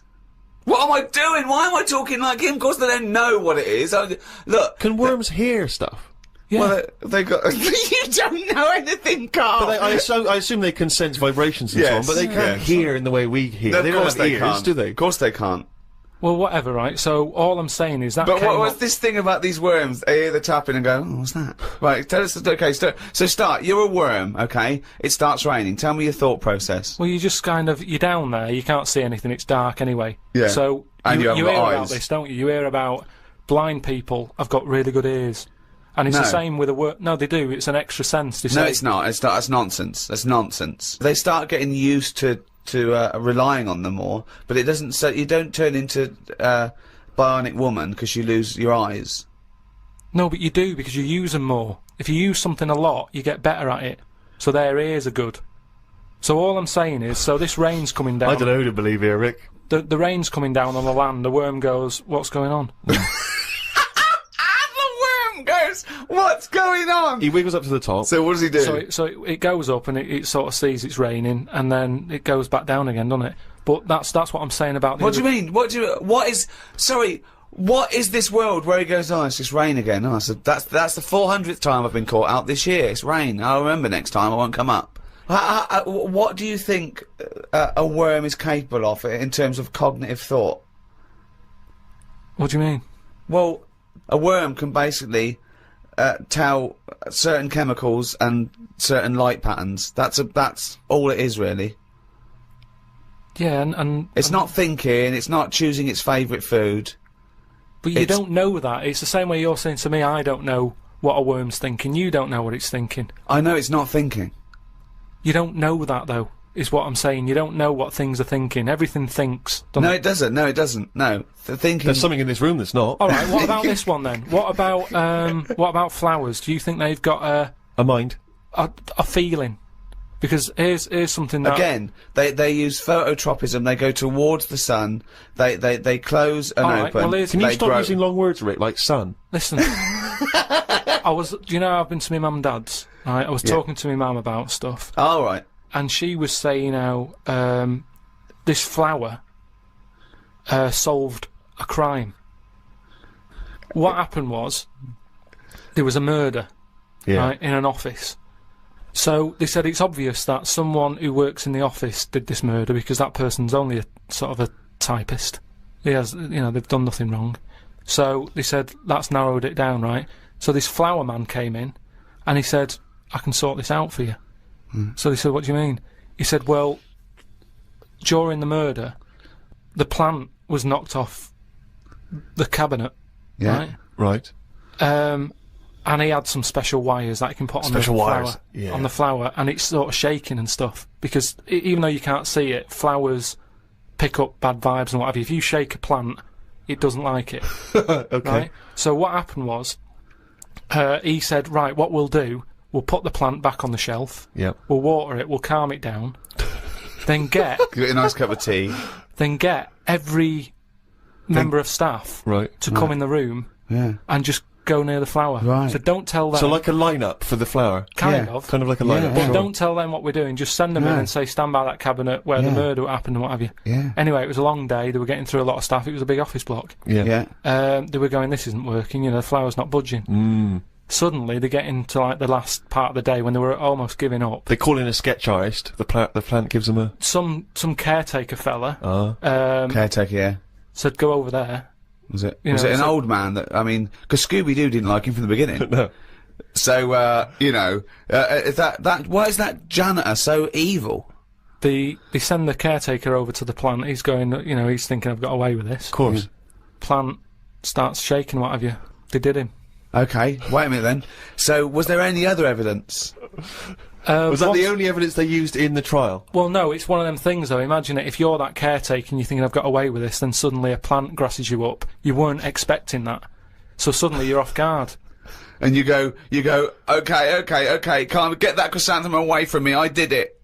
You're talking absolute bollocks. That was one of the most nonsense pieces of shit I've ever heard But in my anyway, life. listen, well, it happened, but It didn't dropped up because happen. you said it. But what I was saying is about the worm, right? The worm that I saw, like I say, it was a sunny day. I thought, you know, what's that doing up here and what have you. So anyway, so this robin that I saw that was eating the worm, it had hold of it, and I thought it's a sunny day and that, give the worm a break sort of thing. So I went, oh, you, like that, and it sort of dropped it in shock. But then when it realised I wasn't that near it, it picked it up again and swallowed it. And I just thought, oh, do you know what I mean? I don't know what you mean, no.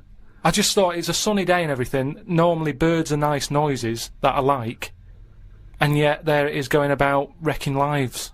Wrecking lives!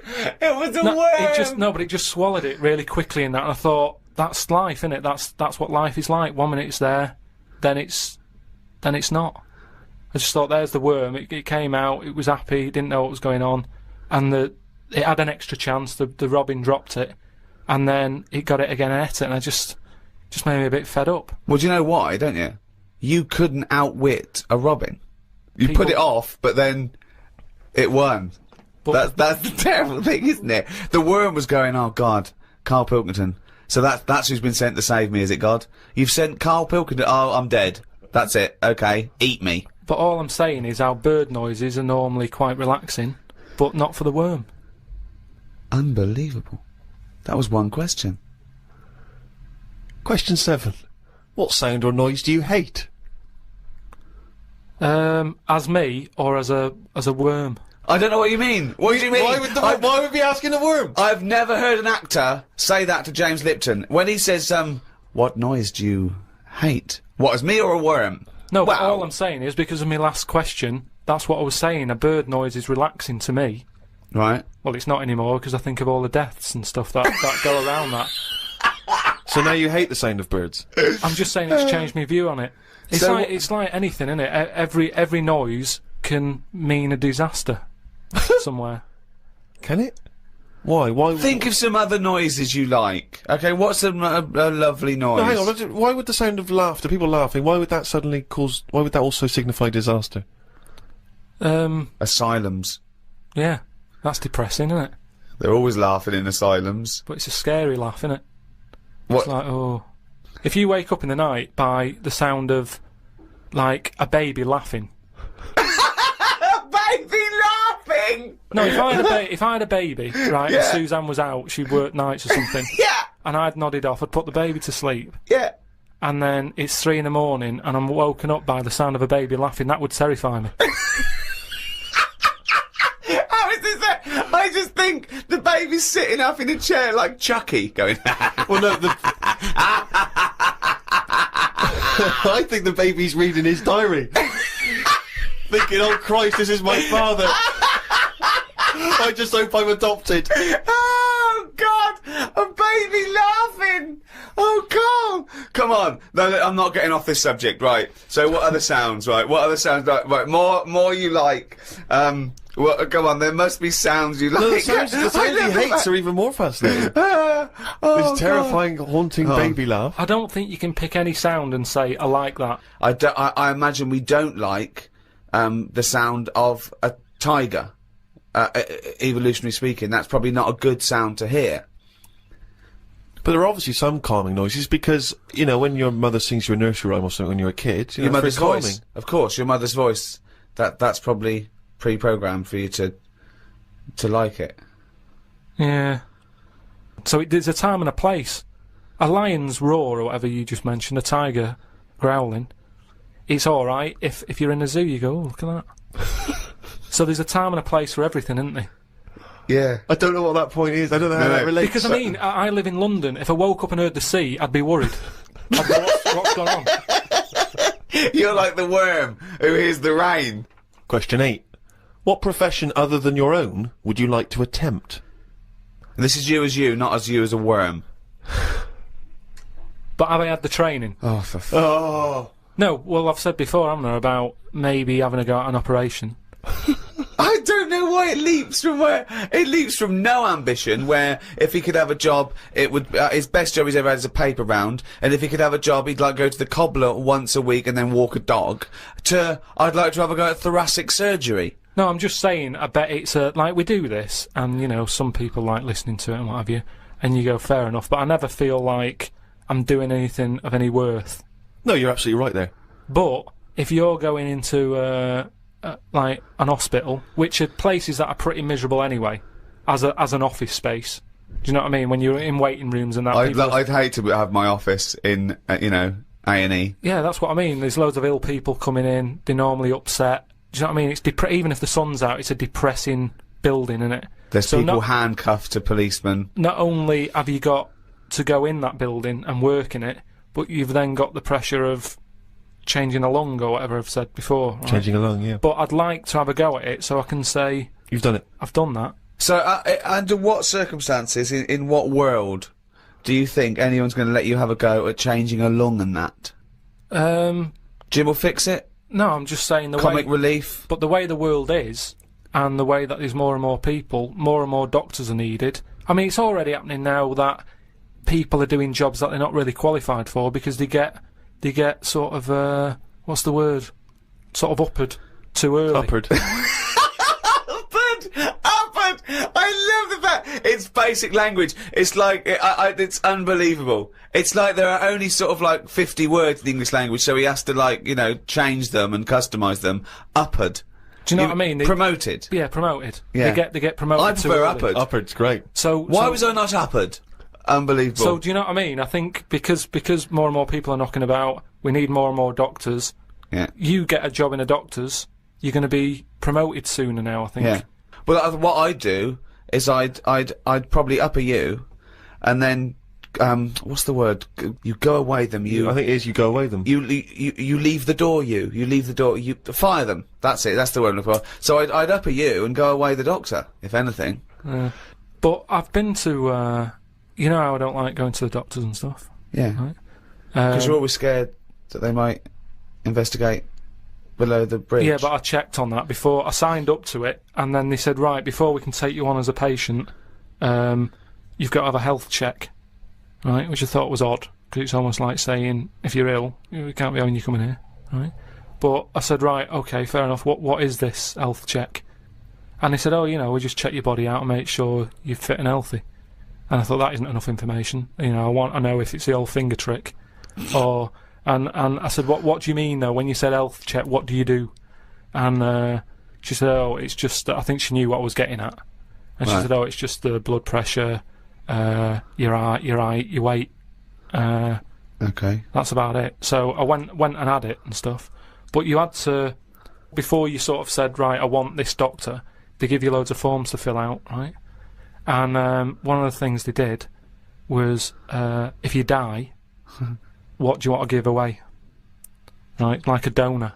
And it had like, it's basically everything you've got in you. It was all your main bits. Your liver, your heart, your kidney, and what have you. And I thought, I really thought about it for 40 minutes or so. I didn't just rush into it. I was sat there thinking, you know, if I'm dead, does it matter and stuff? But I was really concerned when it said about the eyes. Right. Right. Why? What do you mean? What? Because can they have your eyes after you die? It was. I think it was 4th on the list. Right.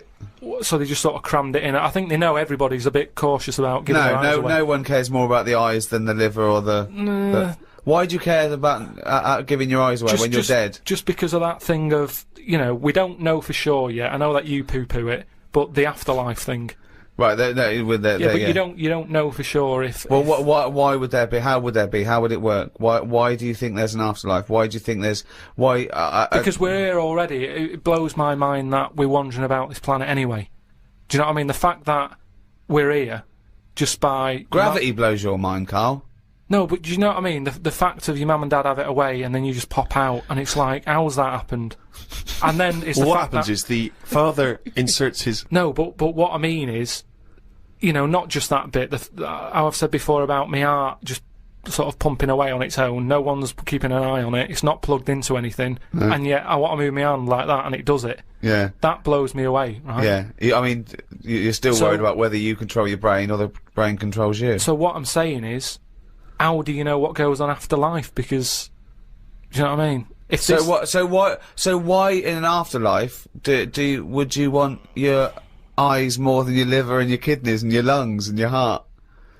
Because ghosts don't eat, do they?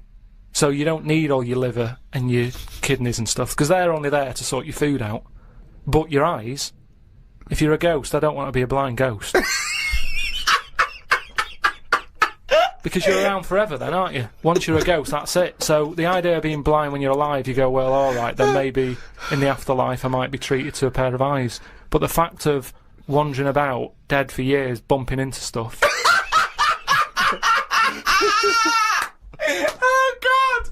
Oh, it's amazing! So that's an amazing image! So I didn't tick that box. but why? I don't understand. In your theory of the afterlife, why is it that this ghostly Karl, why can he survive without a heart, but he can't survive without eyes? Why? Do you see what I mean? Surely if you're this ghostly apparition, you can just see everything and you can do everything. You don't need the body. No, because you're a ghost. Yeah, I know, but I think when you're a ghost...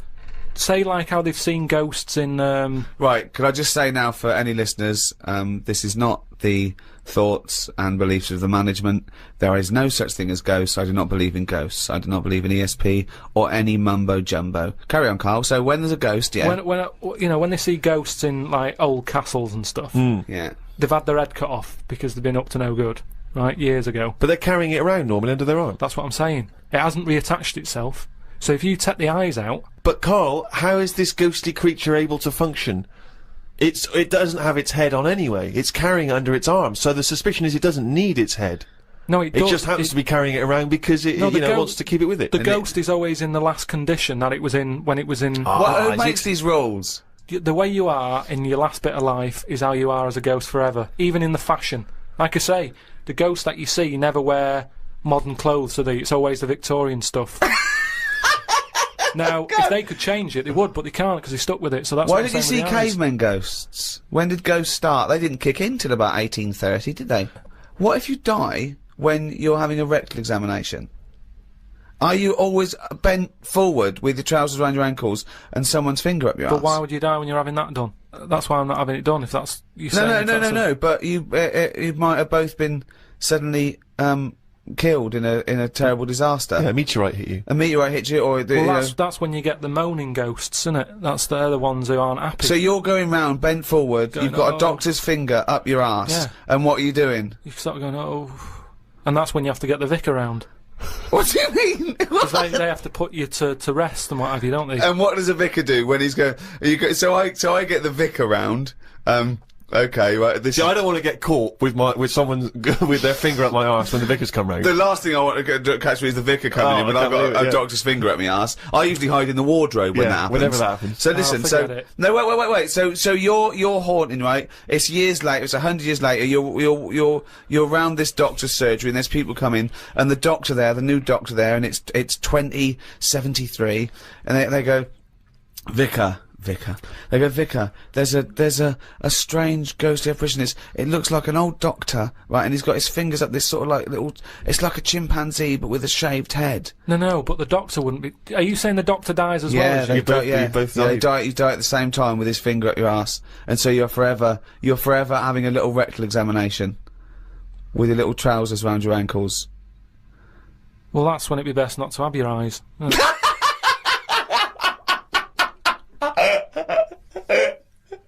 Here's another one. This is extraordinary. No, but listen to this. Listen to this.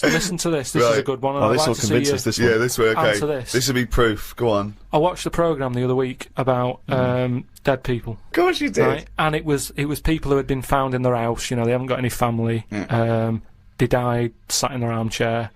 Nobody's knocking on the door, ringing them and checking if they're all right. Right. So they die and they rot away in the chair. No. People, you know, the next door neighbour called up whoever you call up for dead people and go, there's a dead body next door, it's stinking, can you come and get rid of it? Right? They go in and... I forget what service that is. I don't know where you find that in the Yellow Pages. It's a good business though, isn't it? Hello, corpse removal. Stinky dead people. So they go in, there's flies everywhere. Of course there is, yeah. The doors and the windows are shut. Where are them flies from? What do you mean? Do you know that thing, reincarnation? Yeah. I think there it is. There's an example of it, how there was no flies in there. A body rots away. Out of the body comes flies, so you live on. Or, out of the body comes flies from the maggots that were in the body. Oh, okay, maggot then. So we've gone on, we've lived on. What do you mean? I'm just the saying fly now, it isn't lived a on. reincarnation of the maggot. The maggot is the larval stage of the fly. No, but forget all the maggot fly. Right. Think about going from man to a fly. What are you talking about? I'm saying the windows and the doors on this house was shut tight. Now, your no question flies is- had got in. They hadn't got in. They had got in. They hadn't. They'd already there. We're surrounded by them. We've probably got fly eggs on us now. Well, all I'm saying is, it's weird that them flies were in there when they weren't in there. I don't think this fella would have had loads of fly eggs on him. But I just think it's a bit odd. Why? What do you mean? I just think there was loads of them. You didn't see it. But it only takes one fly to lay loads of eggs. Yeah, but... So you think it's wiser to ignore Ricky's answer and go with your ghostly supernatural reincarnation one? You think that's the wise, sensible way to go? I just think it's a bit odd how every time someone's got fly eggs on them. So that, to you, is less of a chance of happening than when you die, some of you turns into flies. Fly parts. Well, that happened when my dad chucked a turkey away in a bin. And it was only in there for about a day. I went to go and put, like, a crisp packet in the bin at the end of the garden and what have you. Picked the lid off, full of flies. Yeah. Now, the bin lid. Yeah. It's like a constant fight with his own brain. Was fairly sealed and what have you. Yeah. Again, it's the turkey living on. No, it's not. We're it's all the fact that same. while it was out on the table... It hadn't been out on the table. We didn't eat it in the end because it had feathers on it. My mum said, I'm not doing that. Yeah, but what do you mean it had feathers on it? My dad got it off a mate and said, "Yeah, I've got this for Christmas," but it was still virtually alive. And my mum said, "Oh, I'll just get one from the supermarket." So we put it in the bin. Yeah. So what I'm saying is, I'm telling you, the eggs were already on it, mate. It's just an idea I've had. It's a theory. Everyone's allowed one. But it's bollocks. Back to the Inside the Actors Studio questions. Question 9. What profession, Karl, would you not like to do? You see, in a way, some bad jobs are good jobs in a way. Because, one, it means that when you have holiday, you really appreciate it. Sure. Do you know what I mean? Whereas, you see, I always thought, like, when I had a job where I used to have to do, like, 4 hours a night when I worked through the night, I only had 4 hours to do from 2 in the morning till 6, right? But it meant that when I was on holiday, I never really appreciated it, because between 2 and 6, I'd be asleep anyway. So, unless I got up at 2 in the morning and went, I'm relaxing now, instead of working, you don't get the full... I don't know what you're talking about. I don't know what you're talking about. The rules that you live by, about what you can enjoy and what you can't. What's good with a holiday, right? If you work in a factory from 8 in the morning till 8 at night, packing socks into a rubber bag, right? Between 8 and... What time did I say my 8. shift was? 8 and 8. It's a 12-hour sock packing job. It is murder. I also like socks into a rubber bag. Yeah. I love to get my socks in a rubber bag. And also, he forgot the timings immediately. He said the sentence, then it went out of his head. It's not, so if you're packing from 8, what time did I say it was? What are they packing? So, alright, so you're a sock stuffer, you do a 12-hour shift. Yeah. Okay, got it. So, you go, oh, come on, Rita, no more socks for me. I don't want to see another sock for a week. Have you got the rubber bag? Don't bring the rubber bag. That's the last thing I want to see.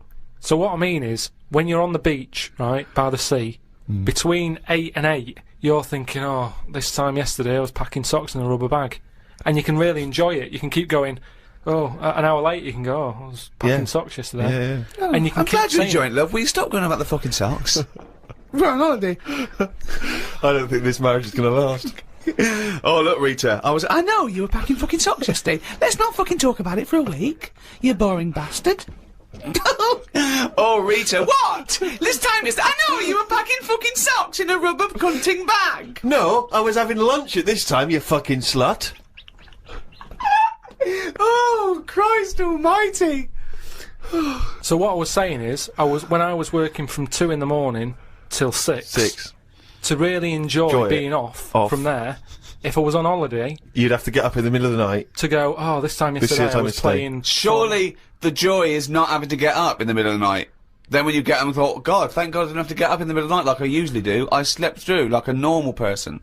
Surely that's the joy. I think the joy is going... Oh, I'm normally doing this at this time. But that's ridiculous, because if you worked, right, till 6 AM, you presumably went to bed and slept in till sort of 3 in the afternoon or something, yeah? So you'd be up at 10 AM going, wow, usually I'm asleep, so you get it then. So you're talking shit again. And the final question from the Inside the Actors Studio questionnaire. If heaven exists, what would you like to hear God say when you arrive at the pearly gates? Is that how it works? Oh. No, what do you mean? What's the question? Well, I don't know. You hear so many other things that you have to go through other gates. I can't imagine him being on the door, is what I'm saying. If he owns a place, what's he doing there? He could put anyone on it. It's St. Peter, isn't it, who's normally minding the gates, famously. Right, so it's him asking me. Okay, well, let's say it's St. Peter. No, you go through the gate, Peter goes, oh, you're expected, he's got an appointment, we're going through to God. You go through to God, you go through a few doors, go up to the top floor, right, past the executive washroom, into his big office, okay, that overlooks the universe. And God says, why have you got a doctor with his finger up your arse? And you go, well, you should know, you caused it. So what? So you've gone in to see God, it's an audience with God, you've died, you've gone to heaven, and what would you like God to say to you at that point? He might offer you great wisdom, he might ask you a question, he might tell you something. What would you like him to say? And is this just one visit? This is like, because it's my first day. Yeah, it's the first day, with him. You get a chat with him, yeah. But after that, I don't. Well, you might bump into him at the odd, the Christmas party, the AGM. But I'm not going to be myself, am I? I'm going to be in shock a little bit, because it's like, I mean, I'm not comfortable on the first day of holiday, because you're in different surroundings, the hotel, you've got to get used to where everything is. Yeah. So he's not going to get the best out of me. Well, to be no, honest. But you have eternal bliss. Yeah, he's got a long time to get to know you, and he knows everything anyway, so don't worry about it. So what does he see me then? What would you want God to say to you? So you walk in there, you're happy with it because you understand now you're dead and, well, it's a whole new world and everything's alright, you feel great. Like, what am I saying? Well, anyway... I'm going along with this drivel. Yes. What would you like God to say to you? Alright. Probably just say, you've done well and that in your life. You never did anybody any harm. So, welcome to heaven. Any problems, give us a shout.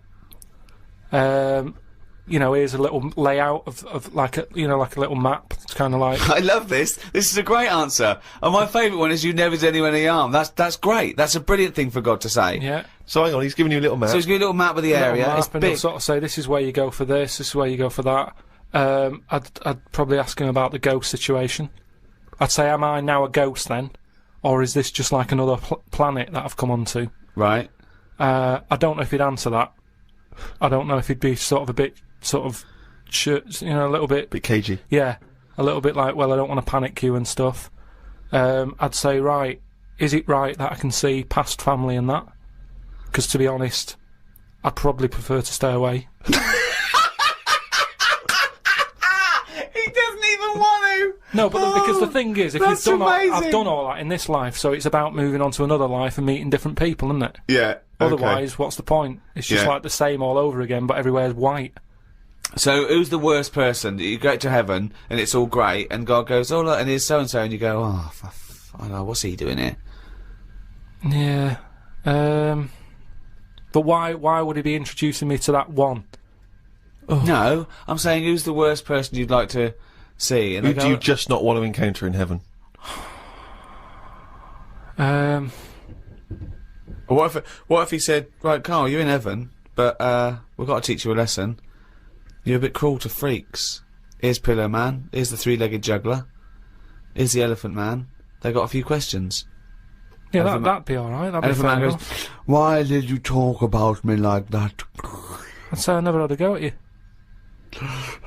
Why did you talk about me eating buns? But then I'd get a bit annoyed with God. I'd turn Elephant Man onto God. I'd say, well, hang on a minute. At least when he put his head down on that pillar and he did himself in, he did that because he was sick of life. You've brought him up here. He's still got the head. Why didn't you give him a better head whilst he was up here in his next life? Well, he could say the same to you. Heaven's beginning to sound like one of the worst drink stews ever. It's awful. Everyone's sort of making kind of snipey comments, and you're having to make conversation with people you don't really want to talk to. Yeah, it is. God, I'm not sure God's the best host. I mean, I don't know if it is like Do this. you think God would like this podcast? Well, I suppose it just kills half an hour, doesn't it? Well, yeah, but time's not a problem for him, is it? Yeah, it is, because he lives for ages, so he needs loads of filler. I bet he's, you know, doing stuff that he's just like, I'm not really into this, but it's something to do, isn't it? Sudoku and stuff.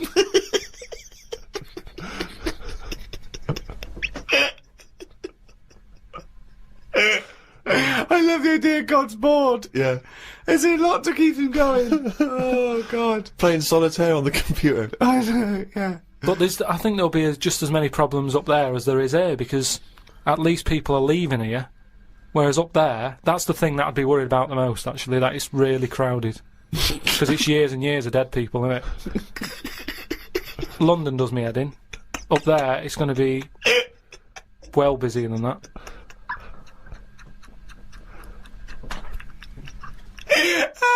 And what are you? So you're presumably you're all naked. Why has that happened? Well, because he didn't want Adam and Eve to put clothes on, did he? He was annoyed at the snake and everything, and Eve. So you're all back to nature. You're all naked. So you're all walking around naked, right? Yeah. But so you're up there. You're up there just naked, talking to Graham Norton and stuff like that. But I'd have to get used to that. If I go up there and he goes, right, you're welcome to heaven and that, and I go, all right, I've made it to heaven. He goes, yeah. Right, put your clothes in the bin bag. No, you're up there. You're already naked. Right, I'd go. Well, I'd say this is a bit odd. Why? You wouldn't worry about it, though, would you? Yeah, but it's just odd, innit? It's something different, and something different. You know. Well, no, you've been naked before. You've been naked before. Yeah, but I don't roam about with people around me. They're naked. not people. You'd have to get used to that. They're heavenly creatures. I'd say, look, can you just leave me for like 4 days just to get used to this idea? 4 days. Okay. 4 days, just to get used to wandering about, and I'd be in my house, and I'd what house? Look out. The house that I'm living in. Well, you don't live in a house in heaven. You just wander around on clouds, don't you? All naked and just... Oh, it's getting worse. I don't think it's that good. It's not fair, though, because all them lot have been up there ages with, like, a chance to get a bit of sun on the body and that, so they'll look alright. I'll be wandering about with, like, underpant marks and stuff. Underpant marks! Rick, I know this is something you always get excited about. It's Karl's diary. Can we have a jingle? I don't believe it! He's got it written down! Thank you very much.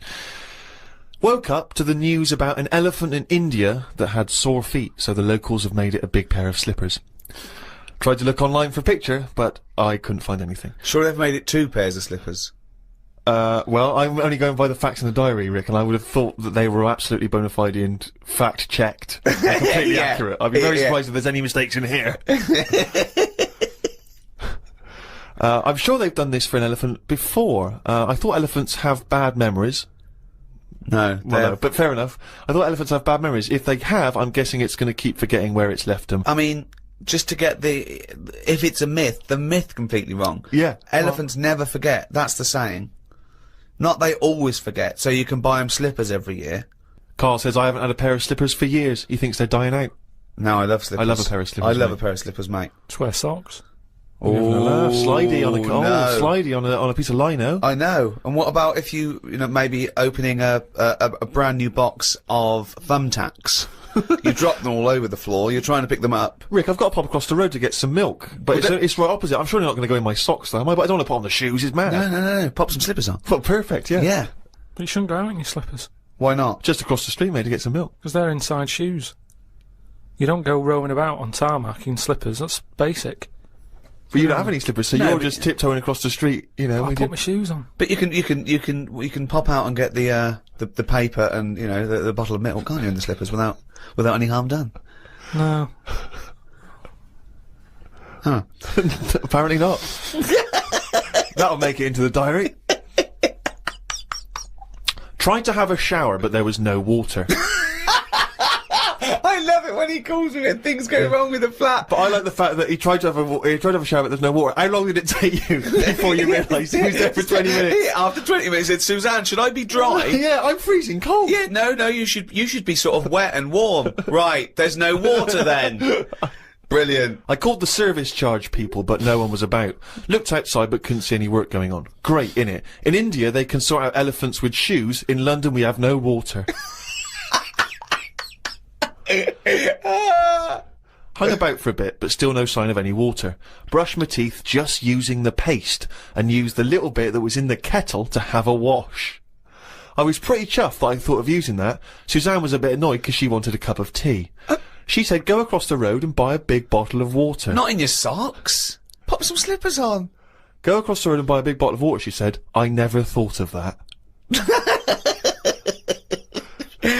You had a wash using the water in the bottom of the kettle? Yeah, well, that's clean, isn't it? But how much? There's only a little drop in there. No, it's a big kettle. So what, did you just wash your face? Yeah. So you didn't wash your body or anything? Your genitals Well, were you couldn't, could you? filthy. You've got to look at what you can do with the water available. People in Africa and that short of water aren't wasting it, saying, oh, my feet are a bit dirty. You drink it. What do you mean? Had a look online to see what's been going on. Scientists say that Everest, brackets, the mountain, just in case you've confused that with any other Everests. Maybe the double glazing people. Yeah. You say that scientists say that Everest has grown a bit. The way they were talking about it, you'd have thought it's grown loads. It's only inches. No, isn't that...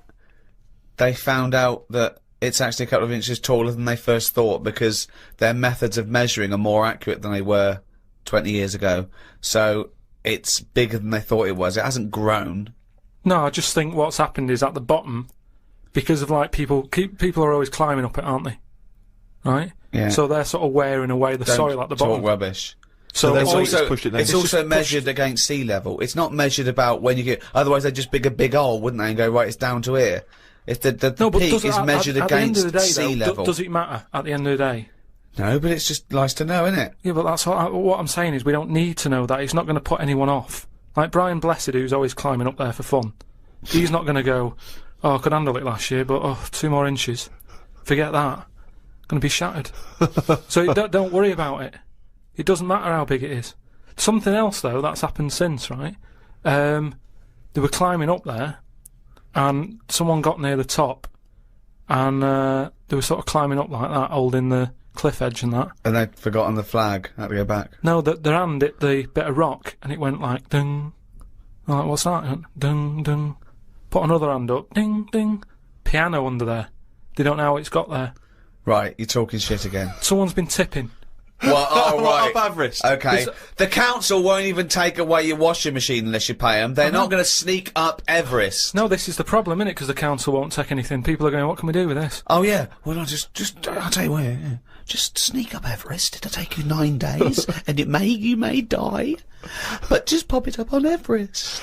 Well, I know for a fact that you've confused a few things there, because I think the piano being found was actually somewhere in Scotland, some kind of moor in Scotland, and they found a piano up there, and everyone said, I don't understand, how's a piano doing up here? And it turned out that some guy, one of these people who like tries to break world records, had dragged a piano up there as some kind of feat of endurance, but thought, I'll be damned if I'm going to take it back again, and just left it up there.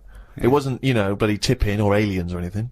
My dad used to bury things in the garden because the council used to charge for like washing machines and mangles and cookers and pets. So I'm just thinking in millions of years when they dig that up, they think that dogs used to cook and like do washing up and things. Yeah. I love the idea of burying utensils. And think of the hole big enough to bury a washing machine. Or a mango. So whoever kind of bought that house after your dad, I don't know. they got a little treating store. Yeah, lovely little themed rockery. Yeah. The weather is weird this morning. 1 minute it's sunny, then it's thundering, then hailstones, then it's sunny again. People will be saying it's global warming. I don't really know what that means. Everything's changing all the time, innit? I wonder if years ago, when we first came out of the sea and we walked on land upright, did people blame the weather for that? Good point. No, it's so stupid. Yeah, ridiculous. We didn't come out of the sea and instantly start walking around like humans and go, oh, can you believe it? We were swimming around, we were having a whale of a time. Do you know what? I blame the weather. No, but now they would, if that happened. It's the same way, say like, evolution, right? We talk about it a lot, right? Now, years ago, I don't know how it happened, but some whale had legs, right? Yeah. This is how it started. Before he was a whale, yeah. Whales started off with legs, They that's were rowing right. about on the beachfront, right? Anyway, it worked out that, you know, they didn't like it or whatever, get back in. Now, say, if that happened again now, right? Say if someone's born, and they always say, don't they, check for lumps and stuff, right? Make sure you haven't got any lumps. Now, say Well, sorry, who says this and what's the... Like, magazines and doctors and that. What, always saying, check when for you're lumps. first born? Yeah. Okay. But arbitrary decision, that answer. But Go on. all I mean is, now, say if like our evolution thing is kind of like the next level is for us to have 3 legs because we're that busy on the world now. But it Everyone's doesn't work like that. multitasking. Why would it work like that? Because that's nature, innit? It deals with it. If people are getting stressed out and getting achy legs a lot, because they're going, well, what you're doing there is you're using 2 legs like you've got 3. You need another one. But the problem is... No. Say if someone grew a leg now, because it's like, well, we need 3 legs. Yeah, but... Let him finish. Okay. People would go, oh, I found a lump, right? And the doctor would go, oh, whip that out. Now, that could be a 3rd leg that's growing. But, Karl, evolution doesn't work like that. It does work Suddenly like that. something isn't born with a perfectly formed 3rd leg that can be passed on. I know it's a lump. It starts off like a lump, and if you left it alone, Yeah. it would eventually, over a bit of time... No, over many, many millions of years. Yeah, but it'd grow as another leg, but we're not letting that happen anymore. It also wouldn't happen. Limbs don't work like that either. They do if you keep putting extra pressure on 2 legs. Karl, you're honestly, what you imagine the process of evolution and natural selection to be is, it's beyond me. It's No, incredible. but it depends whatever your surroundings are, that's what you change to, isn't it? Like the... Well, you don't change to it. You're either selected or you're not. So, what happens is there's a genetic throw-up. So something's born, a llama's born with a slightly longer neck. And if that gets, the leaves that are slightly higher up and it survives, it lives longer, it passes on its genetic material.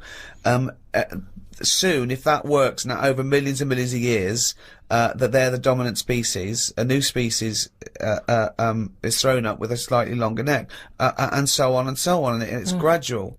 It's just a slight advantage. Sometimes it happens quicker than that. There's been animals that have had eyes and then they go, oh, they don't need them, they go in the space of a fortnight. What? No, what are you talking about? There's a lizard somewhere where it's roaming about in the dark and it used to have eyes, and they used to be like, why have we got eyes and that? What's the point in having these? Because we're keeping them open. And they were getting more tired. Because at the end of the day, if your eyes are open, do you know what I mean? Blind people can stay up longer than someone with eyes. Keep going. I want to follow this through to its natural conclusion. Keep going. There is nothing to do. Right. Right. The first signs of you getting tired, you go, oh, my eyes, I can hardly keep them open.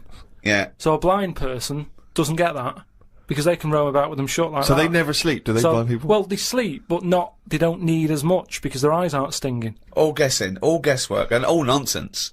I mean, all nonsense. Well, hang on, fair enough. Okay, even if we accept that to be true of blind people, what was happening with the lizards? The lizards were going, I can't believe this is mad. We don't need our eyes. We're down underground. What's the point? Jeff, Bill, let's just no longer use eyes. Well, they were just like, in a way, it's better if we keep our eyes shut to keep the soil out and stuff. And then over time, they were like, oh, my eyes are stuck. Like the time when... For a fortnight, you said? No. It's over hundreds of millions of years. And the other thing is, it's not the case that there's no will to evolution. What happened was that a blind one had no disadvantage, so he was selected better than one with eyes that maybe would find it irritating or getting in the way. Just like a snake, it's not a disadvantage for a snake to lose its legs because it's selected, and then it's an advantage because they can get into places that where legs would get in the way. Like I've said before, right? You see, like a little fella, like a midget or a dwarf or something. Right. Who's to say that that isn't the way we should be? Do you mean, how do we know that... Well, everybody looks at them and goes, oh, look, there's a little fella. But really, it doesn't matter. If we were all like that, the world would be a better place because it's bigger, so there's more to see. Whereas for us, we're getting bigger all the time. The world isn't growing, so there's less to see for us. So for a midget, the world is brilliant. So I'd say it'd be good if we do go backwards as opposed to forwards. Instead of us getting bigger all the Steve, time. do you want a cup of tea? No. I might show off, mate, and leave you to it. Do you know what I mean, though? We haven't got any... We've only got instant coffee as well. No, Yeah, I might pop out for something. But what I mean is, they always say, like, I'll make it. the body's... No, thanks, mate. But Tell me when he's finished. I'm just saying the body's getting bigger. And instead of going forward... No sugar for me, thanks. Do you want milk, though? Yeah, milk. Forget it. Some scientists have come up with a cure for bird flu. It's somewhat to do with some stuff in horses. They gave the flu to a mouse and then injected it and it's well again. I think we should stop coming up with cures for things as the germs are just getting stronger and stronger. I reckon by 2020, germs will be so big that we will be able to see them in the air. They will no longer be little particles. You wouldn't swallow one. If you did, it won't be the germ that will kill you. You'll just choke to death. I think that's how we'll die in the future. Choking on enormous giant germs. And they'll be like rampaging around the cities, will they? I'll tell you what though, right? That I'm getting worried now because the stuff he believes and thinks of, I mean, it could be mental. Do you know what I mean though? Like a proper paranoid sort of, one of those people that soon going to live in a loft covered in tinfoil. Yeah. Right? And pages of the Bible all the way around the... and Suzanne's having to put on some sort of spacesuit to come in and give him his beans on toast. And he's going to have to polish each bean. That's what scientists do, isn't it? They just sort of think ahead of everyone else. That's what I'm doing. And the weird thing is, right, Steve, sometime last week, there was a science piece which was close to what I'd already said. Yeah. That they've got some germs that like eating sugar, right? They stick them in a lunchbox with a chocolate bar. Within an hour, it was gone. Right? And they say now these germs love chocolate and stuff. Did this scientist leave it near this fat scientist that works in the same laboratory? And he went, it's unbelievable. He said, Ted, he went, what? Right, I put the chocolate bar in here with the germ. I came, it's gone. That's amazing. Wow, that's brilliant, that. Do it again. What? Do it again. Leave another one, see if it happens again. So in the future, you're running around and germs are... eating chocolate. That's not science, that's Pac-Man. Went to bed and chatted about food to Suzanne. I said it would be best if our bodies could be run on something like coal. That way you wouldn't get fat, people, because you wouldn't be eating for enjoyment. You'd just be eating to give you energy. Suzanne said, why do you always take the nice things out of life? Because sometimes to think about the future, it's not going to be all good, is it? Look at the way we have to do things now that we sort of go, oh, I'm sick of this. But they do it for your own good. But you try and change the laws of the universe. Based on arbitrary whims. No, but we're always eating stuff. That's one of the things we do now, isn't it? As soon as we find a new creature like that frog that's been hidden away for like millions of years, you get someone who go, I wonder if we can eat that. Do you know what I mean? It's everything that's walking on the world, they sort of see what powers it's got. What powers it's got? No, like if it can jump far, is it poisonous? Can you get anything out of it to save people? And then can we eat it? They're the three things that they do with a new frog. Any creature. So what are they? Can it jump fast? Yeah. Is it poisonous? Poison in it that you can use to get rid of illnesses? Yeah. Can you eat it? Because that's the first three questions anyone asks, do they? It seems to be the way, because you look at menus and that, how they're getting bigger and bigger now, and that's only because we're finding more and more species of stuff. Is it? Yeah. Yeah, if you look at some stuff on a menu, that octopus you eat, at some point that would have gone through the list of, right, what does it do? What's it got in it? What does that ink do? What does it taste like? Can it jump? Can it, whatever, well, they've done tests on it, haven't they, when we said about it being getting in a jam jar or something. Yeah. So it's all part of it. Everything's been tested. Everything. But I think what the problem is that the first you hear of a newfangled food, do you think that in ancient civilization, they didn't do this. They didn't try an oyster or spear a fish or Yeah, because there wasn't that much other stuff knocking about at that time. Right. We've got loads of stuff, so why are we messing about with some new frog? It's all like, people just like showing off, don't they? Leave the frogs, let them get busy and have loads of them, eat the chickens, when we run out of them, move on to the frog. Or whatever. But why have all this on the go? Do you know what I mean? It just makes it... I hate going out for a meal now, because it's like, what are you having? Oh, I'm sick of it, look at it all. And then you're forced into people going, oh, have you had the new frog? No, I don't want it, I'm happy with chicken. That's what I mean. Yeah. Unbelievable. Have you ever been out, Rick, and someone's been trying to force frog on you? Never. I've never been forced frog in my life. Although I did go for a meal once with Karl. We went there and he had the Oriental hors d'oeuvres. I recommended, right? And he was trying to get this little oyster, right, off the shell, right? And he was getting it stuck to its house, right? And I looked round and his eyes were watering and he was choking, he was drinking water. I said, what? And he said, I had that. And it was a big blob of wasabi, right? And I said, why'd you put it all in once? He went, he said, I thought it was a mushy pea. Why would they put one mushy pea? Was it hardcore, the wasabi? It felt like my head was caving in. That was just Ricky squeezing it, wasn't it? Between courses. Trouble with that though is, you know, hot food. Why you get addicted to really hot food is the pain is actually it's killing taste buds, and then endorphins are released in the brain, like, you know, a morphine derivative to sort of go, it's alright, calm the pain. So you actually get addicted to that sort of, you know, what but happens. Why would you want to kill your taste buds? But new ones come back. Well, yeah, I think I think you straight away. Well, I don't know how long it takes. I don't know. I'm not sure. No, it's just, is that the chef sort of going, oh, I'm serving some right rubbish tonight. Give him some of that kusabi. Kusabi! Oh, God, and Tonto! Oh, God. Back to the diary. At lunchtime, I went to a local cafe and had an omelette. An old woman, who was about 70-ish, was in there eating pizza. It didn't look right. No. I know what you mean there, actually. Old people eating pizza seems a bit weird. What about an old Italian lady eating pizza? Would that be alright? No, I'd expect her to have lasagna.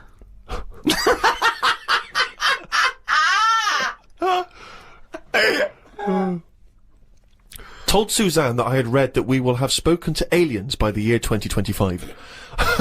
Ricky once told me that if a lion could speak English, it still couldn't have a good chat with us because its life is different to ours.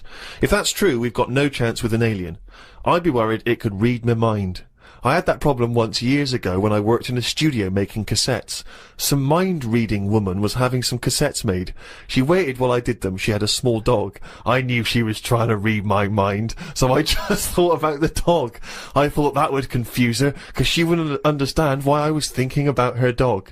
There's so many elements in this. There's a woman who can read. She used to... Read that again. Read that again. Okay, we're gonna have an instant replay now. Any psychologists listening, or psychiatrists, or just, well, anyone, listen to this, what Karl's put in his diary. Okay, Steve, away you go.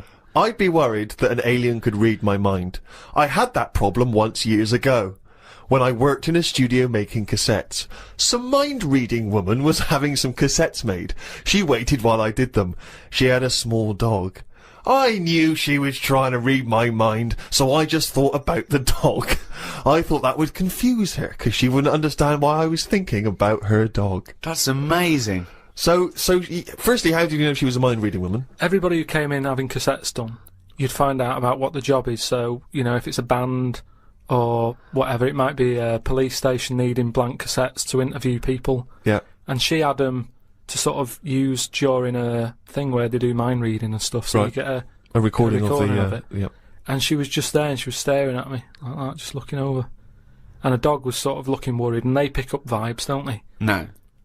They do. And why was it looking worried? What do you mean pick up vibes? Depends what you mean by pick up vibes. Dogs pick up loads of vibes and stuff. I read the other day how they can tell if someone's got cancer and well, they can. Well, yeah. It's one. There's a science behind that. They can smell different at a cellular level. Yeah, so it's the same. Because it's like 70 times. But no, they can't go. The dog wouldn't even know you're an idiot. The dog, the dog was sort of looking weird and stuff. It and then knew. She was looking at me. But were they looking? I'm not being funny. Were they looking at the roundness of your head? Do you think? They were just looking at me, and I was sort of panicking a bit. And the more that I was thinking she's reading my mind, I was thinking she knows that I know that she's reading my mind. So I just stopped thinking about her reading my mind. Thought about the dog. What were you thinking about the dog? Just running about on a beach. He remembers what he was thinking. No, just so she thought, oh, hang on a minute, it's not his mind, it's the dog's mind I'm picking up. So you thought she'd go, oh no, I'm getting it all taken up. I've got a cross line here. But why were you worried that she was reading your mind? Because you weren't thinking of anything unsavory. Oh, please. No, I'm just trying to get in his mind. It doesn't work, Karl. No one can read your mind. No, but wait, what I mean is, even if, let's assume that you thought she could read your mind, why did you think that there was anything wrong with finding out what you were thinking? Because she'd have known that you knew that she could read minds. So if she read your mind and all you were thinking was she can read my mind, she'd think, what? Of course, if she really could read your mind, she's going, there's Karl there trying to make me think that it's the dog. I know he's thinking of the dog. No, but when you sort of try and think of normal things, you think of mental things, don't you? So I was like... Whoa, hold on, let's let that Go on. No, I just mean, like, you're going, oh, God, I best not watch what I'm thinking then. What were you thinking? Tell me some of the mental things. There was loads of things that was in there. Like, there was an old woman who used to annoy me in there, who used to give me socks all the time. And Socks? Socks. She used to always make loads of socks, and she'd be bringing them in. And no matter what I did, no matter how much I sort of said, look, I'm sick of your socks, she kept bringing them in all the time. And they had, like, pictures on and that. I didn't want socks with pictures on. So I might have been sort of stood there going, oh, there she is with the socks, I'm sick of her. Now, if she can sense that, she'll go over to her and go, watch him, stop bringing him socks, or whatever. No one can read minds. No one can contact the dead. Say like me, right? If I sometimes come in the room and that, and I'm fed up, you go, oh, Karl's fed up. I haven't even said anything. So it's just that. But that's because you look like a miserable bastard. Yeah, and we know what that means. We're human and we understand facial movements. It's a bit like that. It's a bit like that. It's a level down from that. No. She should be able to read your mind if you're locked in a safe. And she doesn't know who you are, and she doesn't know whether there's someone in there. No, that's what the double-blind test is. That would never work, would it? Because that means she'd never get a rest. That's like you're making up the rules. You're making up the rules. Oh no, the thing is, that's what these people do. Go, oh no, I have to hold your hand. Oh, you have to write it down. Well, why? Why do you? It's the same as these mediums that contact the dead. They go, oh, I'm getting someone. Just ask him who he is. Just give us his full name and address. It's ridiculous. I don't know the fact that these dead people give him cryptic clues. Ask him about the toaster. What's your name? What's your name? Can't say my name. Might be an uncle. Just give me your fucking name. Back to Karl's diary, Friday the 31st. I read that some fella had been having an affair. His wife found out, so when he was asleep, she superglued his knob to his stomach, one of his bollocks to his leg, and glued his arse cheeks together, then chucked him out.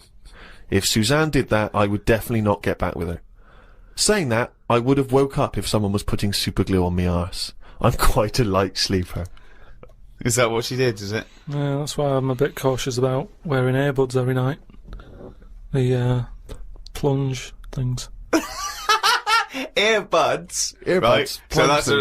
So that's not called, right? Plunge things. It's like he makes up words. They taught a chimp to talk, and the chimp had a better grasp of language after about a few years than Karl.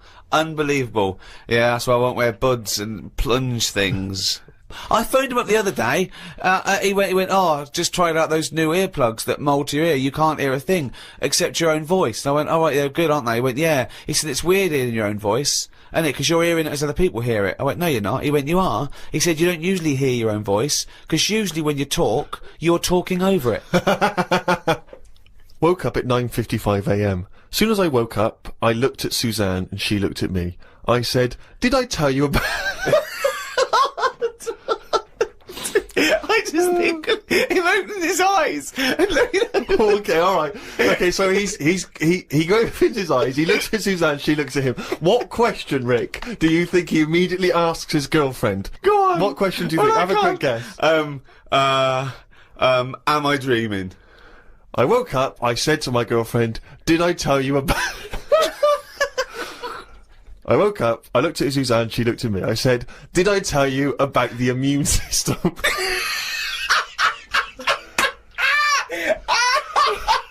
Did I tell you about the immune system. Suzanne started laughing. I said, it's amazing. She said, not now. Oh God! I was thinking that. Springing into action, he zips up, his eyes are like... Did I tell you about the immune system? Oh, shut up, Carl. Put the kettle on. Oh God! Oh fucking hell! Was talking to Suzanne about how it's odd that Sundays are meant to be the day of rest. I thought God was meant to be born on a Sunday. Or was it the 7th day that he finished making the world? Imagine how good the world could have been if he'd given it an extra day. Sometimes it's best to give yourself a deadline, though, so you don't faff about. I looked at Suzanne. She was leaning back on the bench with her eyes shut, with the sun on her face. I never got an answer to my question. Pretending to be asleep. I met up with my mate Laurie. He said he was in a pub at the weekend and saw a bloke whose hands were on the wrong arms. No! What do you mean? Well, he had his left hand on his right arm and the right hand on the left arm. I don't think this would be a problem if he's been like that from an early age. When I was in Ripley's, in LA, I saw a bloke whose head was on back to front. That's more annoying, innit, than your hands. Innit? Now then, would you walk, how would you walk? Would you be walking backwards, Carl, so that you could walk, so you're basically walking forwards? I reckon I'd walk sideways so nobody would sort of tell the difference. It just looked like... Oh God! He solved it again! He's thought it through. Oh. Got home and read my magazine. There was a story about a baby that was born that looked like a frog. What magazine's this? That made the news, that was in a proper newspaper in the end. The story used the description to describe it. There was a picture. I think it was a fairly decent description. It didn't really have a neck or top half of its head. It would look alright if it always wore a scarf and a hat. The world would be a more interesting place if there were loads of different types of humans like there are creatures. Then some people would be good at certain jobs. Spider people, ant people, builders. Cockroach people, dustbin men. Good idea, isn't it? I mean, Cockroach men, Spider-Men, what are you talking about? I haven't had a normal conversation with you for a year. No. It's getting worse, I think. I think it's because you've left and you've got too much time on your hands and you live in your head for sort of like maybe 8 hours a day. And then you offload when someone calls you or when you call me or Suzanne gets the brunt of it. But, I mean, I don't know. I really would like to, and the nicest, I still think he's brilliant, right? But I would like to get a little psychiatrist in, just to, would you mind seeing a psychiatrist? No, it's just, there's nothing wrong, these are all ideas, aren't they? You look at some insects, right? Yeah. They don't have machinery, yet they're getting by, aren't they? They have their lives like we do. They get up, they wander about, they collect food, they tidy up, they fix stuff, they make their own house. We can't do any of that. So what I'm saying is, why aren't we using them? Why are these cockroaches with all these powers and stuff going about? It's all these powers. But how could we use them? How could we harness them? I just told you, dustbin men. Or whatever that But no, what you do said if they were also men, if they were cockroach men, we could use them. You've left a big bit out, but when that 1-inch cockroach becomes a 6-foot bloke wearing a jacket. It's just that we always use insects for like a bit of fun. You see flea circuses and all that, which is all very well, but I don't think it's getting the most out of them. Cockroaches can live without a head. I know. Could they still sort out the rubbish if they've got no heads? They could, couldn't they? Except if they were, because you know you want to use them as builders and dustmen, they couldn't whistle at pretty girls, could they? No, but they wouldn't be doing that job. They're just doing the bins. Okay. It's ants that are doing the building. Okay, I'm sorry. And are they getting up early? Are they disturbing you? They don't sleep, do they? But then get you up even earlier. You hate it when the builders get you up at 7, then go to breakfast. Yeah, but it wouldn't go on as long, would it? Because the ants would be working hard. So it'd probably be one day of madness, but then it'd be finished. As opposed to builders just stood about whistling, doing nothing, going on for months. And is this ant 6 foot? No. About 3. 3 foot. So how many of them are there? About 30 of them. And what do they look like? Are they just a giant ant with a... Add that on. Just get on with it. I mean, it'd be weird for a bit, but with anything, you get used to seeing but things, Karl, don't you? Again, this isn't an idea, it isn't a theory. You can't put this into practice because it doesn't exist. I know, I'm just saying. It's like, well, I mean, you wishing for ant builders is the same as you wishing that you didn't have to do any building and your house was just perfect, or you could just wish for it. What's the difference? Why go through this elaborate? But what I'm saying Weird, is isn't that it? your wish is you're not taking shortcuts. You see, it's the same people who goes, "Oh, I wish I could go back in time and put £1,000 on the Grand National." What you mean is you wish you had £1 million. Yeah. So don't worry about the time travel bit and put in you wish you were rich. Yeah. It's like, so you wish you didn't have to have builders round. That's what you're wishing for. So this elaborate thing of getting a 3-foot ant with a hard hat. Today I got an innovations catalogue. I thought I'd keep it because I like the stuff they sell in it. Brackets, one big slipper. What's that, one big slipper? Just if you don't go out much. But you don't like slippers. No, I know, but I think they're a good idea because they're just there to keep your feet warm. But why one big? Why not two smaller ones? So you can walk around? Yeah, one big slipper's just making it painful. It's more and sort of awkward. roomy, isn't it? Why do you think that's a good invention? One big slipper. How is that better than two smaller slippers? Because the problem is with slippers, right? You've already said how you nip across the road in them, right? So you muck them up and you have to buy some more. There's no way you'll be nipping to the shops in that one big one. That will always stay where it should be, by the sofa next to the telly. And you go, right, I'm in for the night now, where's my slipper? But can I just put my feet inside a cushion cover or something? What? If you want, but it's only cheap, why not get one? You're right. They're only cheap. Why not get one?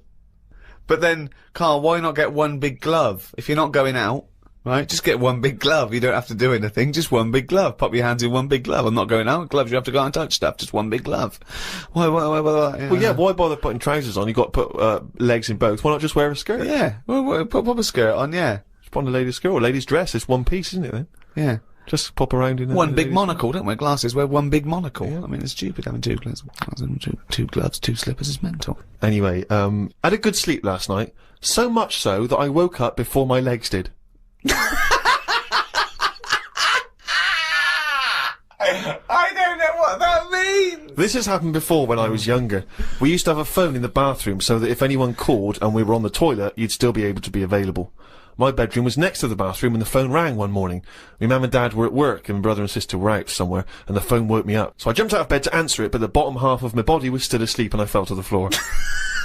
It's horrible. Has that ever happened to you? Well, hang on. I had to crawl for a bit and reached for the phone. It was a fella selling some bread to my dad for the shop. By the end of the call, my legs were working again. It's a weird sensation. What shop? My mum and dad used to have a butty shop. So Did they? But the thing is, just on the floor, top half, I had to sort of crawl, carrying my weight, and my legs were just like they weren't there. It's really, really weird. You mean you woke up with two dead legs, two pins and needles legs? Are you sure you weren't wearing just one big slipper? In a series of 6 of the Ricky Gervais show with me, Ricky Gervais, Stephen Merchant. Hello there. And Karl Pilkington. Alright. Well, Karl, you are officially a published author. Your book came out, The World of Karl Pilkington, and a copy will go in the British Library. Will it? Well, they have to take every rubbish. I think it'll go in the British Library lavatory. From what I understand, it'll be in there with like a collection of like novelty postcards and maybe a Viz compendium. But, you know. Yeah, so they take everything. Just think of that. But is that a rule they set up when books were more important to people? And now it's kind of like, oh, I wish we never said we'd do that. Well, they have to add 2 miles of shelves every year, apparently. That's what I mean. Now, surely, you know, they change a lot of other rules, don't they? They used to allow people having their head cut off. And now they've gone, we shouldn't do that anymore, so we'll sort that. Why don't they just say, only so many books a year make it in there? Ones that are important to the future. But who knows what's important to the future? Well, you know, normally, when I say something that I think's a good point... yeah, but you're always wrong. No, but what I mean is when I say something that I think I have got a point there... Yeah, but you're always wrong. But why do they do this? Why do they think they've got to keep everything? Because we're living in a world now where everything is sort of binnable. And, you know, we use stuff for what it is. Well, I think you could say that. Oh, that's fine. There was a sort of poetry to it, but I think he stumbled across that. I don't think it was intentional. Yeah, I mean, I still haven't got over last week him saying foodage. Do you know what I mean, though? The world's changed, so why is that rule still hanging around when... Well, it's not a rule. I mean, it's not a rule that, you know, the country's going to, you know, live and die by. It's just that it is seen as a a repository for knowledge, for information, and I don't believe any old Joe can wander in there and get one of these books. I think you have to either be a scholar, I think maybe it's open for a brief window for students, but you know, you can just wander in there and see your own book, Carl. You know, there are some books that they have to turn the page for you in gloves, so the amino acids. I'd hate that. With yours, it won't matter. They just go, it's over there, or they throw it to you. No, it's just. Or they slide it along the floor. They say, "Oh, I can't give it to you, Carl, because it's propping up this desk." Yeah, they kick it to you and say, "Put it in the bog when you're finished with it." It's just that thing of being timed, though. I hate it when people go, "Oh, have you read this?" And then I can't read it properly because I'm thinking they're thinking I'm taking ages here. Do you know what I mean? So I have to scan read it, and I go, "Oh, it's good that," and they go, "What do you think?" And I go, "Oh, about what?" So I hate the fact that someone stood there with gloves on, because that isn't normal, relaxing sort of reading, is it?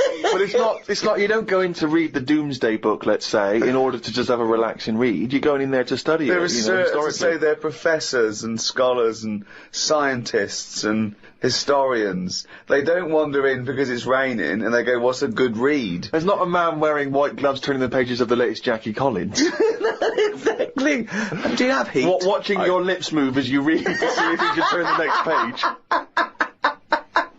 I suppose I shouldn't really feel guilty, because at the end of the day, right, I mean, people always rave about Shakespeare, saying, "Oh, you know, his work was good." But brilliant. At the same time... He'll probably put that on the book when he brings another one out. He'll put your review on it. Yeah. Oh, that was good. Karl Pilkington. But at the same time, you know, like, some people will have a go. I'm ready for people having a go, like that Wendy did about me little films I made. There's always people... Wendy Robinson? Yeah, you know... It's her opinion. For those of you who didn't hear last week, she slammed Karl. No, well, you know, each to their own and that, and, you know, if everyone liked the same thing, I don't know what we'd do, right? Sure. You don't know anything. So all I'm saying is, everybody raves about Shakespeare, when, if you properly looked at what he did, he invented a lot of swearing words, right? Effing and jeffing and that. Now, That was one of his. Well, it's effing and jeffing part 2. Did he make up a great deal of swear words? I don't know that I'm aware of this. A lot of them are Shakespeare invented. But all I'm saying is, for some reason, when things are brought out years ago, people say they're good even though they're not, is what I mean. But let's not mistake the fact that Shakespeare is not, he's not, people seem to confuse him as though they think he wrote these things in order to be read. He wrote them to be performed. They're plays. They're not books in the traditional sense. He didn't bring out the latest book. No, but just when something's old, it gets a bit more respect, is what I mean. When I was watching that documentary about the real Indiana Jones, brilliant. They dug out some rocks with drawings on, and they were like, "Oh, don't damage them, don't mark the paint," and it's like, it's rubbish. He was like a stick fella with a yak.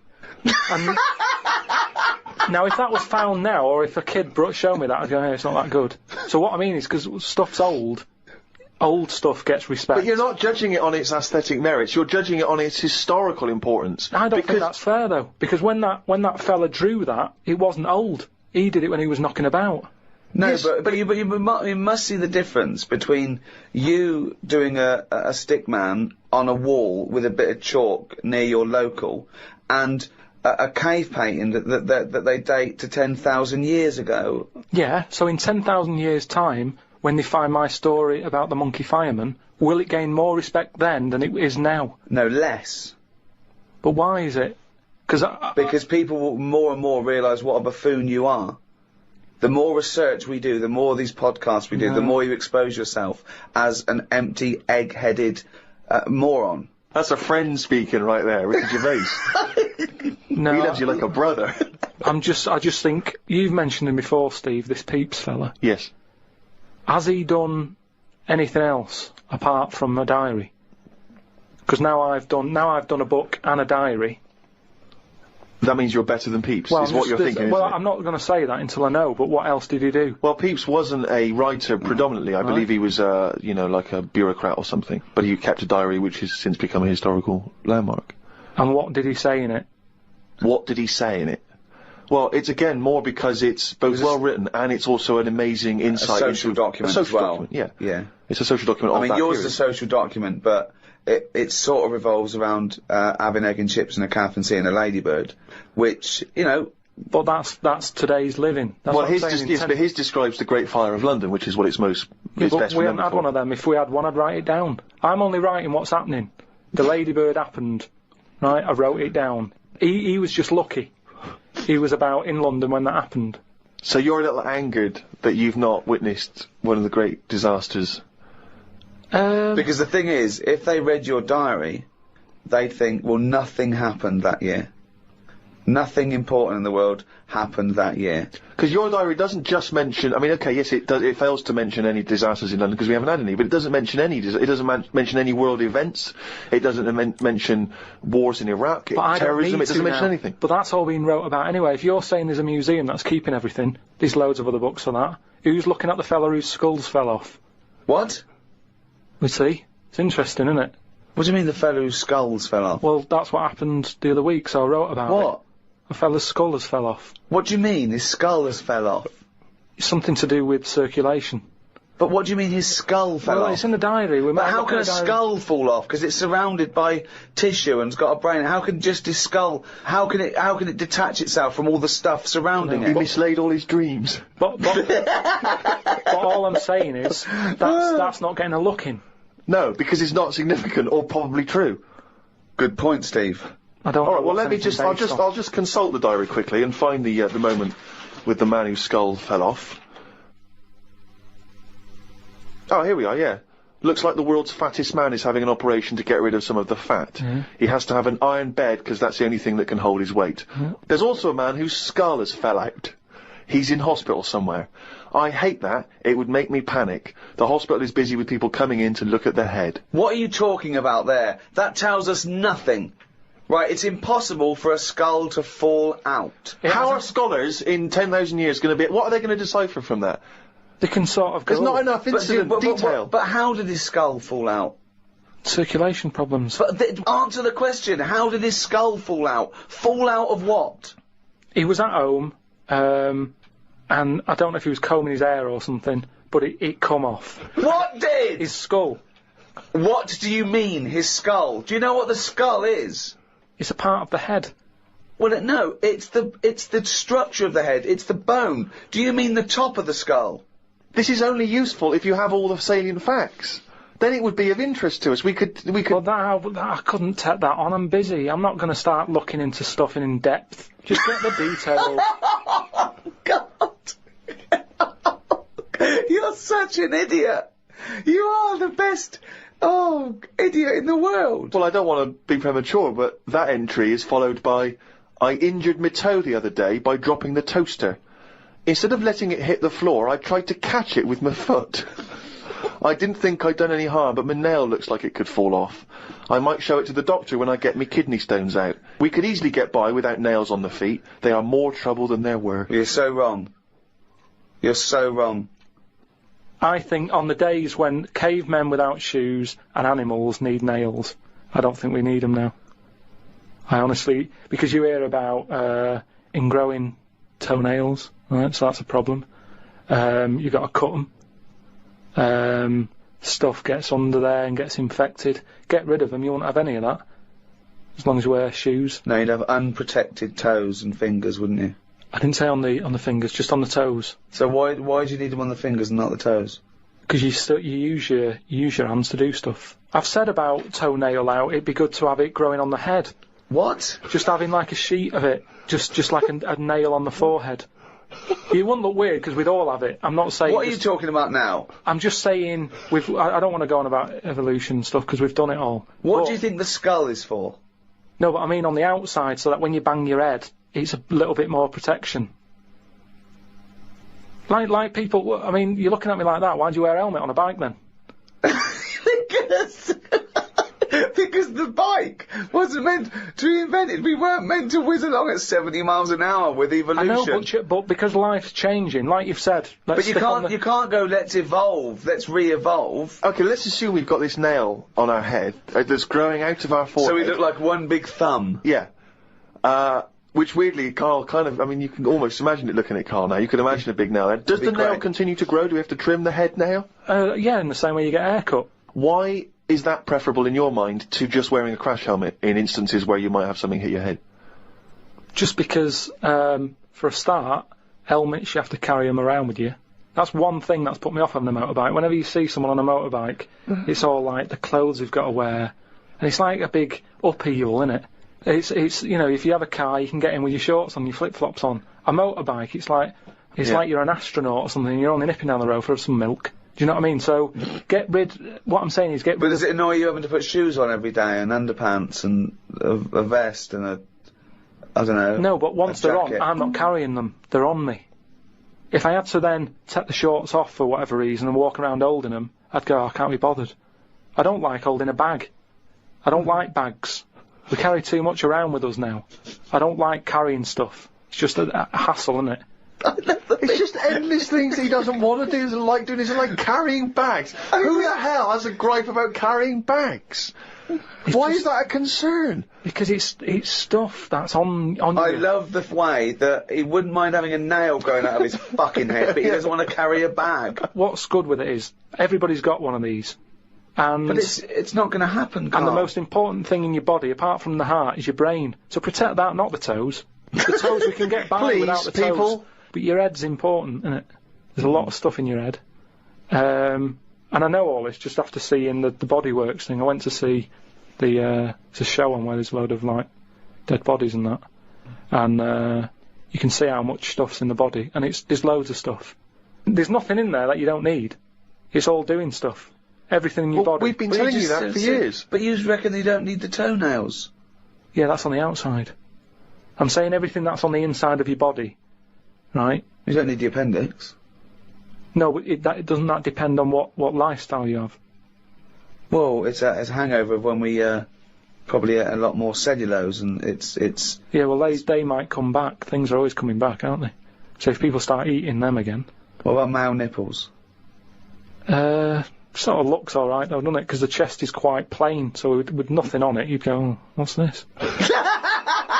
It just balances it out. I think it looks alright. I think it works. So leave it. But what were we talking about? But wouldn't you rather have maybe a little like a rib cage around the testicles? Because you get a whack in them and it. Oh. Yeah, that's pretty good. Not an invention, Karl. It's not an invention, and we can't do it. But will you be able to sit down still? Because that's the good thing with them at the moment, is movement. So it sort of works. But don't they say, they said something about testicles at the Bodyworks thing.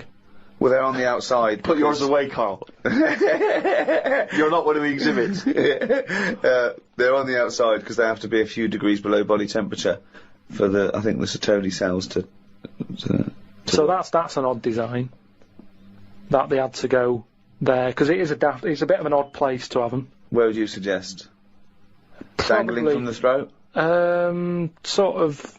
I want to redesign you, right? You can possibly do this now. This is something you can actually do, probably. You could probably have your testicles anywhere. So where would you want them? You've got a giant forehead nail. Yeah. You could have that. It probably wouldn't grow, but we could certainly have that. I just mean, like, because if all it's about is temperature, you don't want to get them too hot. Yeah. Well, they're getting hot down there because you're wearing pants and what have you. So have them nearer to the outside of the body. Well, they are near the outside of the body. No, but we wear pants over them. So you wear pants over them because they're testicles, and polite society suggests that you don't show your testicles. Yeah, well, that's the odd thing, isn't it? That's what's happened somehow. That we've said testicles shouldn't be seen. Well, then just cut a hole in your trousers. If it's only about, keeping them cool, and because they're too hot, why don't you just hang them out your shorts? Because there's too many sort of seats that are shared these days, isn't there? But what I'm saying is. Well, what are you saying? Where would you put them? Somewhere like sort of under the ears, so it sort of just looks like lobes. So you would redesign your body to have a pair of testicles hanging from your ears. And when people are sometimes talking, they do sort of mess with their ears, and they're always saying check for lumps. More handy. Does the penis remain where it is at the moment? Leave that where it is. Yeah. Well, I don't know about you, Rick, but I would love to see, perhaps on the web, it's very easy to put stuff on web pages now, some kind of illustration, could be computer generated, could be drawn by hand, of the new model Karl. Bear in mind, people, that he's got some testicles underneath his ears. And a big thumbnail on his forehead. Big thumbnail on his forehead. Talking to Karl, I want to see Karl's head everywhere. It's the roundness that I like. Okay? So, do a viral campaign. Anyone out there with a picture of Karl, just get it everywhere. Because I want, eventually, everyone to, as they walk past him in the street, to shout, "You shaved monkey," or "Look at that bald head," or "Look at fucking coconut face coming this way. You got a head like a fucking orange."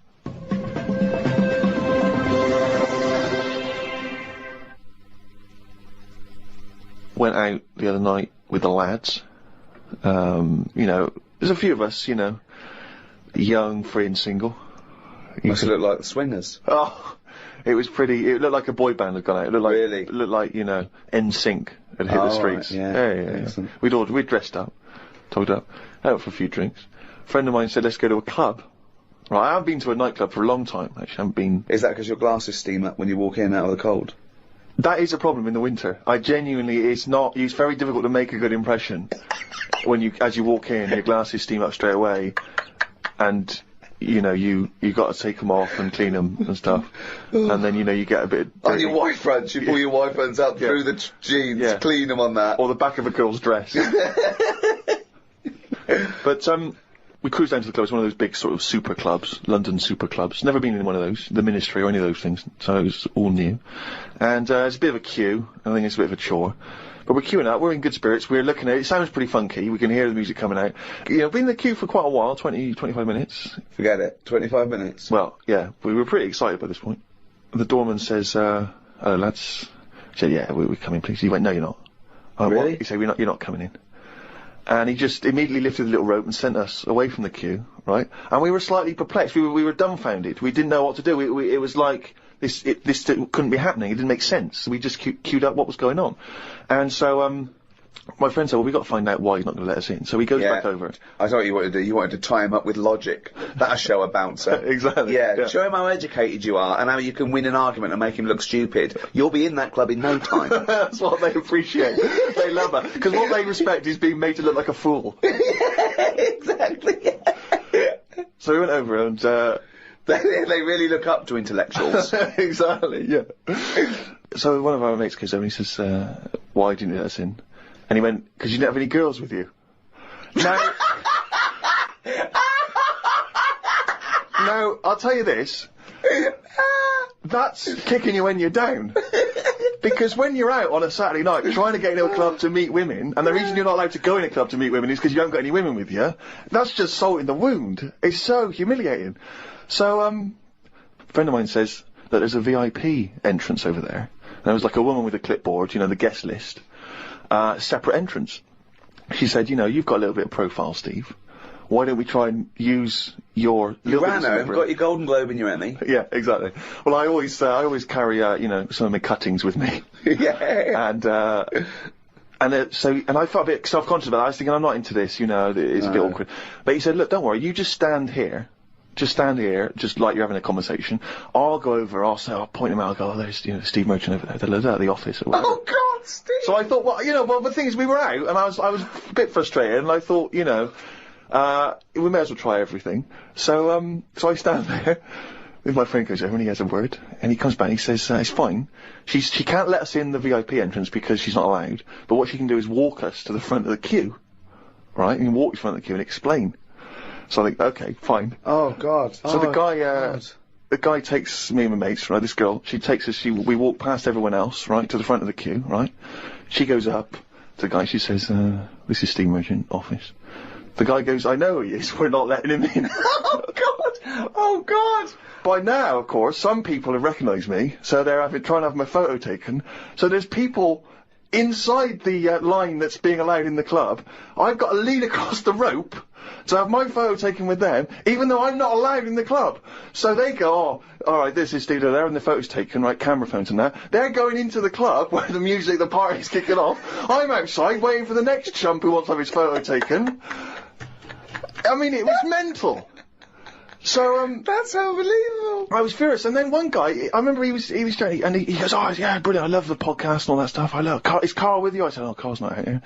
And his girlfriend was with me, she went, "Who's that?" And he went, "Oh, it's just Steve Merchant, he does the office, he does thing," and she went, "Who cares? Who are you, Bruce Forsyth?" And it's that thing when suddenly I'm being humiliated and embarrassed by someone's girlfriend. I never asked for that. I never asked for her opinion on me. I'm sorry if I don't impress you, if I'm not sufficiently famous for you, but it's not my fault. It's your boyfriend who brought it up. It was like I'd gone over to her and tried to show off, and she was annoyed. So by now I was just furious. Oh, so God. I thought, forget this. Well, I was walking down the street, and there's a group of builders sitting down having a cup of tea. One of them goes, "All right, Rick." I went, "All right, mate." The other one went, "Not as fat as on telly." I went, "Oh, thanks. Not as fat as on telly." So he went with, "Well, you are fat, but you look even fatter on telly." He didn't say, "Oh God, you don't look fat at all," or "Oh, you look big on telly, but you don't look." Just went with, "Not as fat as on telly." And there's nothing I could say, but cheers, mate. Now, when you said cheers, mate, did you say that because you were? Because I'd say cheers, mate, because I'd be a little bit scared of them. No, I was I'd be worried about the like repercussions. sarcasm, and you know, I laughed after. Yeah. So you can get away with sarcasm with working class blokes. I'm a little bit more secure with a working class male than you, aren't I? I'm terrified of them. I feel like they're going to turn on me at any minute. You don't feel confident sort of backing in a lorry driver? Terrified. Oh, right, Because okay. if I did, he'd probably lean out and just go and get your dad, mate. Yeah, not you. Fuck off, I'm not interested. Not you. Yeah. So the final stab is this guy says, there's a party I know of going on, right? Oh, blinking hell. So we go down to this party. Right, as we're getting there, as we're about to go in, he goes, "Now you know it's a singles party." I thought, "Oh, what?" He says, "You know it's a singles party." Oh, God. So I go in this party, it's right, it's all single people, right? Now, theoretically, that should be brilliant, right, if you're a singleton yourself. It's the worst kind of party to go to, because when you normally go to a party, right, and you're chatting to a girl, and she says, "Oh, I gotta go and get a drink," or whatever, you think, "Oh, she's probably got a boyfriend," or whatever, or she's with mates, that's fair enough. But when you're at a singles party, and a woman says, "I'm just gonna go and get a drink," and then you just see her leaving, you realise it's not because she's got a boyfriend or whatever, it's just because she doesn't want to talk to you. You can't even kid yourself. You can't even pretend. Oh, and you suddenly sense everyone judging everyone else. So you see a girl and she'll like look at you up and down, and then ignore you and walk on. And it's like a massive slap in the face. It's like girls coming up to you and going, "Not interested." Just by being there, they don't have to say anything and they're rejecting you. And so anyway, one of my friends has been reading this book, The Game, right, by this guy called Neil Strauss, which is sweeping a certain part of the population because it is one of those books written on how to meet women and seduce women, right? And there's this guy called Neil Strauss who infiltrated a sort of secret organisation in America of blokes who've got all these various seducing techniques, right? And one of the techniques which we've been discussing is something called negging, where if you see a very attractive woman, the theory is that she's getting asked out all the time by blokes, right? They're always coming up and saying, "Oh, you're really beautiful, can I buy you a drink?" And that what you have to do to set yourself away from the pack is to sort of not be so obviously complimentary. So you come up and you almost sort of pay her a backhanded compliment, or you almost neg, as they say something slightly negative. So what you might say is you might go up to her and say, "Oh, I like your shoes. I've seen another girl wearing them in the club," right? And the theory is that she's sort of, she's a bit taken aback, she's a bit sort of thrown off, and then of course you start complimenting her, and you start building her back up again. It's very elaborate mind games. I'm not saying it's a good idea, but we've been talking about the neg, and I was chatting to a girl, and I was a little bit drunk, and I wasn't thinking it through, and I thought about the neg because it wasn't going very well, but I don't think you should say to a girl, "I think your ears are a bit too big for your head." Because, you know what I mean? It's like you can't come back from that. And there's nowhere else to go, because that really is just an insult.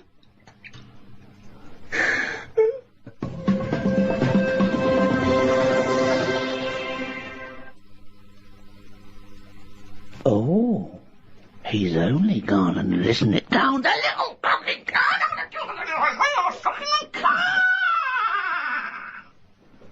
That jingle, of course, signifying yet another reading from Karl Pilkington's diary. As always, packed with rich insight into the man's mind. Had a late night last night because I stayed up to watch a programme about monkeys. It's already good. Of course you did. It's already good. Now, before I read on, I mean, is this not some kind of monkey news? Is this not a late return to monkey news? Well, it's not that good. Is it not?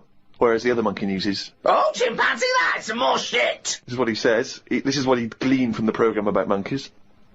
It sat on a bridge and wanted stuff off people to walk over the bridge. What? So it was acting as some kind of toll booth, This is was it? ridiculous. No, it was a bridge in like the jungle.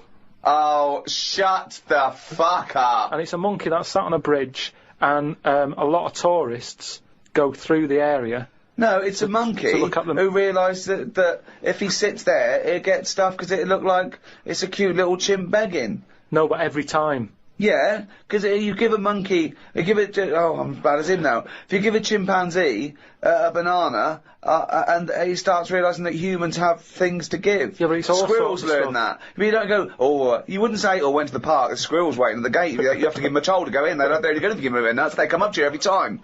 You fucking idiot. Went to bed after watching it and fell asleep thinking about it on the bridge right now. It's a bit bad, really, because the monkey should work harder for its food. It made me remember the slug I saw yesterday that was eating bird poo. Nobody would ever help a slug with food like they do with ducks and monkeys. A slug's life is pretty bad. The only time they come out of their den is when it's raining. Den. So even their days out are depressing. It is. Do you know what I mean? No. It is like, it's a horrible thing to be, innit? A slug. Let me talking about what is it like to be a slug. No, just because like the monkey, even though it was being quite aggressive, everyone was like, oh, give it some water, and it was well like kitted out. It had like, chocolate bars, bottled water, some like, fizzy stuff, and all that. An iPod, it was listening to Monkey News. It could have had one if it wanted one. It was getting away with murder on that bridge, and that's just because it was furry. Yeah, if that was like a blob, like a slug, there's no way people would be that friendly towards it, and it just annoys me how you get this pecking order for, like, no matter what creature you are, favouritism.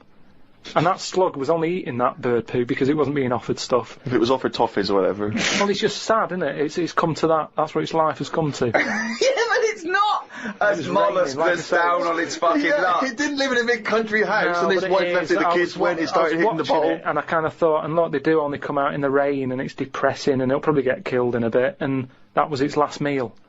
I just... last meal? But it wouldn't prefer steak and chips, Karl.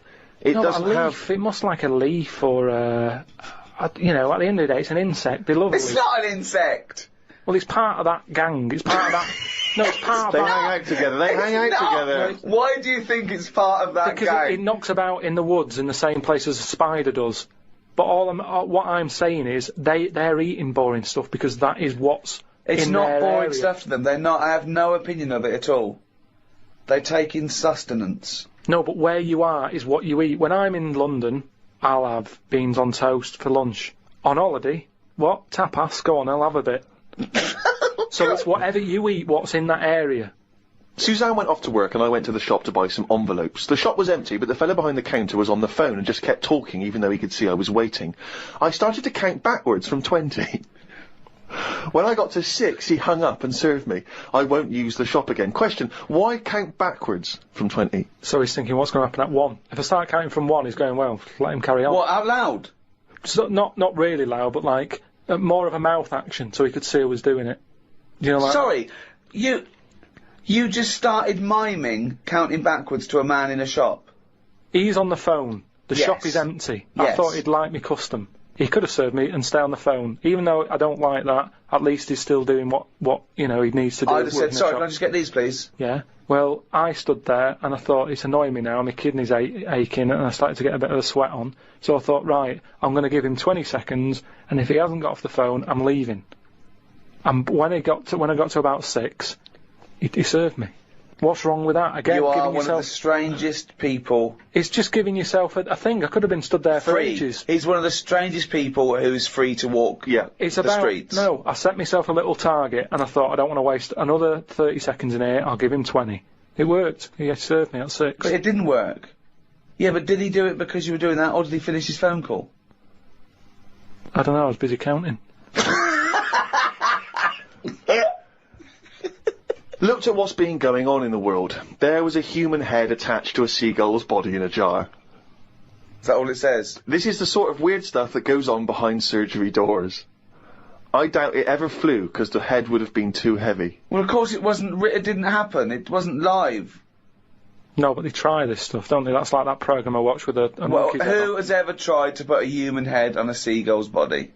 They've done loads of stuff like that. It's part of us moving on, isn't it? What are you talking about, I'm not going to Karl? get into argument about Well, science you're because wrong. it's all Don't behind talk closed doors. shit. How do you think we can change a heart now from another body? You have to try things out. It's trial and error. all sorts of weird stuff goes on in hospitals, but we let it happen because it's to help us out in the long run, isn't it? But what are they aiming towards when they're going to find out if you can put a head on a seagull's body? What is that? What are they want to learn, and how do they want to apply that knowledge? A new heart is obviously for a reason. It saves a life. Yeah. What is this to save money on transport?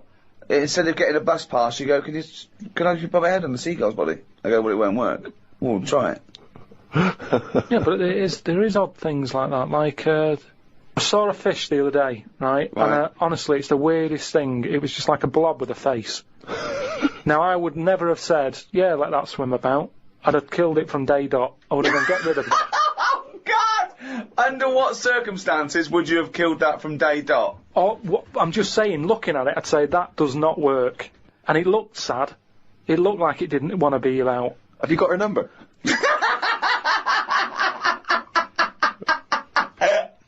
Oh, God! Oh, God!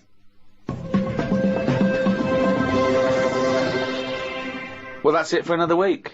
The end of episode 5. One more to go in this series of 6 with the Ricky Gervais Show. We'd love you to buy Karl's book because it is genuinely interesting and funny as a you know, just as a social experiment to see that you know, it proved Karl's theory wrong that a monkey can write a book. So it's bye from me, Ricky Gervais. Goodbye from Steve Merchant. Goodbye. And goodbye from the little shaven monkey that is Karl Pilkington.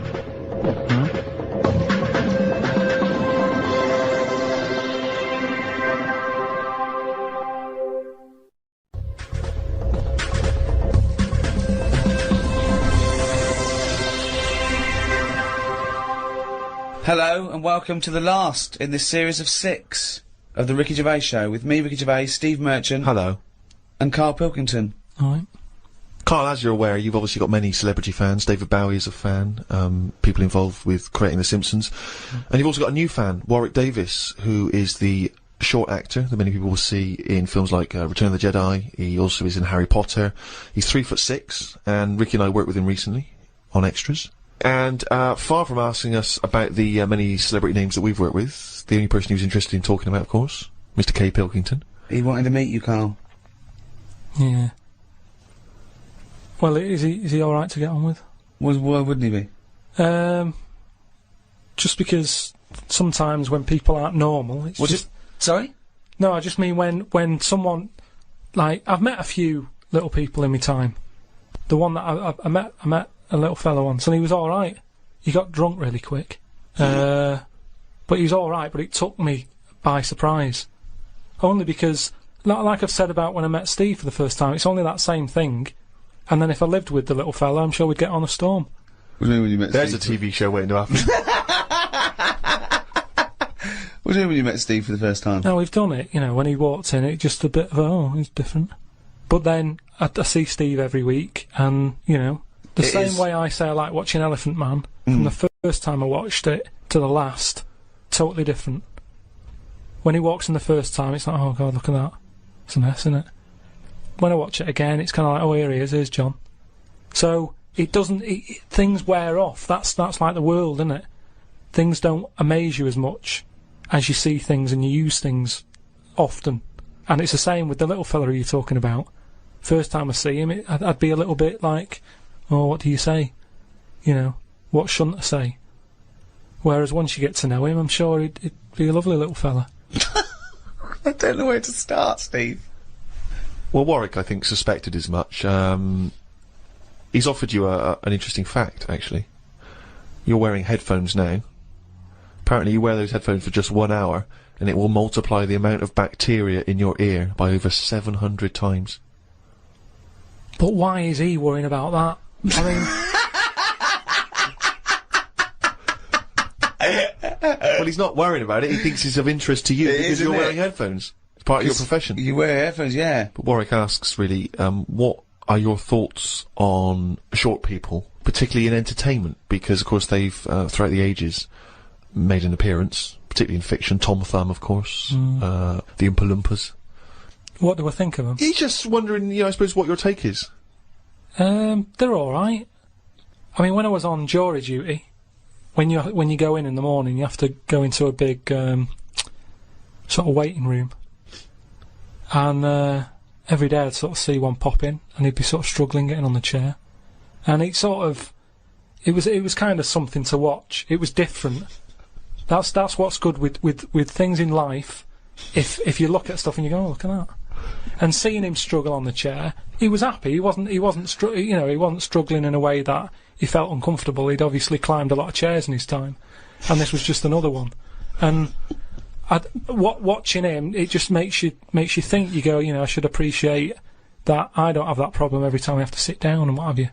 But I don't think it's that bad. If I had to pick being really tall or really small, I'd go for the really small one because, the world's a more interesting place for him, isn't it? Everything's bigger.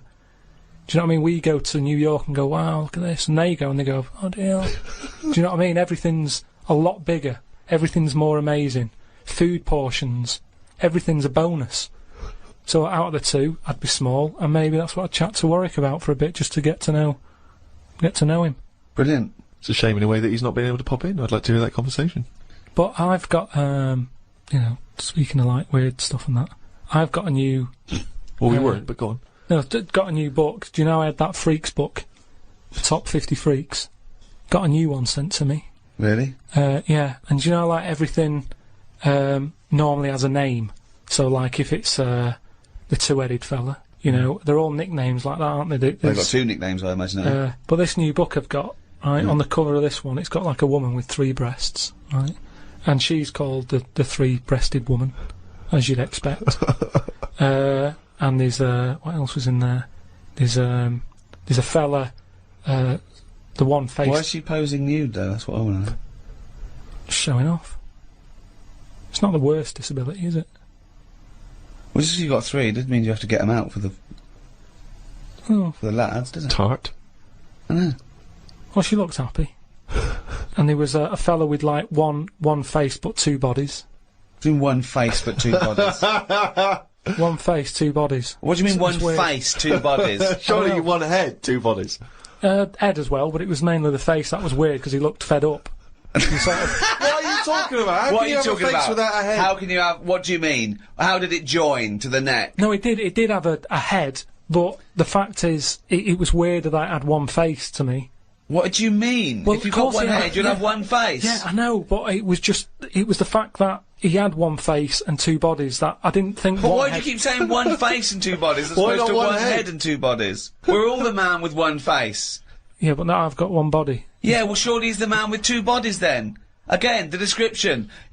Roll up, see the man with one face. Yeah, I know, yeah. He's just got, like, a face and then one neck, and then it splits off into 2 bodies. It's really weird. Honestly, it's weird. It was ages ago. Well, no. No, it doesn't happen. So it's full of stuff like that, right? And what I'm saying is, that fella, the one-faced man, the 3-breasted woman... He wouldn't be known as the one-faced man, is what I'm saying. Well, that isn't the peculiar thing about him. No, well, they all had names like that. Right. But there was one thing in it that didn't even have a nickname. It was so weird. What do you mean? It just said unidentified. What does it look like? Sort of testicles for eyes. That's. It just reminded me when you. What do you mean testicles for eyes? And what is it? Did he have a normal body? I didn't even look at that. Oh, so that's what I'm saying though. You're attracted to the oddness of the thing, and that's what I was saying about Warren when he walks in. Warwick. It'll be odd for a minute, and then I'm sure for him it will be. Yeah. He'll get used to you. I mean, like I've said, I'm surprised that things like that don't happen more, because, especially after being in hospital and seeing how the body works and that. You have no idea how the body works. No, honestly, I've got me head round it a bit. Right, you have no idea. You've learnt nothing. You've learnt nothing since the age of 7. I've got my head round it a bit more, and the way that there's loads of people in the world, and yet you don't see people with, like, dangly eyes more often. It amazes me. I love the fact that he's amazed by not seeing Fritz. Yeah. It's incredible. He's walking down the street going, oh, everyone's got one head. That's weird. Suzanne, see any dangly eyes today? No, me neither. It's weird, isn't it? What's going on in the world? Warwick's not been the only correspondent. We've had a number of people. Remember years ago we used to encourage people to send in questions, and those questions have been drifting in ever since, really. Just things that people want to throw at you, see how your mind works. Karl, do you mind answering a few? No. I suppose you might loosely term these philosophical questions, or at least questions that might help you think, ponder on some of the bigger ideas. This is your forte, Karl, philosophy, isn't it? Yeah. Question 1. Karl, are all men born equal? Well, we've talked about Warren. Warwick? Say if, like, the Pillow Man, right, the fellow with no arms and legs, if everyone was like that, he wouldn't be... that wouldn't be a disability. He'd be equal to everyone else, wouldn't he? When someone fights for equality, it doesn't mean they want to be treated literally the same. For example, it's usually about a prejudice, isn't it? Or a lack of opportunity. Yeah. If you were... just to think of equal opportunities in terms of a job. Yeah. If you needed someone for a lookout on a lighthouse, and a blind person went along, they couldn't do the job. Whereas if it was listening for stuff, and you didn't give it to the blind person because you were worried about, dunno, blind people, that would be imposing a prejudice because he could hear as well as you. So, if he was the best for that job, he should get it, despite his other disability. But I'm pretty sure, yeah, your ears are important in a lighthouse. I'm pretty sure he's come down on the wrong side of the argument, Steve. Keep going. Go on. No, I just want to hear it, you know. I mean, if they want to go for any job, go for it, but then don't moan if you don't get it. That's all I think. Is that your equal opportunity statement? That's your statement. Well, I don't take anyone on, so I don't have all these worries, but I'm just saying, if I was in charge of that lighthouse, and the deaf fella turned up, was he deaf or blind? Well, it depends, I gave you two scenarios. There was one of each. There was a deaf guy and a blind guy. And no one else. I'll put another advert in.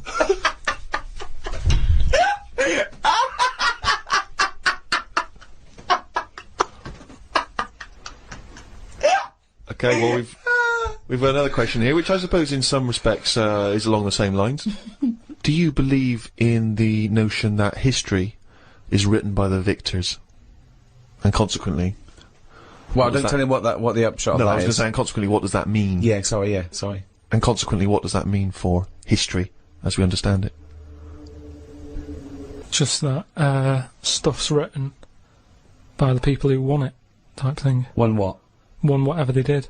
But what yeah. But well, if it's a war, the ones who won it wrote it. But of course you're going to do that. That's what you do, isn't it? You shout about it if you win something. If you lose, you go, oh, don't talk about that, it's depressing. No, doesn't mean that at all. Or because you're not around.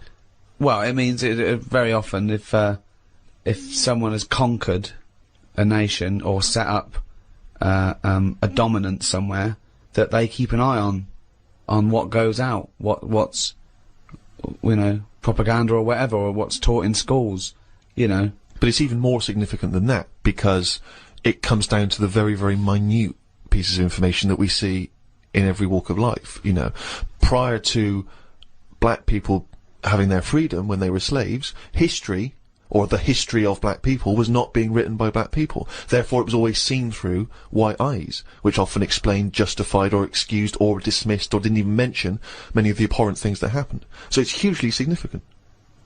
I suppose you can bring out 2 books. There's loads of books, isn't there? I brought one out. If I can get one out, let the losers bring one out. Is what I mean. Just let everyone have a book, and then you decide. Let people decide which one they want to read. I think they did it with some story where it was like you decide the end. Okay, that was largely a pointless exercise, wasn't it? He's got no idea. Karl, do you believe that the future is fixed? Do you believe that your life unfolds as a matter of destiny? I've heard something about this, where there's some system that it is laid out for you. And even if you want say if I wanted chicken for my tea, I really fancy having chicken. But when I get to the supermarket, the fella goes, "We haven't got any chicken, you're having beef." They say that was already laid out for you, and that day you were having beef. No matter what happened. Fatalism. There's a slightly more attractive theory called determinism, where they say it's well, not that's so much. If you want chicken, you'd go to the next supermarket and you'd go, "Well, I'm going to find it." It doesn't mean it doesn't mean you're determined in that sense. Like you're definitely going to have chicken tonight. It means that it was determined, as in predetermined. But all determinism basically says is that it's not whether you can choose.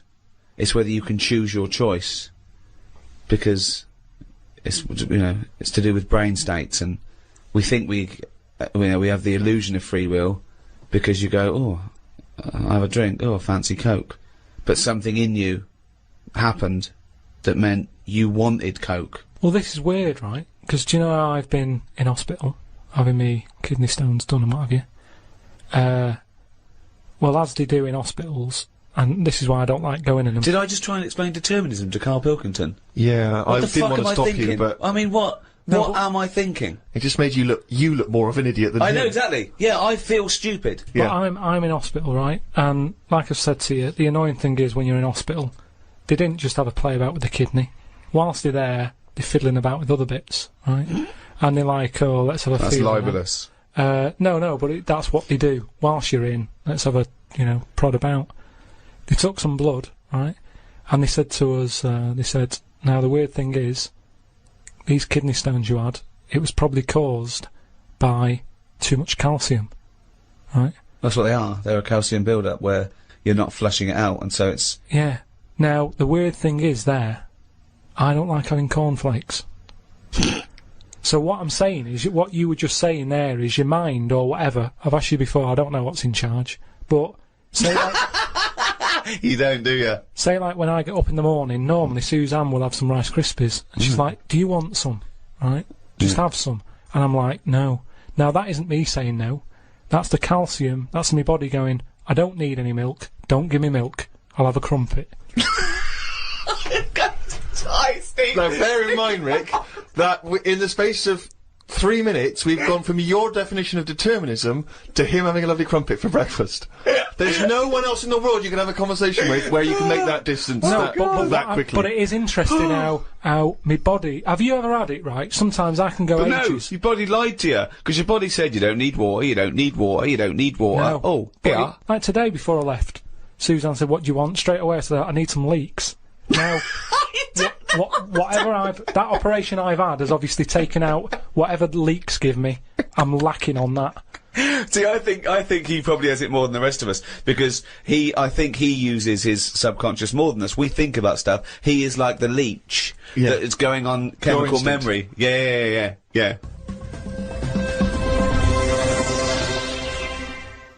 Oh, it's only gonna rain it down. That jingle there signifying, of course, once again, another reading from the Diary of Karl Pilkington. Now, of course, for those of you who have not been keeping abreast of Karl's medical complaints, just bring us up to speed, Karl. You had to go into hospital this week, because previously you'd had... I've been in and out, honestly. I've been in and out of that hospital, just with kidney problems, really painful and what have you. And, he had kidney stones, alright? No, but seriously. Monday.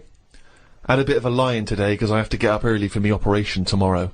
Not only have I got to have tubes shoved up my knob, but I also have to get up at 5:50. Suzanne said I could have what I want for my last dinner. It's not your last dinner, you're going for an operation. Yeah, but you can't take things for granted these days. Oh, I had shepherd's pie and peas. Suzanne made it from scratch. As nice as it was annoying. Because making stuff from scratch means loads of pots, and it's my job to do the washing up. So much as the food was nice, there was loads of pans and that. People who get their last dinner on death row don't have to wash up. Got up at 5:55. You were supposed to be getting up at 5:50 on the other page. You were 5 minutes late getting up. He's often late. Often late. No, just because I needed to have water. Before 6 o'clock, they said, don't have anything after 6. We'll get up at 5:50 then, like you were planned to. Doesn't You're take 5 10 minutes sleeping. Doesn't take 10 minutes to have water, though, does it? Well, why'd you say 5:50 in the first time? Because then it tricks me head, doesn't it? Going, oh, I had an extra 5 minutes. Tricks me head. Because then it tricks me head. It got to the hospital and had to wait in the waiting room. There was another 9 people in there waiting to be sorted. I got called in. They sat me on a bed and took all my details down. 5 minutes later, I'd been knocked out. I got woke up when they were ripping a pipe out of my throat. I felt more rough this time. The doctor came to see me and said he couldn't find a stone, so I must have passed it. I said, are you sure? He said, yeah, we filled your kidney with water and expanded it, and there was no hiding place. I sat in the recovery room for an hour while they found me a bed. One of the fellows who was sat in the room with me this morning got wheeled in. They couldn't wake him up. All the nurses were laughing because he didn't want to wake up. I bet they were laughing at me when I was in the theatre. Someone told me they totally strip you when they're operating. I would have looked like the alien on the Boswell incident. Boswell! Boswell! It's quite a nice analogy if it weren't for the fact that you said Boswell. It's the Roswell incident. Didn't sleep much through the night because there was a 60-year-old fella shouting at the nurse about his pillows. I don't think I slept through a full hour with one thing or another going on. My bed was next to the toilet, so I kept hearing the flush. How do they sleep in hospitals, though? They wake you up to give you fucking sleeping pills and things, don't they? How do you sleep in there? It's always hot. It's always like 90 degrees. There's no air. Is that to make you drink water? I don't know what it is. There's no air. There was an old fella across from me who kept breaking wind. He didn't even try and cover it. He was just of that age where he didn't care. Just like, that's what I do. I'm in the hospital, leave me alone. What do you mean? Just, I don't know what was wrong with him. I talked to him because at first I felt sorry for him. I was a little bit like, you know, he's had no visitors. No one's calling him up, so I'll talk to him. But then he got that familiar with me that he'd just be doing it whilst I'm chatting to him. Just like he's my granddad or something. It's just like, oh, that's what he does. It's like, well, I'm ill as well. Stop doing that. Honestly, unbelievable. He didn't even try and cover it with a cough. It was just like, that's... With a cough? How would you cover it with a cough? Just non-stop. Got home and sat down. My pains are coming back, but the doctor said this would happen and that my insides are still in shock, so I need to take it easy. It's 9 o'clock. I'm in agony. I can't do the diary for the rest of the day. Jesus. So you may as well just tell us then what happened. Right, well, yeah, after that, went back in. Suzanne just got frustrated with me because I was rolling about on the floor and she was trying to watch Arthur, right? So that was on the other night. I thought it was with your lodger. So, and she said, look, if you're in pain, do something. She said, you know... You went and got a cold plate. Yeah. No, use an ashtray. Plates are for liver damage. She said, right, come on. Let's, I can't put up with this. It was like 2 o'clock in the morning. So we left the flat and what have you. Got in a taxi. He filled up on the way, which was annoying. He didn't. That is cheeky. That really, I mean, he could on the way to the hospital. So, because he's not an ambulance driver. Did you explain that to where you were going I was in that sort of thing where you just can't be bothered. Do you know what I mean? I was in a sweat and stuff. He came back with a scratch card and some barbecue briquettes. Yeah. So anyway, he gets us there and he doesn't charge us, which is pretty decent of him. That's all right, yeah. So I go in, and there's like, I don't know if you've been in like A&E at like 1:30 in the morning. It's just depressing. Fluorescent light doesn't help because it makes everyone look iller than they actually are. So in there was a woman who was just sat there crying. She wasn't holding onto any part of her body. She was just sat there whinging. And when you're feeling bad, you've got that going on. So you just want to tell her to shut up. There was a fella who was like moped over in a wheelchair that someone had just chucked in. Moped over? It looked like somebody had just sort of found him and wheeled him in. Nurse? Who's the guy moped over? So this gay fella came through. And, how do you know he was gay?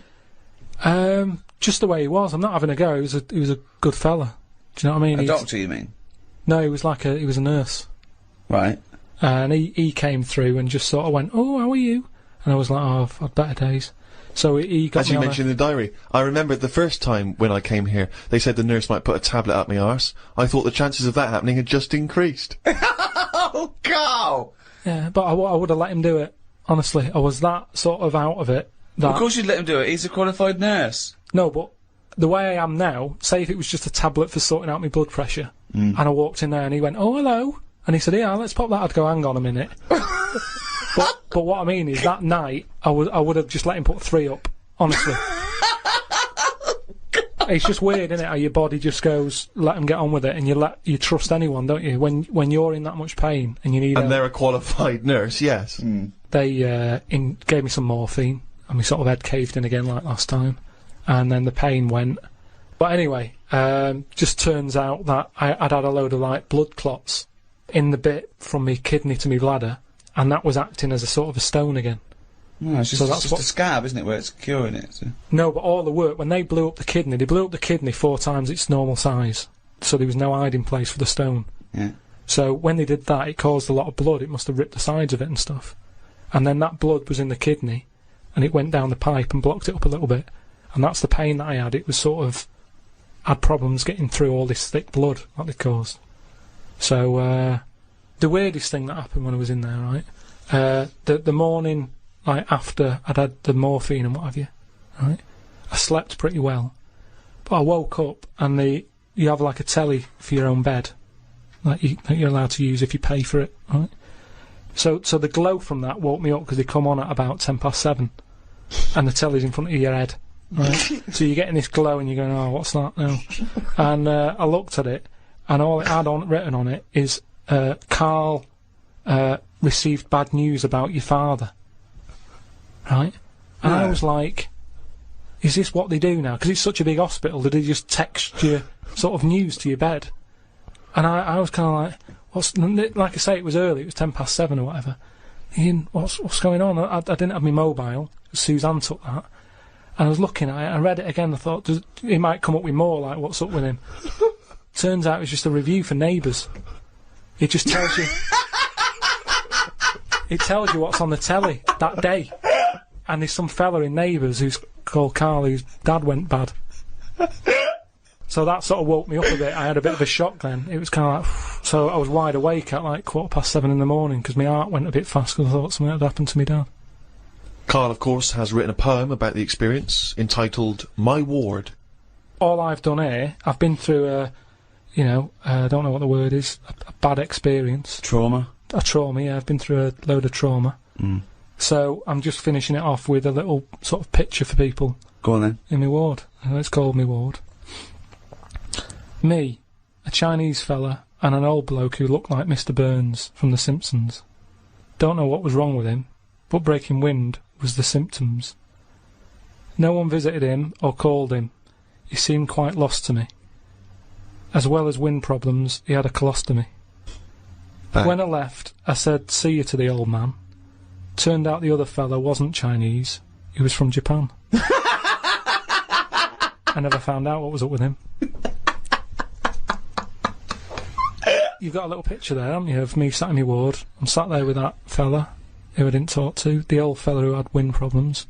And that's what a poem is, isn't it? But the detail about you thought he was Chinese and he turned out to be Japanese, how is that evocative? That's just a piece of misinformation. It's just I like it. I imagine a lot of people make that same mistake. You know why? It's like, he even makes digressions within his poem. Yeah. Do you know what I mean? It's like, he could have gone back and erased that, but he didn't. He left that digression in, and I think that's great. It's very honest. Yeah. So, you've done quite a few bits there from the diary, right? The other week you were saying a diary to sort of be famous and what have you, it's got to have a big event in it. That's a big event in my life, right? Peeps did a diary that had big events in it. You said about the fire on Pudding Lane. I've had a kidney stone here. You write about puddings you've had. So, is that as big as... Is that a proper diary thing? It's a proper diary anyway. I think, personally, the 5 or 6 pages you've written about your ill health are genuinely interesting. And I'm sure, in years to come, it will be an interesting evocation of the NHS at this modern age and how it is, what it's like to be in hospital. What other diaries are out there? Well, a lot of them are fictional, of course. Bridget Jones and the like. There are lots of memoirs, but to publish a whole diary, I mean, you can the two most famous diaries, I'd have thought, was Pepys and Anne Frank. But Kenneth Williams' diaries were published after his death. Many celebrity diaries have been published. Alec Guinness, people like that. And is that just their last year? Or did they do it when they were doing a lot? Because if they're old and sort of not working well, a diary isn't that good. Well, often the moments, prior to their passing are some of the most interesting. You see their final thoughts and final days. Yeah, but you say different things when you're ill. When I was on that table about to go under and you're thinking this might be it, different thoughts on the world. Do you know what I mean? Different priorities. What's the most profound thing that you thought that it was because of your illness? Just as I went under, the last thing I said to this woman was, "Oh, you look different with that on." Oh, you look different with a hat on? Yeah, it was a woman who gave me the injection, and she'd been round to the bed beforehand, sort of saying, "Right, you're allergic to this. Can you eat strawberries?" And I was a bit like, "Why are you asking me that?" And she went, "Well, no, a lot of people are allergic to strawberries." And I was saying, "But is there any trace of strawberries in the stuff?" And she's like, "No, it's just that a lot of people are." And I said, "Well, no, I eat them." And then she's like, "What about fish?" And I said, "I like some, but I haven't had them all." And and then she turned to Suzanne at that point and said, "Do you know of anything he can't eat?" She sort of said, like turning to the mother. Yeah. When the child can't answer. But she was this woman, and she didn't have a hat on or anything. And then when I went down there, I didn't realise it was the same woman until I was lying there and she started to inject me. And I just said, "Oh, you look different with that on." And then I went out, and when I woke up, the woman sort of came round and just sort of said, "Oh, it's weird that was the last thing, like you said." And that made me think that could have been my last, like fighting on the beaches or whatever. That could have been my little thing. You look different with a hat on, Karl Pilkington. Oh, God. In its own way, it's quite wise. People do look different with hats on. I think his last words would be something like, "Can this kill you?" Yeah. Suzanne, can you drink bleach?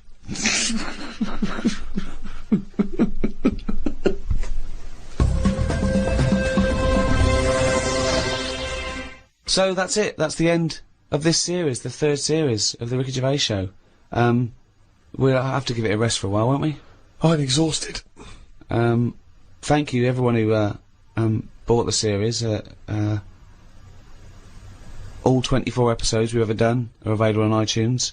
So, yeah, if you haven't heard them, but maybe we should do a free one now and again over the coming years. Should we retire from podcasting and audiobooks? We've made our point, haven't we? I think we've made the point, yeah. I mean, you always leave them wanting more. And let's be honest, we passed that long ago. So, we may as well stop now in as good a time as any. So let's never say never, but for quite a while, it's goodbye from me, Ricky Gervais, Steve Merchant. Goodbye. And Karl Pilkington. Alright.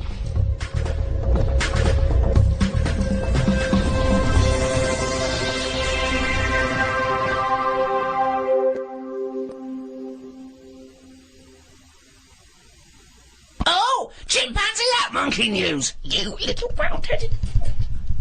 Right, years ago, people only drank water, didn't they? How long ago are we talking?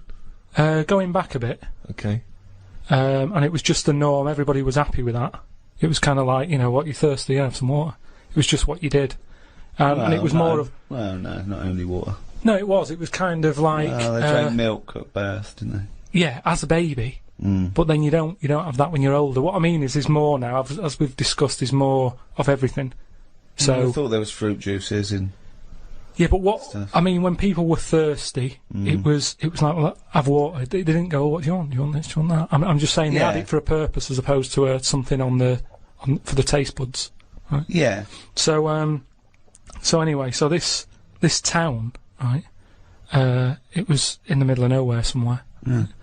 It's the detail that makes the story, isn't it? The pinpoint accuracy of detail. So it was a while ago, and it was in a town somewhere. Brilliant. In the middle of nowhere. And what used to happen is barrels used to appear, right? These sort of, do you know like how they have wooden barrels, that beer and that comes in? Right. One of those used to just be in this village, and everyone who lived there was used to this sort of drink that used to crop up, right? Well, because they were used to it, they didn't question it. It was kind of like, yeah, it's what happens if you live here. Sorry, so I don't understand. So what's in the barrel? It's a barrel in the town square. Well, it's this drink. Right? And so it's not water? It's not water. It's a mysterious other drink. Well, I'll tell you now, it's like a fruit drink. Okay. And back then, I mean, I speak to my mum, and she didn't have a banana till she met me dad. and they were made up of fruit. Sorry, is that a euphemism? I don't know what that means. No, but what I mean is... Was that he came a-calling with a banana? No. With a bunch of bananas and some flowers. No, but what I'm saying is, it was like a fruit drink, and for years and years, people didn't drink fruit. It was an eating thing. Do you know what I mean? It was an eating thing. It was an eating? Yeah, what, it was. You're thirsty, have some water. What? You're hungry? Have a banana. Have an orange. Sure, but the idea of combining the two, crazy. They never used them in that way. So anyway. So a mysterious fruit-based drink is turning up mysteriously in this town for years. No one questions it. No one thinks. Yeah, just it's in that area. I'm sure, like in Here come the lilt man. No, but in the same way that in Scotland they'll have fried Mars bars and that. Yeah. They don't bat an eyelid at that. Yet when we go there, they didn't appear mysteriously. They didn't just appear one day. I assume they go to the newsagents, then take it home and pop it in some batter. But what I'm saying is they don't think anything's odd about that. But as time goes on, people have started travelling more, haven't they? Ooh. And you have visitors sort of came in to the town, and they were saying, "Oh, I'm a bit thirsty. Have you got any water?" Yeah, and they were like, "I don't have water. Have some of that in that barrel." And they were like, "What's that?" And they go, "Oh, it's a drink." So they had it, and it was really like refreshing. They were like, "What is this?" And they said, "Don't really know. It just crops up." Of course they did. No. It's what. No. It's what you get if you live here. It's part of living here. Right. So they were like, "Brilliant. Do you sell this?" And no, they don't just sell it. We don't even know where it comes from. Just have some whilst you're here. We don't even know where it comes from. No. So the thing is, this helped the town out. That's before the monkey appears. This shit. Yeah. So all these people are enjoying the drink. Word gets out, and it went on for a couple of years. But they say it travels fast, doesn't it? If it's good news, it travels. If it's good news or bad news, it travels fast. Yeah. So news travels fast. Yeah, just news. Yeah, news does. So anyway, so some fucking monkey news doesn't. This has taken half an hour. So some big business fella who was on holiday in any specifics? He was from Chicago. Right. Oh, interesting. And he flew How tall in. was he? Hold on though. So this is after Chicago was founded. Right. Yeah, Chicago's knocking about. Oh, they had loads of drinks then. Yeah, they had alcoholic. coffee, tea, alcohol. they had every drink under the sun. Yeah, but not like every drink under the sun. Not like apple juice, grape juice, they ciders, wines. So he came in. Oh, Chicago was founded. Then, he came in. Yeah, probably 19th century. Oh, there's loads of shit about. And he was saying, this drink you've got here, so it's good stuff, you know. He said, whose is it? And they said, well, it just appears and what have you. And they said, well, that's a bit odd. So anyway, he got a bit annoyed with it, because he wanted to take it back with him to Chicago. He knew there was an audience for this. Well, yeah, because they got bored of tea, coffee, all the other drinks and that, yeah. So he waited at night. They've been around for years. Waited at night, waited behind a truck. A truck. So we're in a motorised age. Oh, so at least 1890 something. I'd have thought. And he saw this little fella bring the barrel out. How little was the fella? It's hard to tell in the dark, and they were quite far away. And the barrels, you know, it's you know what I mean, it's hard to work out. Yeah. He was short. His arms were long. So they followed him in, right, and saw what was going on. Okay. Like how it was being made. And they said, you know what, we can have a go at making this ourselves. And what happened in the end, they tried to imitate it in Chicago. There was a orangey tang, right? It was made by an orangutan, wasn't it? And, do you know grapefruit juice? They had, like, ape fruit juice that they were good at crushing the fruit with the feet and what have you. And that's how them two... So it was great ape fruit drink. Yeah. Which probably got abbreviated over time. Ape fruit juice. No, it was great ape fruit drink. It was because it tasted great. That is a load of shit, Karl. That is why we stopped doing it.